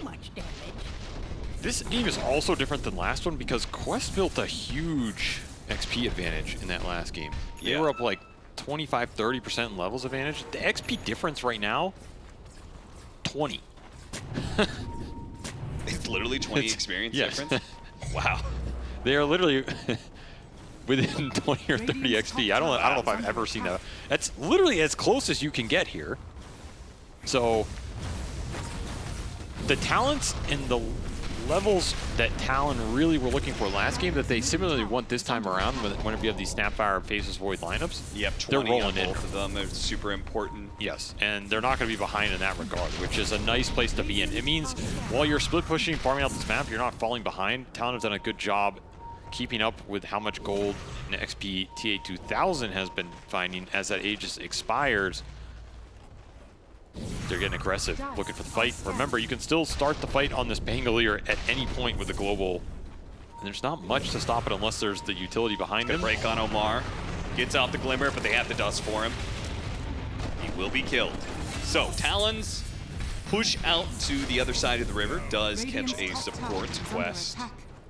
Not the biggest deal for them. They'll be able to chill out for a bit. They're working towards their big BKB timings, which was very important for them in game 2. They're going to try and lead off here. Noob going for the Blink Rolling Thunder. It's Makoto once, bounces a second time, but the BKB goes on. Jabs actually went in, goes for the Doom, hits him with the stun after the Manta. Now he still has the vision to be able to keep up with the Terror Blade, but he gives up on that kill. He's kicked the Terror Blade out of the fight. They want to go for Noob now, who with his Shield Rune was doing okay, but now he's been Chronosphere not disarm. But it doesn't matter. They've got the kisses. Malik with his own BKB doesn't worry about the kisses, but he is worried about the physical damage put out. Jump back in from Q, but they're resetting. They don't want to keep this fight going. Now that Doom has expired on TA2000, they call the fight quits. And that is big cooldowns that they put. Quest have an opportunity when their Pango is back up to perhaps get a lot out of this. Oh, they're going to run the map for sure. They didn't have to use meta. I mean, they couldn't use meta because he got doomed. Yeah. Which means Quest technically have everything they want up, including Tombstone in 20 seconds, where you're missing all your big ults if you're Talon. This could be that high ground push bottom if they really want to force it here. Potentially an opening. I mean, Noob can't get back here, and once again, he's getting abused on the fact that he cannot get to this BKB versatile lineup with a lot of disables for him. You know what's kind of interesting about that timing, though? Talon used a lot of their big spells, but it was like 90 seconds before Roshan could spawn. So it puts Quest kind of in an awkward position. Do you push for the high ground? Because if you push for the high ground and lose that fight, you could be giving up control of Roshan. Very likely you're giving up control of Roshan. It's something you're dependent on. It was a very good time to fight in this game for Talon. Like, you want to be using these ults where the objective's not up, and then Quest just can't take advantage of it, win or lose the fight. I like that aspect of it. Yeah. I think that jump from Jabs was a little ambitious.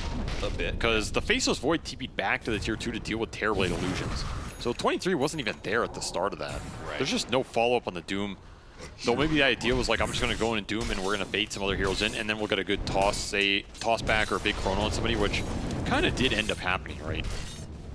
And then they instantly got out. That's the part I like. Like, they're not overcommitting to this fight. They know what they're getting out of their cooldowns. They know what their ults are supposed to do, and if they're not there, big payoff. They can get it. Noob does have a BKB, though.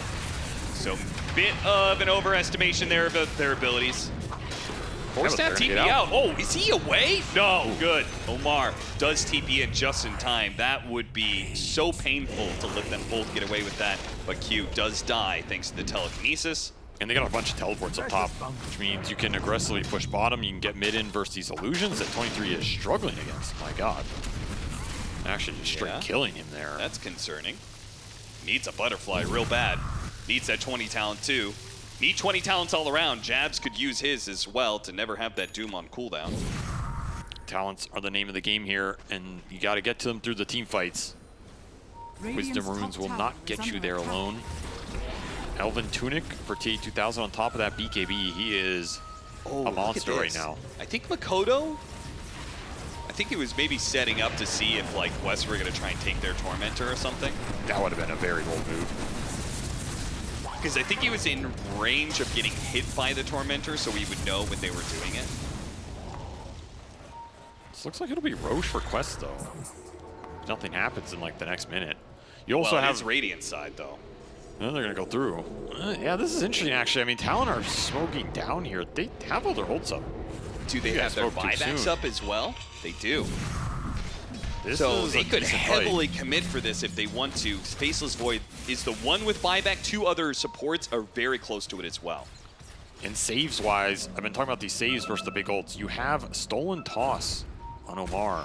Okay. Potentially a big save. You also have Double Glimmer. You have a Lotus on Kaori. But you don't have that Tombstone grab ally, and you don't have the Rubik Shard yet. So the 2 big saves are not there for Quest at this exact point in time. You're just going to have to rely on how tanky TA2000 is. He's pretty damn tanky. Going to do a good job of getting information, pushing the creep wave out. Quest are able to smoke their way up to the high ground here and have control of the Roshan pit. Start doing it now with Noob. Very aggressively positioned out there to be able to intercept. This team's going to smoke behind him. Q just blindly jumping into that high ground is going to be bursted almost immediately, but it gets a force back down, and he cuts the tree that Malik was looking to Timber Chain to. They're not able to pursue, while Noob had already used the Rolling Thunder. If he gets doomed here, it could be trouble, but they're going to hold off on it. 23, not too worried. He's going to pop his BKB, try and keep up. The Doom is going to be put to use here with Global Silence as well, and it looks like he's going to fall. The Undying can't get anything off because the Global Silence is covering him. They finish him off with the toss. Malik still chasing and beating buyback from the Pangolier on a second life with no Doom, but still a Chronosphere and still a Kisses. So you traded a Pango life for 2 big ults out from Talon. They still have 2 of their others, and they're healing up. Can you get anything out of this time period? This is a very expensive buy from Noob. Extremely sacrificial, and I think Talon can still take this fight. If they can get 23 back here, he also just picked up his level 20 Talon. They got to get back here fast, though. They started pushing in the mid lane. They're a ways away on their Faceless Void. That was a risky show. You just let Quest walk back in the pit. Okay, they're going to Kisses to stall this out. Yeah, now it means you don't have Chronosphere Kisses as a combo. Gleipnir going to be used on Malik, and he doesn't have BKB, remember. Oh, no. Another sacrificial buy. Pushed out too deep, this is and so now expensive. The Faceless Void is here. He can get inside this pit if he wants to. He sees the Roshan's low. They're going to play for time here.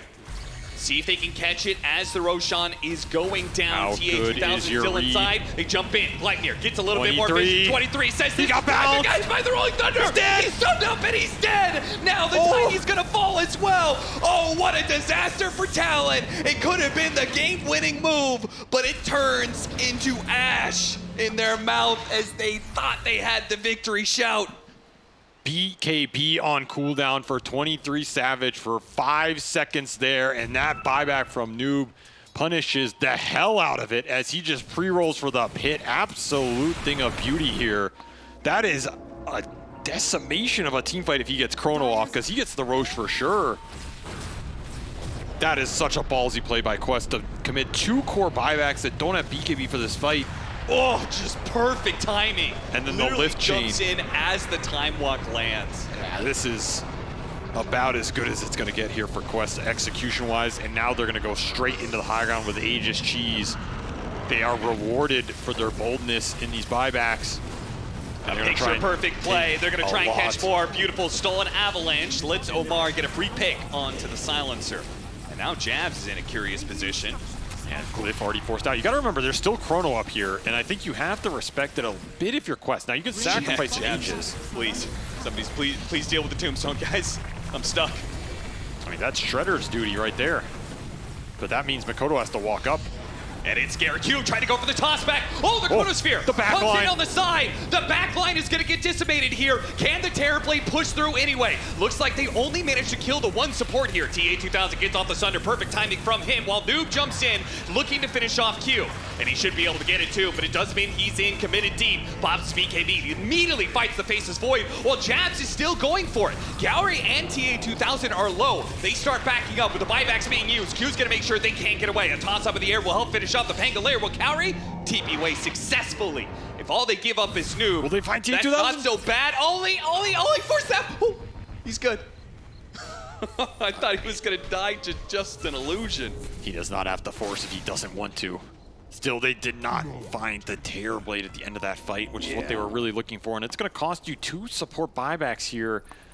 I guess it's not the worst trade for Talon, considering it cost 2 buybacks from Quest to get to that point in the first place, right? A successful high ground defense and a sick chrono by 23. He just TP'd up front, jumped behind them, found everybody on the back line. Jabs did a crap ton of damage in that fight, just off of multiple burns. I think you could say it's worth it for Talon if they did something during this timing of the dieback or the Pango. But instead of getting something done, they're the ones who get picked off. Jabs gets caught by TA2000's bold move as he uses his Silver Edge and meta to be able to get a pick off. Now a pick off on mid as Kiari's going to die there. Might prevent Quest just running down this bottom lane as TA2000 wants to look for something else on the map. He is so fast right now during this nighttime, almost 500 MS. And it's only halfway through. He's going to get in range of somebody here, surely. Q, right on top of him. Only has a 4 staff to play with here. That surely is not going to be enough. Another big pick off on the back. Oh, double damage with level 20 talent. Makoto almost just one-shot Malik. But it wasn't enough. Now he needs to try and get away. Malik, confident they can catch up. BKB goes off. Another little shredder. That's danger. Yeah, he's TPing out. Look at them both. Yeah. Everybody's Makoto TPing and out. Malik both going to TP away from each other. They're scared for their lives in this very, very close precipice of Game 3. Either team could fall off this cliff. Hide your tombstone. Hide your timber. The Snapfire's coming for them all. Level 20 at the perfect time for that DD and Daedalus to be finished on top of the... It's always a quiver, man. It is always a quiver. He is doing some serious deeps right now. Lucians will come in to try and clean up the range barracks. The damage was already done earlier. They did take that melee barracks for the push. 1 minute left on the Aegis. And this game is still a 300 XP difference. They just haven't been able to extract anything beyond the 50-50 here as this game has been even for 40. That's crazy. You know what's funny? How 300 experience results in a 3 levels advantage for Quest. Just they levels over on some of those thresholds. Right I heroes. mean, they also got over their level 20 thresholds on 3 of their heroes. It's just not as impactful talents-wise, right? Like, you're looking at some magic resistance, some stats. I mean, 10 stats for Terrorblade. Congratulations, right? Yeah. Snapfire just became a carry. Well, balance in all things. Thank you, Mr. Icefrog. Ollie got the shard. He already has 26 intelligence stolen from all of these engagements he's been in. Now he's going to be stealing 4 every death. An extra +10 to all stats. Yeah, this is also the unconventional talent. I think it's just for extra tankiness because TA2000 knows at some point in this game he's getting doomed, he's getting chronoed. Yeah. And it's a question of can you survive that? And if you can buy a bit more time for your saves to come through, which are starting to get there for Quest, right? That Rubik's Shard is online now. That's the Undying Shard is going to get picked up next here if you can get the gold for it. Oh, look at that. He's got MKB. Butterfly was just being completed by 23. So they think they probably have an advantage in this carry-to-carry matchup, but it is already gone away. That's rough. You're not even going to get a single fight out of this Butterfly timing because TA2000 is a mind reader and already knows what you want to build before you build it. Yeah, a 2,000 net worth lead for Quest, but it's a 4,000 net worth lead between the Terrorblade and the Faceless Void. That puts him just 1 item ahead. I want to see this Blink on Makoto. I think Blink for the Snapfire completes a lot of Talon's teamfight here because it allows him to position around the Chronosphere when 23 goes in, and then you have a decent chance of chroning this Terrorblade and killing him inside of it with the Shredder procs. Right now, you kind of have to chrono and throw in kisses, depending on where Makoto is, because he doesn't want to go up that far, and that is just not nearly as impactful. Question for you, Avery, though, how important is it? Is it important enough to forsake your buyback for this next Roshan fight? Because that could be what's posed. If you can execute it, yes. The conservative play is you save the buyback since you're a boots of travel hero. Yeah. I don't know, man. I mean, bold moves win lands. You're on land. You're playing for $500,000 here. I think you buy it out, man. I think you buy it. It's pretty impactful. It is really. It's the difference between maybe you kill T8000 and maybe you don't. Yeah, and we've seen how important that is in these fights, because 23 can't really stand toe-to-toe against him yet. The butterfly was supposed to allow that. That advantage is now gone. Maybe the 25 talent can make the difference. The backtrack cooldown, increasing his effective HP by 20%, basically. You can give up this Aegis if you're Talon. Just play for high ground defense. It's not the worst option. I think it's pretty terrifying, but it's not the worst option. And you also don't know where the buybacks are for Quest. Like, you saw this MKB come out on T2000, but you don't know where his buyback is exactly, right?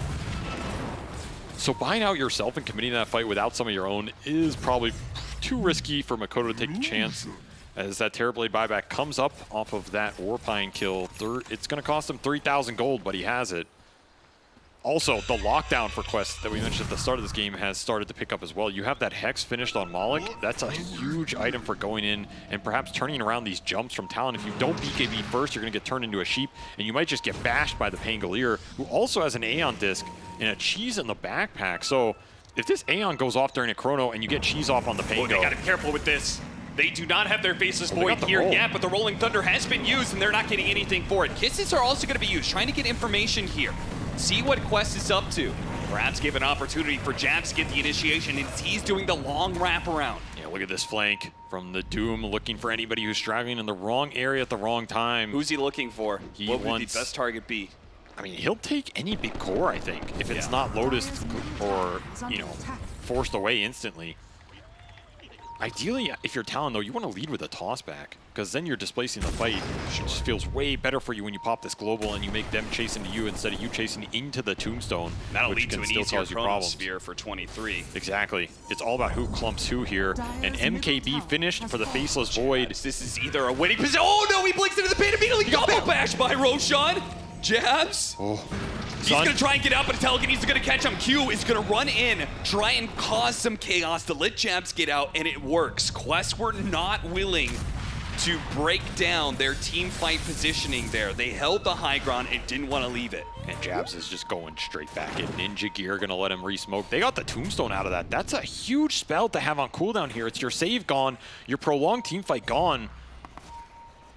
Talon, they want to make something of this right now. The non-stop ring around the Rosie, around the pit. The smoke moves. Talon.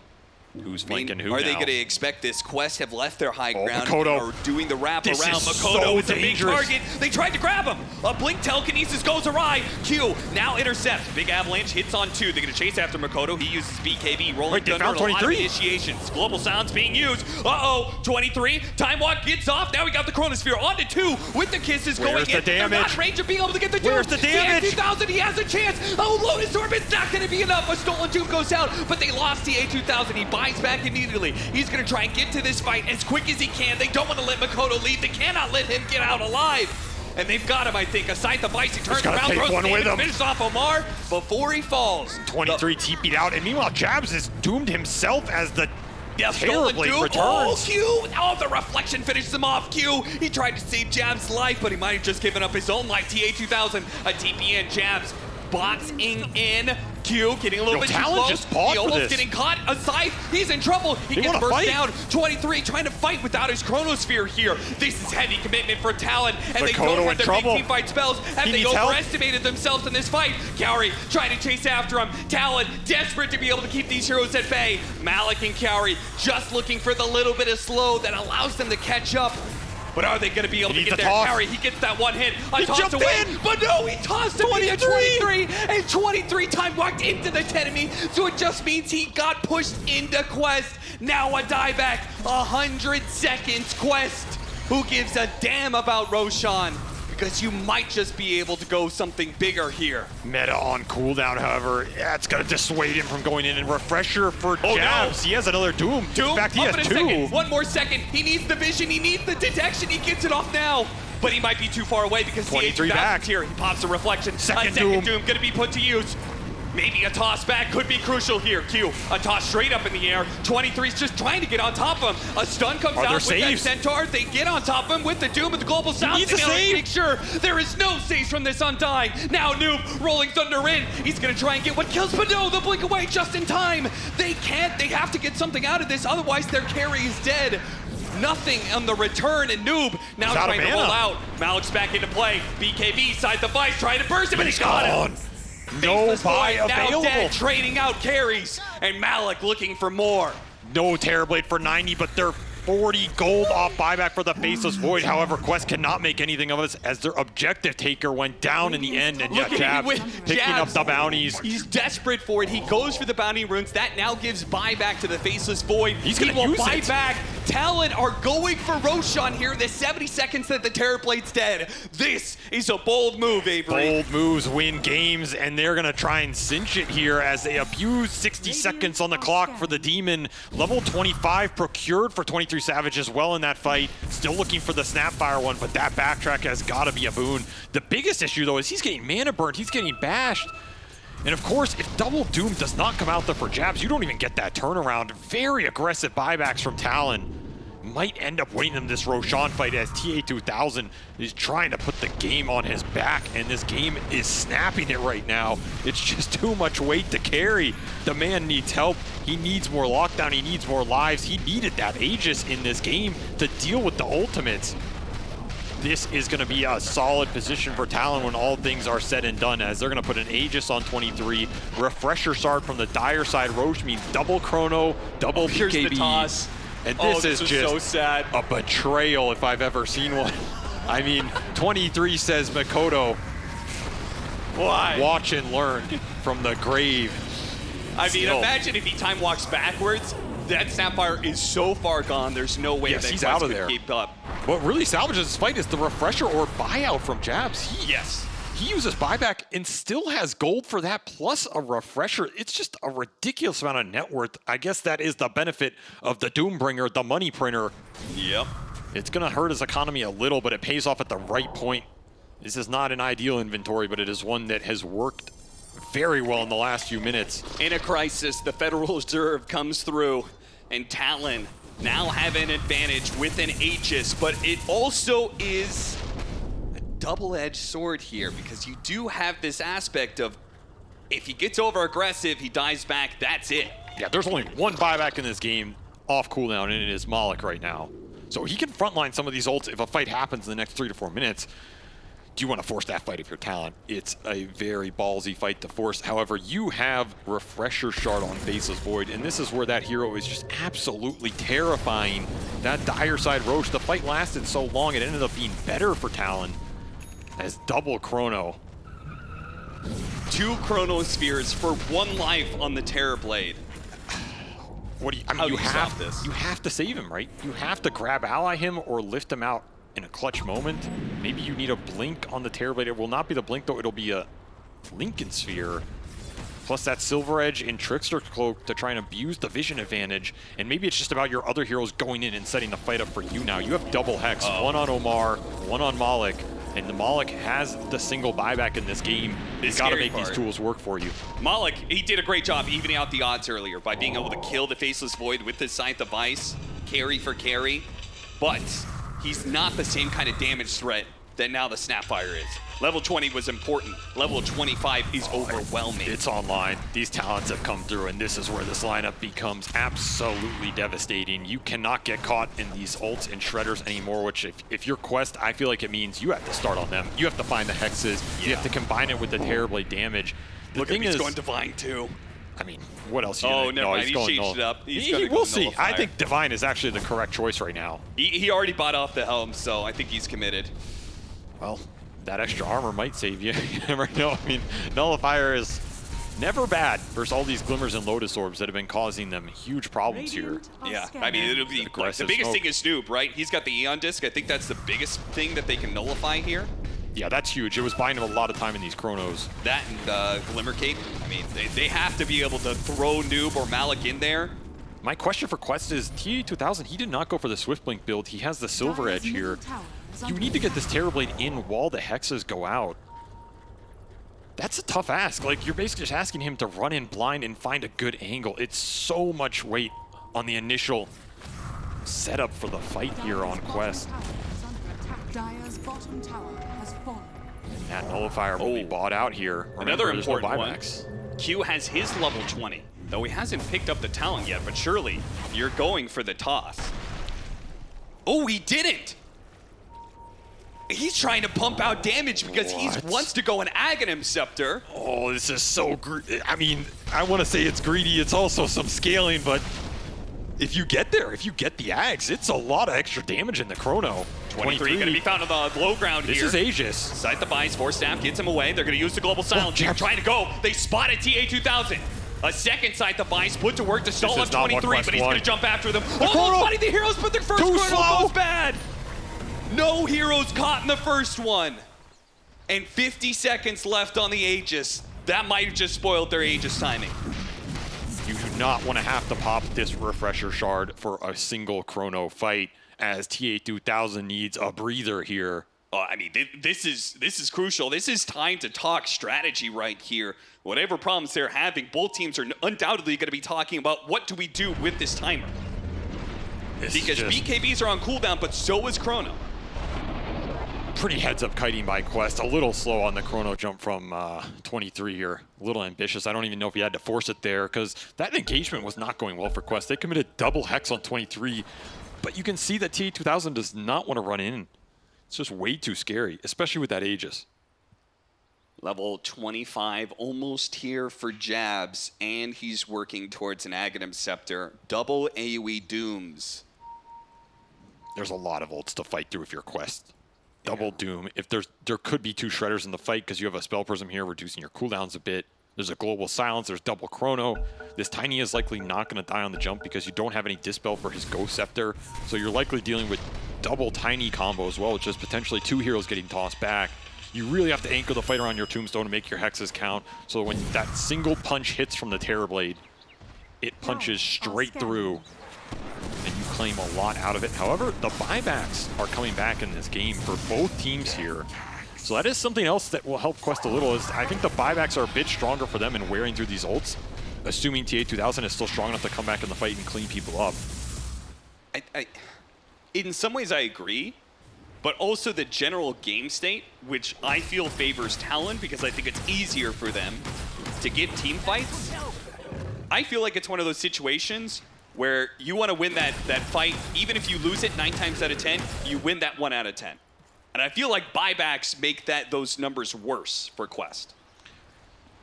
Doesn't make it that much easier, yeah. I just don't know how else you're wearing through these ultimates. At some point, they're going to land.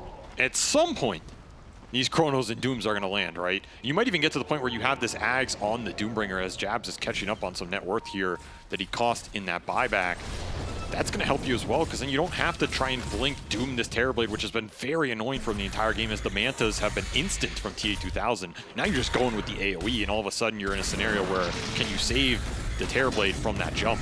That's a very different situation. Quest continuing to look for answers versus the late game team fight, even though they're up gold. I don't know if they are feeling like they're up here. And of course, you still have that refresher shard sitting on the Faceless Void. Double Chrono waiting to go. I don't know why Jabs has a seed shot at this point in the game. However, it might be a $500,000 seed shot. Is there any way that works with Infernal Blade? I mean, it's for the Linken's pop, I think. The spell does pop. Oh, Linken's. yeah. You're right. So maybe that's just really what he's prioritizing here. I guess it's an alternative until you get to this Ags. Like, there's a Linken's on TA2000, and you do have to deal with it. There's not much from Talon that deals with it. So maybe this seed shot is honestly 10-head right here. You manage to pop that Linken's, get a Doom on the Terrorblade. It might just win you a fight. Unconventional pickup at this point in the game. Might just pay off. As all the buybacks are coming up in 20 seconds here. We're about to have 10 very soon. As this game pushes past the 50-minute mark. Another 7 minutes to 60-minute items. Another minute until another Roshan. Level 20, Tombstone on Death. We now have the Swashbuckle cooldown on the Pangolier. That amps up his damage considerably when he's not in that Rolling Thunder. He's a big threat if he's not getting focused, and I don't know if Talon want to be focusing him anymore. A lot of the attention has gone to this Timber and the Terrorblade here because they're the big damage sources. Pangolier might just wreck your backline, take your supports out of the fight, get a couple clutch bashes or disarms. Another shard will go to Makoto here for some extra cookie. Yeah, a little bit of extra save. That extra distance could be crucial. So we've seen Quest have struggled to be able to hold on to heroes. So one of their biggest disables right now is the disables that they bought, the sight devices on multiple heroes, but the cookie still remains pretty effective. There goes that seed shot. Ninja gears are also so damn valuable at this point. I mean, all these games just feel like they come down to ninja gears and trickster cloaks. I mean, you look at this item scoreboard. Yeah, it's ninja gears. This might be changed at a certain 5 point. of them. But for now, this is the meta because Vision in these late game fights, who sees who first, is just so valuable. Everybody wants to be jumping the other target. Yeah, frankly, I'm actually surprised that 23 went for the Mindbreaker. Yeah, he's behind the meta. What are you doing, son? I kind of feel like he doesn't need more damage. It's just, do you land the Chrono or do you not? Well, you are asking that as if maybe he had a choice, and maybe he did not. Maybe he didn't, yeah. Maybe he didn't have the Hex on him, can they Scythe is gonna burst? be used. 4 stabs, Cookie, all getting He goes away. back in. Noob, oh, the Chronosphere. It catches a lot of heroes. Is this enough? Tombstone save. 2000, they got him inside the Undying Tombstone, but a second Second. Chronosphere. They heal up in the Pop him Tombstone. out. They Take break him him out. down. They're kill him, he's dead. He's gonna buy back immediately. They're gonna turn on to Malik, who's now gonna be doomed up as well. If they get 2 cores out of this, 2 buybacks out of this, it's gonna feel very, very good. They've got him killed. Omar as well as Kaori are both backing away. Talon know they need to reset though. The buybacks have been used. Do not overextend yourself. You blew double Chronosphere. You went through one of your dooms. You went through your global silence. You may not have enough anymore to contest this Roshan. I don't think you do. You're going to have to give it up. Still, you should be happy with that fight. This Aegis is not going to last the entire buyback period for Terrorblade, and you have a win condition there. It's also a question of what can Quest use this Aegis for. Do you want to push high ground with no Terrorblade buyback? It's just a sick disjoint here from Talon. They force Cookie their Void out, and then 23 goes straight back in and double Chrono. Sure, you have a grab ally, but he's grabbing him straight back out here and into a world of pain as you even toss the Undying into this Chrono. Very nice heads-up play by Q as he was looking on that back line. Oh, that's cute. That's something else Talon can think about, right? This grab ally is pivotal. Not if Kiori gets thrown into the Chrono by Q. Yeah. And that's a big factor. He needs the second Tombstone. He's got it with Tombstone on death. Oh, Talon. I figured they would just naturally be chilling out right now. 50 Lit seconds Quest to Chrono. push into you. You need to wait for this spell. You did get the Ags on the Doombringer, however, so that is going to be a double AoE Doom. It means you don't necessarily need to try and break this Linken's anymore. It's going to be randomly dooming a bunch of people throughout the fight. Annoying for the Pangolier. Meta gonna be popped. I guess you don't have a choice here if you're TA2000, right? You can't just wait this Aegis out even though you don't have buyback. They really want to stall this without having to jump in for a team fight without Chronosphere. Quest, 1 creep wave down, another one pushing forward, another round of illusions.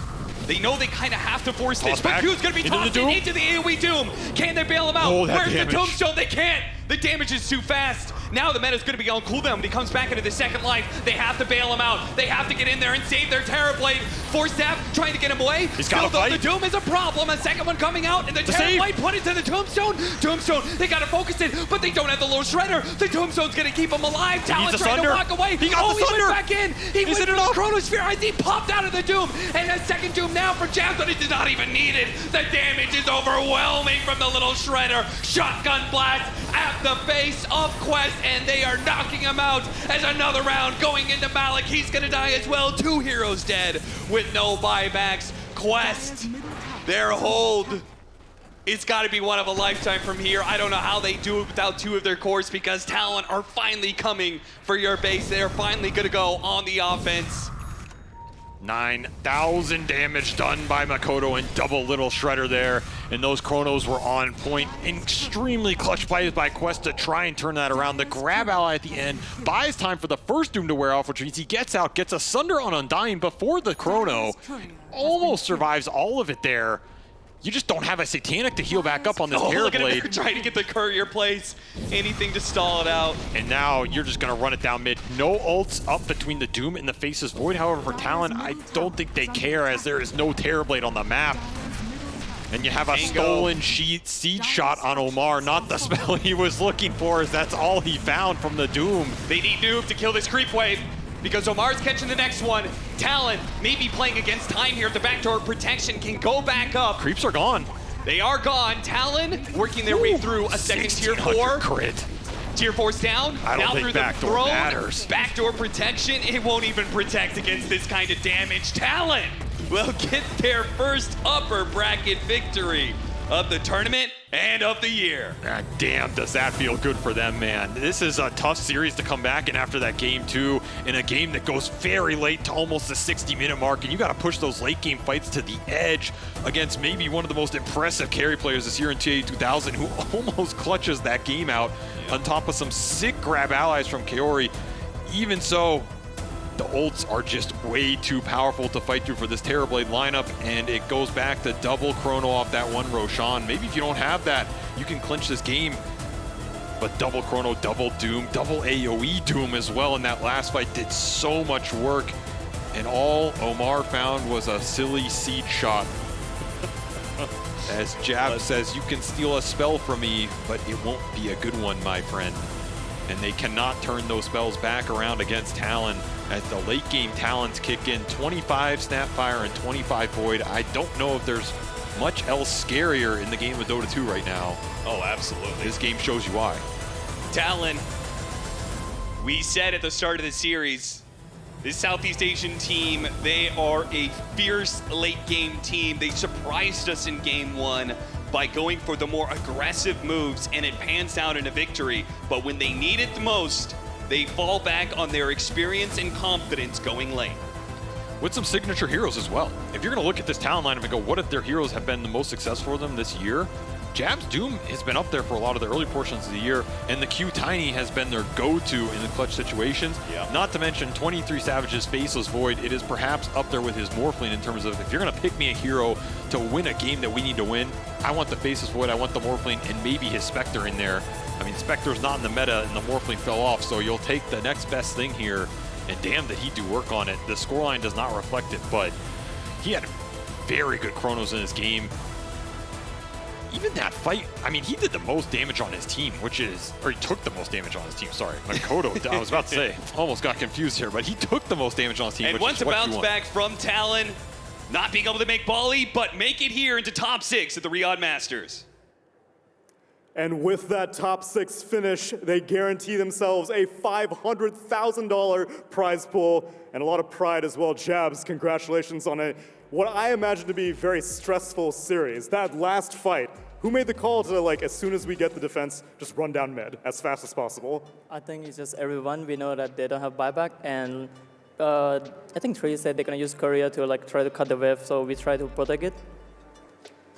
زي ما تشوفون أعزائي المشاهدين موجود معنا جابز بعد فوز كان جدا جدا عظيم في البست 3 هذه كاملة 2-1 لصالحهم ضمنوا المركز السادس حتى الآن في البطولة وضمنوا $500,000 جائزة من ال 15 مليون اللي معنا. لكن كان السؤال الأول نتكلم عن وش اللي صار في الفايت الأخير، على أي أساس أنتم مين اللي منكم قرر إنه تروحون على طول تسوون رن الميد تروحون على الانشنت على طول تخلون كل شيء ثاني؟ كان يقولون إنه إحنا عارفين إنه ما عندهم باي باك أصلاً، وبكل الحالتين إحنا كان هذا القرار حقنا، فمجرد ما استوعبنا الشيء هذا ركضنا الميد رحنا الانشنت خلصنا الجيم. And then how about the heroes that were trying to cut the wave? Were you laser focused on just taking down the towers in the ancient, or were you kind of worried that backdoor protection might kick in? I think I kind of worry about the backdoor protection, and Tree said go Throne, and Mikoto was like killing Panko, so I don't know, I just kill Undying. It's like everything is happen at once. كان يقول لنا انه كل شيء قاعد يصير بنفس اللحظه، لانه سالناه السؤال اللي نتكلم فيه عن هل انت كنت خايف اصلا من التاورز اللي موجوده في الميد؟ هل ممكن ان الباك دور ديفنس حقهم او البروتكشن يقدر انه يعني يوقفهم انهم يخلصون الجيم؟ قال له صراحه في اشياء كثيره كانت تصير بنفس اللحظه، بس كنا خايفين من الشيء هذا، بس الحمد لله عدت على خير يعني. You are the last Southeast Asian representative now in this tournament, but this is a situation that you guys have been in before. At this point, does it add more stress or more pride to be the last team representing your region? For me, I don't really like care about that much. Like I just want to do well and win this tournament, like take down everyone. سألنا السؤال الأخير معنا في هذه المقابلة الجابس، كنا نتكلم عن موضوع أنه هم الآن الفريق الوحيد اللي من جنوب شرق آسيا هو المتبقين في البطولة، البقية كلهم تم استبعادهم، فهل الشيء هذا يحط عليهم ستريس كثير، ينضغطون كثير منه، ولا أنه لا بالعكس الشيء هذا ما يفرق معاهم؟ كان جوابهم يقول صراحة ما يهمنا بالنقطة هذه ولا نفكر فيها كثير، بس تركيزنا أننا نحاول أننا نسوي أفضل شيء عندنا. Well, you're on a great start right now, Jabs. Congratulations on this victory, and best of luck on your journey to take down everyone. Thank you so much for the supporting from the fans and everyone. Like, thank you. زي ما شفنا أعزائنا المشاهدين، هنا وصلنا لنهاية المقابلة، وكان بس جابز يشكر كل الناس اللي يدعمونهم لما وصلوا للحظة هذه، لكن خلينا نشوف ايش اللي ممكن يصير بعد ما نروح للاستوديو نتكلم أكثر عن هذا الجيم العظيم. That wraps up our first best of 3. Let's get on with the day and send it back to the studio. Thank you very much, Fancy and Jabs and Tsunami. What a game 3 here. Deciding game between Quest and Talon. It had everything we could have hoped for and then some. This was definitely a main stage $500,000 game that we saw played out here. And we're gonna do our best to try and break the madness down. I'm joined by Faith Bian, Effie, and Purge. Purge, this game, where do you want to start it? Because at this point, it doesn't feel right to start in the laning stage. Yeah, I mean, this fight here felt like the pivotal moment of the game where we're going to think back like, oh, this was the one big moment that mattered. It did matter then, but 10-15 minutes later, there's so many other plays that were worth highlighting instead.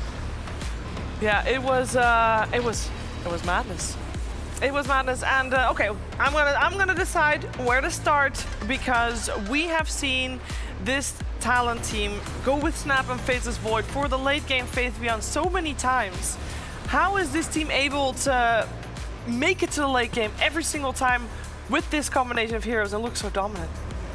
Yeah, this game, as I thought before, I think Quest maybe can end it earlier, but Talon make it through the very late game. And I think this very related on Mikoto's play. He played on Snapfire very well every game. He win mid lane and he rotates so well, and I think that's the main reason why they can make it to the late game. Yeah, this is truly an incredible showing by Mikoto, who we hadn't seen play Snapfire this entire tournament until today. And then in a spectacular fashion, he plays 3 Snapfires in a row, wins his lane every single time, and delivers in rotations, delivers on tempo, and hoists his team on his shoulders. Like, this is the kind of performance you want out of your mid laner. This is the kind of stability you want out of your mid laner. And Talon really brought their experience to the table in this game 3, in this chaotic, super team fighty, super all over the place late game scenarios. This is when experienced SEA teams thrive, and they really proved that. Yeah, comparing this to the previous mega team fight match they played yesterday against Liquid, they just executed this one really, really well, especially in the late game. Just simple things like tossing back the guy sieging into a Doom leads enough separation that it makes the team fight easier. So, I don't know, they just did such a good job with layering their spells. Yeah, sure, he whiffed a Chrono once or twice, but hey, you miss every one that you don't use, and it doesn't just go for hooks, goes for Chronos as well. That's why you get Refresher Shard, so you can miss one more. But even the ability to temper yourself after a missed chrono and just disengage and make the call to go back is really impressive, because at that point maybe a lesser experienced team would have choked and freaked out and taken the fight anyway, but Talon composed themselves, and even after they missed a big spell, just reset. Yeah, it seemed like, especially those long fights, Talon was just on the same page with what they wanted to do, and that means that we have our longest STC play analysis ever to be seen at Riyadh Masters, because this was the pivotal fight. Purge highlighted in the highlights just earlier as well. And Faith Beyond, we have to highlight this because you called this fight ugly. You did say that. Because it's such a long fight, it's not clear, it's not clean. Yeah, it really wasn't clean, but it was a lot of fun to watch. And I mean, just teams throwing buybacks at each other, the Terrorblade getting focused correctly by Talon. And you have Q this entire fight from the start, just trying to disrupt people, trying to have a toss in time, maybe failing at some points, but still helping his team in the way that it mattered. And it was so hard to follow, honestly. Yeah, this the first part of the fight was mostly very ugly. The reason why we then still decided that we wanted to analyze this fight was because of the latter half of this fight where maybe Quest just took it a little bit too far, because from this point onward, Talon actually is starting to realize, wait a second, they can get some stuff done, and they'll make a turnaround and a comeback in a little bit. This is actually the very longest fight. It must have been crazy communication in this fight. Are they not going to? I believe they were going to go back. Yeah, they're not done. They're going to go back in. There you go. Sticking around too long sometimes just cost you a little bit. It was still a very close fight, but this was the fight where it was clear that these fights were fights that Talon could win, and they would not shy away from taking them as well. I think the Terrorblade dying right here is also instrumental, because this is after his buyback, and I believe it was the second Doom by Jabs. Did he have his refresher at this point? I think that he might have, because I think Terrorblade died to a Doom initially as well, and that's when he had to buy back and use the Metamorphosis. So Jabs did a really excellent job at controlling this Terrorblade at later stages of the game. Yeah, that's true. He did play really good this game. Yeah. Dubs had an excellent match. Yeah, the fight here is a little bit salvaged by the Hex coming out of Malik, who just makes sure that with the Terrorblade dead for close to 2 minutes, Talon can't do anything with it.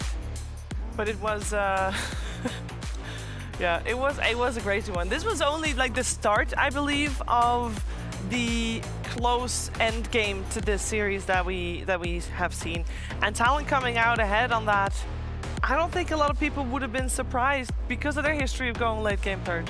Yeah, they've been doing quite well. I mean, this is another really solid tournament run for them, where maybe they can still win for sure. But I think they're definitely a really solid team if they can consistently get this many like top sixes throughout a year of Dota tournaments. Yeah, this is their first upper bracket land win now, and they did get very far within the Lima major, but they went through the lower bracket FE. So upper bracket here, I must be in a good confidence boost as well. For sure, like you have the comfort of potentially losing a series, and you also have the financial security of winning this game. I believe we said it was a $500,000 difference between a win and a loss here. So that's definitely a confidence boost on top of a happiness boost, you know? But with all of that being said, I want to give Quest their flowers and give them their kudos, because they are still a new and inexperienced team, and for them to bring a series of this caliber to the upper bracket in their first ever international showing is really impressive. It's super impressive, and they did very well, and I'm sure that we're going to see them wreak havoc in that lower bracket. Although their opponents, I believe it's going to be PSG LGD, might have something to say about that, but that's not going to be until later. We want to highlight our Quidia MVP, and 3 games in a row, his hero was first phase picked. 3 games in a row, he crushed with it. Faith Beyond, Mikoto on the Snapfire is our MVP. Yeah, of course, definitely. He play every game. He's so stable. He can win the lane and he can do the good rotation. Like game 1, if he didn't do that well, maybe they got crushed. Mikoto has gotten horrifically good at Dota so quickly, because this year really felt like his debut as one of the top tier offlaners of all the Dota Tier 1 teams. In the Lima Major, he was top 3 of all the mid laners there. In this tournament, he's top 3 of all the mid laners here. And it feels like, I don't know where this came from, because a couple of years ago, he was not this impressive, but hats off to him for this. Hats off to him. I'm sure that there's going to be teams that have to maybe start worrying a little bit about this first phase Snapfire. I know it's a common ban and a common pick, but for Talon, it hadn't been that much on the radar until this very series. And of course, with the extra $500,000, total of top 6 is $800,000. So yeah, Talon must be very chuffed with that win, and Mikoto especially so, by being such an instrumental player in this series. But at the end of the day, I mean, we have to say it was a team effort. Everybody played their part. It was a close MVP choosing potentially as well, Effie? Yeah, because I think Q played a great game too. His Tiny was really impressive. The tossbacks were great. He broke some smokes. He did some disruptive plays where he was able to blink in, avalanche a multitude of heroes and walk out and extend the fights for even longer. So he deserves praise.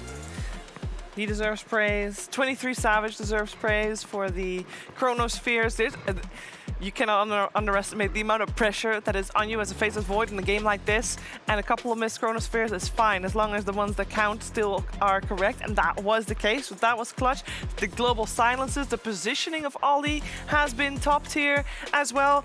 And I think we cannot forget Jabs Purge, we know Jabs of being the greedy player, and I think Doom is probably a standout for that one. Yeah, it fits him very well. Yeah. His team fight has always been very strong on the player, and his item build is like so clear cut that he can't make any wild decisions that where he's like, I'm gonna be creative. It's like, no, it's very obvious. You go Midas, you go Blink Dagger, you go BKB, you go Octarine. So it makes it work.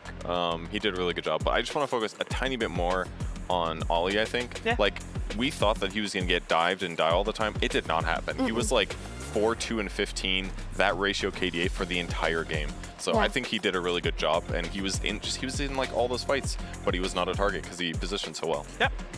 Legends in the making. That's what some would say. Of course, Riyadh Masters is where legends are made, but only one team can claim that honor, and that's the team that ends up in those grand finals. Talon have made the first step in this upper bracket, one step closer there, and they are awaiting their opponents. And guess what? Those will be decided in our upcoming series. Team Liquid and Gaming Gladiators, not unfamiliar with one another, having played the most games against each other this year versus any other team out there in officials. And it is gonna be our first round of the upper bracket. We're getting treated right here. So this is one to watch, and this is one to get your snacks in order for. And you've got only a little bit of time to do so, because as you see, everybody's on their way. Everybody's making their way to the stage, making their way to the arena, and we are gonna prepare for this series as well. So we're gonna take a quick break, but when we're back, Team Liquid and Gaming Gladiators at Riyadh Masters.